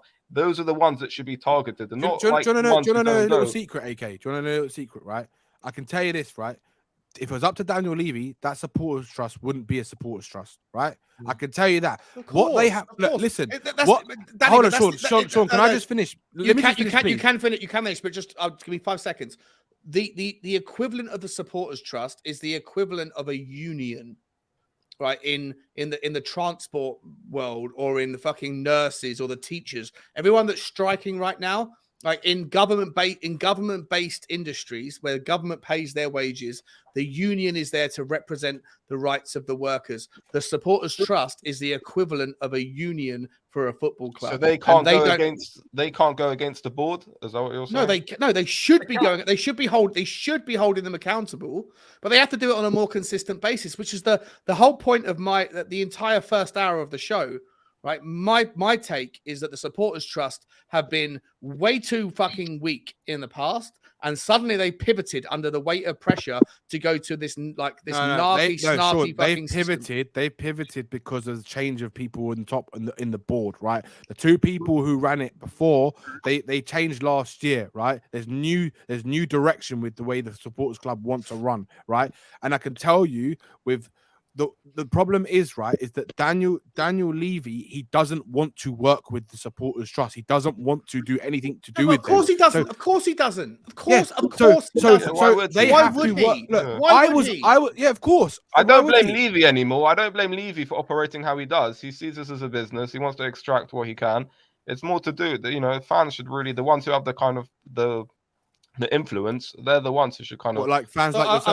Am I the problem? Am I the problem, AK? Is that what you're saying? I've got a channel. No. I said literally no. I'm not saying you. I'm saying the ones who are basically like the THST trust, the ones who kind of stay on the fence and don't really want to basically call out the board. Look at let's say the Glazers. You know the Glazers of United. I guarantee you, all those top people who represent the fans for United, they were all calling out. Yeah, they've all gone fucking quiet. They've all gone fucking quiet. They've all Manchester United, the Glazer out movement went very, very quiet, very, very quickly. Well, they've got them out. They've got them out. The Scousers have got Liverpool's ones, so basically they want to set up. No, but that's what I'm saying, mate. It's all very West Ham fans, all right, they're a different bunch of lots. The West Ham fans are furious. West Ham fans are furious with David Gold and whoever the woman, I forget her name. All right, they're furious. They're furious. Karen Brady, thank you, Phil. They're furious because they're fifth from bottom, having spent 170 million or whatever it was, 200 million in the summer. Right? FSG. One second. Let me finish. Hang on, 1 second. I'm just giving you some examples here. I was about to say let me land, but I know Danny hates it. FSG out is a massive trending thing on Liverpool Twitter because they've had a bad season. Last season, Liverpool fucking did everything, or almost everything. Right? Yeah, but Sean, and hang on, wait, guys, just give me 10 seconds. Right? FSG out is trending this year. It was nowhere to be seen last year. Glazers out was trending all last year. It's nowhere to be seen this year. West Ham never had a problem in the summer because it hasn't worked out. Suddenly they're trending. Look at the way the Everton fans turned on Anthony Gordon. Surely everyone can acknowledge that there is a little bit of reactionism. And to the very word that Spurs Supporters Trust or the Tottenham board put into their response, short-termism. And that Tottenham are having a difficult season right now, which is in some part baked into the fact that we're not quite where we should be. Even though we ain't that far fucking away, we've been playing shit all season. Or not? This is what I don't understand. Yeah, do the fans think? Do you guys think we're a big club that we should actually challenge? But can you not see the trend that clubs that have been backed, clubs that managers have been backed, as soon as it doesn't work out, the second it doesn't work out, it comes down to a "what have you done for me lately?" message. Yeah, listen, those are entitled fan bases. Chelsea, United, they spend a shitload of money. Tottenham fans aren't entitled. Tottenham fans, not really. We haven't won anything, so we deserve it. We actually deserve. Yeah, but we are for the list of we're just as entitled as everybody else. Sean, every fan base to an extent is a little bit entitled, but we've endured the most pain out of all the top 6 clubs in the past 20 years. So we deserve to answers and we deserve to have something. I agree with that. The problem is, though, I mean, you've kind of sat there and said that it's not up to you to go and protest. Now, if 5,000 other fans think exactly the same as you had turned up last Saturday, that movement would have been a hell of a lot bigger and would be seen and made more noise. And if you believe in that, then that's what you should. If you can get there, a lot of people can't get there, but if you can get there and you believe that the board should be out, every one of the fans like yourself that say, yeah, but it's not for me to do it. That's the reason it will not succeed. It's not going to make a difference if I go by myself. But you're not going to be there by yourself. That's the whole point. The whole point is that it's not for me to do. It's for the big groups with the big followers to go and do it. Not for me. I don't say that I'm a voice for the fans. No, but it's just my point of view. The big groups are only big groups because there are people, individuals that turn up. Instead of thinking it's not going to make a difference if I turn up, they think it's going to make a difference if I turn up, and that's the difference. Now, if everybody believes that Levy should be out and they all turn up, when you suddenly get there and you look around, you think, fuck, there's 10,000 people here. Or there's 1,000 people here. 1,000 people is a bigger crowd than 65. 65. I think the majority are the same opinion of me. Like, we're not going to go unless it's. But the problem is, if the majority, that's the problem, though, isn't it? They don't care enough. This is what I said. I put people were probably expecting me to ridicule because of the way that I've been portrayed as someone that is anti-Levy out. I'm not.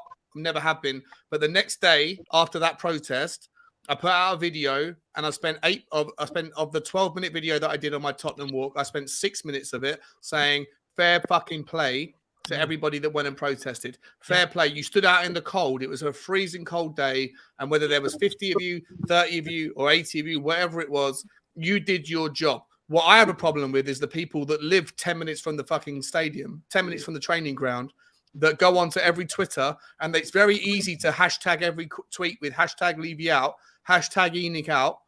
But if you don't turn up and you live down the road, like close enough where you'd go and pick up a takeaway from the curry shop or go to get a McDonald's drive-through, but you can't be asked to go and turn up for 10 minutes. And there's a lot of people that didn't turn up, that hashtag Levy out in every tweet. Shame on you. Yeah. The people that did turn up, even the people that I don't like in the community, people that I fall out with every single, I applaud you for at least standing out there and doing your thing. 80% of this fan base don't want Levy in. So are you saying there's hundreds, thousands of thousands of people? What are you talking about? 80% of hold on, Sean. Can I say something? That's nonsense. AK, I'll be honest with you. Yeah, I believe there's more people that want not essentially want Levy in, but more like I don't care. No, it's more like they don't care. And AK, let me ask. Hold on. Let me just ask some questions. Do you want to sacrifice? Hold on, Sean. Hold on, please. I've got some questions. Sean. Hold on. I'm going to give a perspective to AK that you might not know. You might not know, right? Danny, let me just finish my one fucking point, bro. Just let me finish it, right? Let me finish it. All right. It's super fucking easy to hashtag a tweet. It's super easy to suggest that you're behind a movement. But when it comes down to it and you look out the window and you see it's cold outside and there's frost on the car, right? And you suddenly have to go, am I really going to give up my 1 or 2 days off a week to go and stand in the cold with 80 people and nothing's going to change? Like, the answer is no, it's not easy. But if you care enough, you'll do it. And people like Danny, people like Stelios and I are like, the absolute opposites. We don't get on. He turned up. Iggy turned up. Those guys turned up. And I applaud them for doing it. They believe in their mission. Good for you. Good luck to you. I'll never say anything bad about you doing it. Right. But if you want change, you've got to be the change. If you're someone that lives in Bristol or Manchester or Timbuktu or Australia, you can't do it. So there's no issue there. On principle, I agree with you. But if you live 10 minutes away, it's not going to work like that. I don't know where you live, AK, but if you're within 20 minutes from the stadium, I used to work 20 minutes from the stadium, right? So you could have been there, mate. You could have taken half an hour showing your face. You didn't, right? If I'm honest, mate. Like, you come onto the stream and you made a really good point. I love having you on. You're always welcome back. But you're someone that doesn't like. I'm sure if you've got a Twitter account, if I was to go and look at your Twitter account, you put Levy out on the end of everything. I don't. I just got Twitter just to check random stuff. But I don't use it that much. Okay, maybe, there's obviously there's a big amount of people who just basically we have the same opinions. We can't stand Levy, but we just obviously just go about our day to day like regular lives. But there's a majority of the fan base. There's people out there that care enough to sacrifice their 1 day off to go and stand in the cold, and there's people that aren't. And I'm not blaming the people that don't. Because in every walk of life, in every political movement, you look at politics, the easiest example is America, right? On the very hard left, you have people that are Antifa that want to go up and burn down buildings in the process of anti-capitalism. And you've got people on the right who believe that the politicians of the world are sacrificing babies and drinking their blood, right? And they're the voices that you see on social media because they're the ridiculous extremes, the loudest Sean, and the vocal minority. Say, but the 90% of people that are in the middle are reasonable people. But if you want to get people to move into your movement, you have to start with a reasonable narrative. It narrative. shouldn't be my movement. It should be a general consensus around the fan base that I don't know. I don't even know if the THST board or trust are the biggest voice for the fans, or they're the ones they claim to represent the fans. But it should basically be on them to say, hang on, like enough is enough. Okay, they can say it in a respectable way, but listen, clearly, things haven't been going well in the past amount of years. We are the ones who should be organizing stuff. Can I tell you something, AK? If the trust turned around and said to the club, enough is enough of the way you do business, you know what they're going to do? They're going to delete that email straight away. That's all they'll do, right? That's all they'll do, right? The person who wants to, if you want change, right, if you're sick of the ownership, then you should have your say in any way you can, right? Now, if you really believe that, if you're saying here that people should be the ones to protest and who organized the United protests, right? Hold on, right? First of all, right, the fan base, the United fan base, the Arsenal fan base, they all felt the same way about their club, right? So that's why everyone got off after work or on their weekend. They got up and thousands went to protest, right? Thousands, right? The reason why Tottenham fans didn't do it, in my opinion, is because it's people like yourself who are leaving out, but you just don't care enough to voice your own opinion, right? To actually want change, right? So it's people like that, which is why we're never going to get the numbers in protest to actually try and force to actually show to the wider audience that there's more people on board with being leaving out than there isn't, right? When I'm in the stadium, I'm a season ticket holder, right? When I'm in a stadium, when we shout "Leave out," there's a lot of fans around us, right? That's including Ben and other people like from We Are Tottenham TV and other people I sit with, right? When we start shouting it, we have fans telling us to shut the fuck up and they want to fight us because we're leaving out, and we have more fans. Do that? We have more fans that are saying, and when we had conversations with them, do you know what they turn around and say to us? Look at what Levy did with the stadium. Look at this. And then when we try to give them like a balanced debate, a balanced conversation with them, and we say, okay, but what about the managers that we had? We've had 15 managers in the last 20 years, right? Why haven't we had a plan with any one of these managers? And they don't know how to answer it. And they go back to the same thing, right? They complain that the football is shit and this is shit, but they don't have any other opinions. And then they don't feel, right, that Levy's the problem, or they don't feel that they care enough to have an idea that maybe something else is a problem, not just Levy, right? And this is the problem. It's the fans, the fan base. There might be a few who tell you to be quiet, because on the TV you can hear a lot of the fans telling them that they want Levy out. So I mean, I'm still in the opinion. But AK, just imagine if everybody who felt like you turned up and sang as well, though. Yeah, exactly. Just imagine. I mean, I am totally not Levy out, but I'm not Levy in. I'm that middle section that. Yeah, I'm with Soren. I'm the same. But just let me finish. I live 200 miles away from the stadium. But if I could get down there and I believed I wanted Levy out, I would have been there. And if I lived closer, whether I believed him or not, I would have been down there with a flask of soup for them bloody people that stood out there and did what they are shouting about. Just gotta say, that is fucking weird, right? My internet's been perfect for my internet's a bit dodgy anyway, but it's been pretty perfect for a little period now. The second that I mentioned political extremes, but you know why that is? My internet just went click. I'm now on 4G. I've had to come back in on 4G. Sean, you know why that is? Because Danny knows the person who's got your internet, and every time he kicks you off.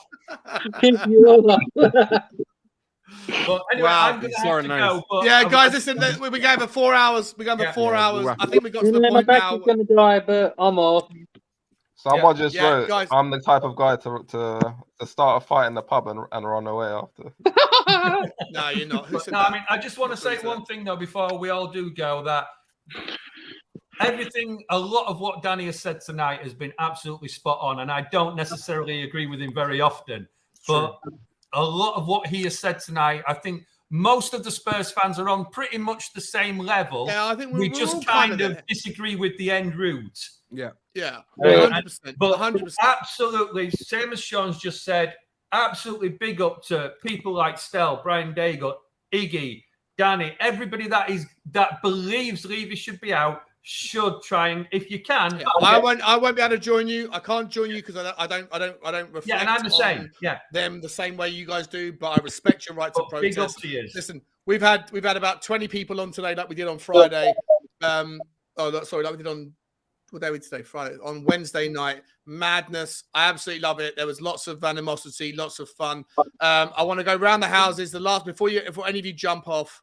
Let me start with Danny, and then Soren, and then AK, then Phil, then KPV, and I want a prediction for the Man City game. And if you have a channel that you want to plug it. But also, Man City game predictions. Oh, Danny, go for you, mate. I think we will lose. I can't see us winning. I'll be honest. I think we'll probably lose like 3-2 or something like that, 2-1. Yeah, you have 2-1, yeah, and the goal scorer. I think it'd be, I don't know. To be honest, I'm not gonna say it, but I just think that it's gonna be a very difficult game. Look, if we win it, amazing. I know Man City haven't scored at our home ground yet, but Arsenal hadn't beaten us in 10 years at home, and they went and beat us, and they made us look silly. So anything can happen. We have to see. We have to see what happens. But look, I'd be happy if we get a draw. Big up Jory as well. I'd take a draw. Big up Jory, mate. You were fantastic on the stream earlier on, mate, for the first hour and a half or first hour with. I wish I could have come on when Jory was on as well. I loved it. I love the fact Mia's been on the show twice, and only for like an hour and a half each time, and both times she's so fiery. I love it. She had a crack at you, Danny, last time, and she had a crack at Jory earlier. It was fantastic. It was brilliant. Maria, you're always welcome back.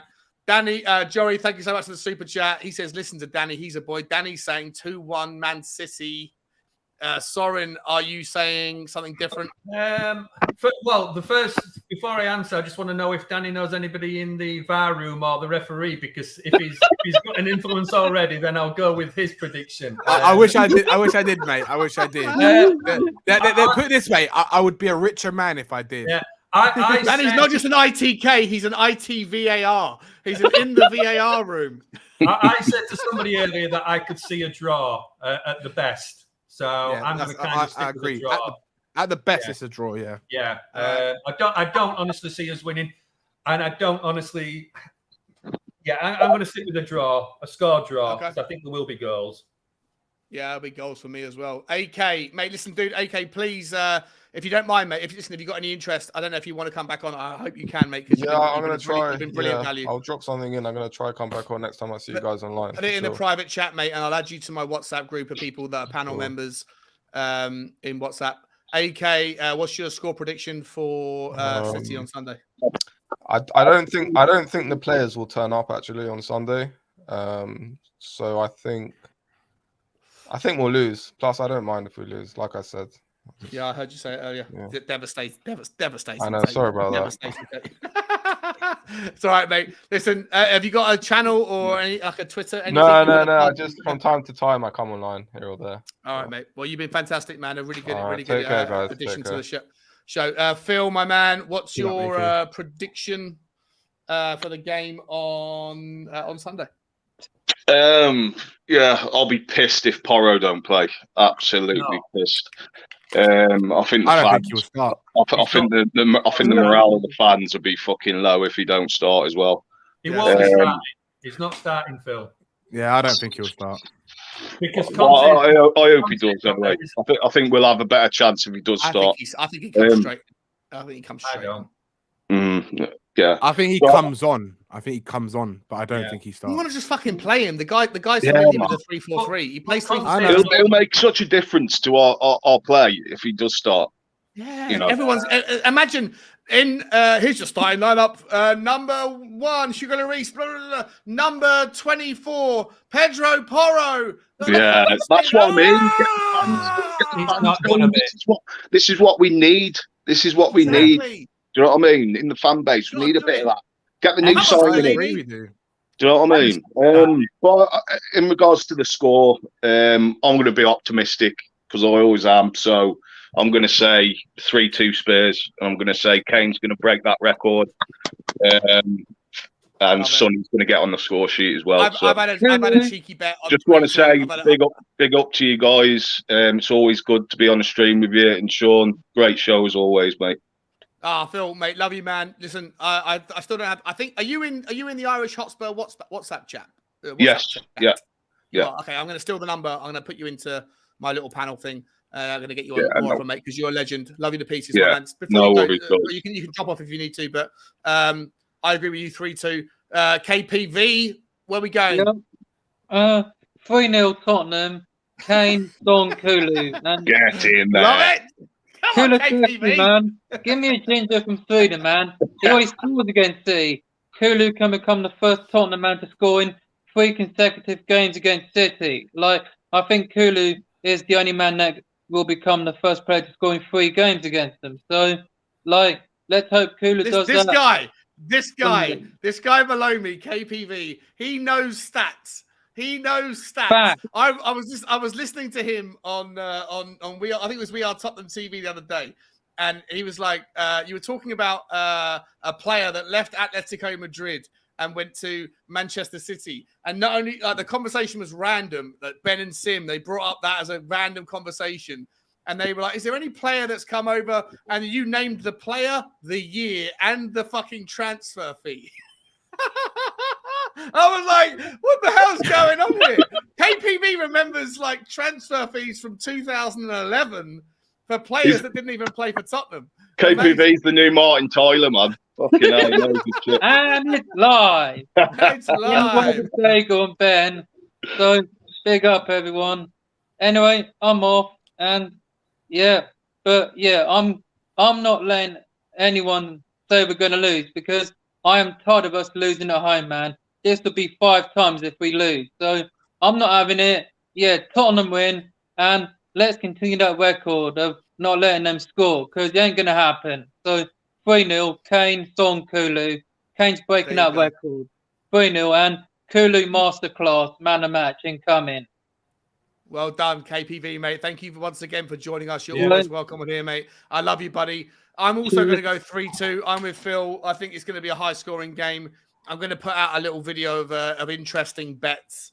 Somebody asked me earlier to put out like a little clip of interesting bets that I can find on Betfair, and I might do that. How good would it be, though, Sean, if Porro got the winner? You know what I mean? Oh, it'd be amazing. The thing, man.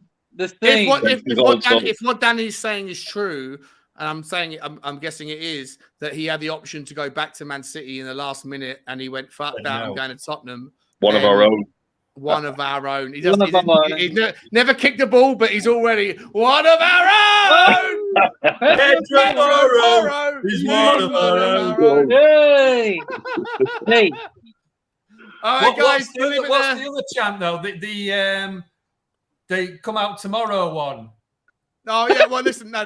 So I sent my song to Spurs song sheets, and they came out with a different one. They came out with the one that was about like the one that Everton use and Man City use, which is like Porro. Everton is the team to follow. There's nobody better than Mikel Arteta. He's the best fucking scouser that I know. Whatever that whole song was, right? They used the same tune to like Porro. And I was like, no, it's gotta be something different. It's gotta be the Sonny will score with Porro. Bet your $1 that with Porro. We'll win the game. It's Porro. It's Porro. I love Pedro Porro. It's so good to watch him play. Fucking Annie. Makes sense. Yeah, that's the one I was thinking of. Yeah.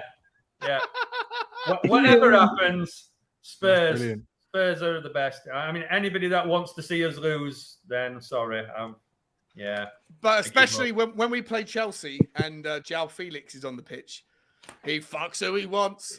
He fucks who he wants. Pedro Porro. He fucks who he wants. You know that those away fans are going to be singing that. Straight away, as soon as we go to Stamford Bridge. All right, guys, 4 hours and 20 minutes in. Yeah. I love you all. I gotta go. I gotta do some work, and in an hour's time, I you can gotta see go me on anyway. Never a My Foul. battery's gonna die. All right, cheers, KPB, Yeah, mate. Bye, guys. I want to say thank you to everyone's watching. If you do want to see me on the next show, I'll be on Never a Foul in an hour's time for the Man City preview.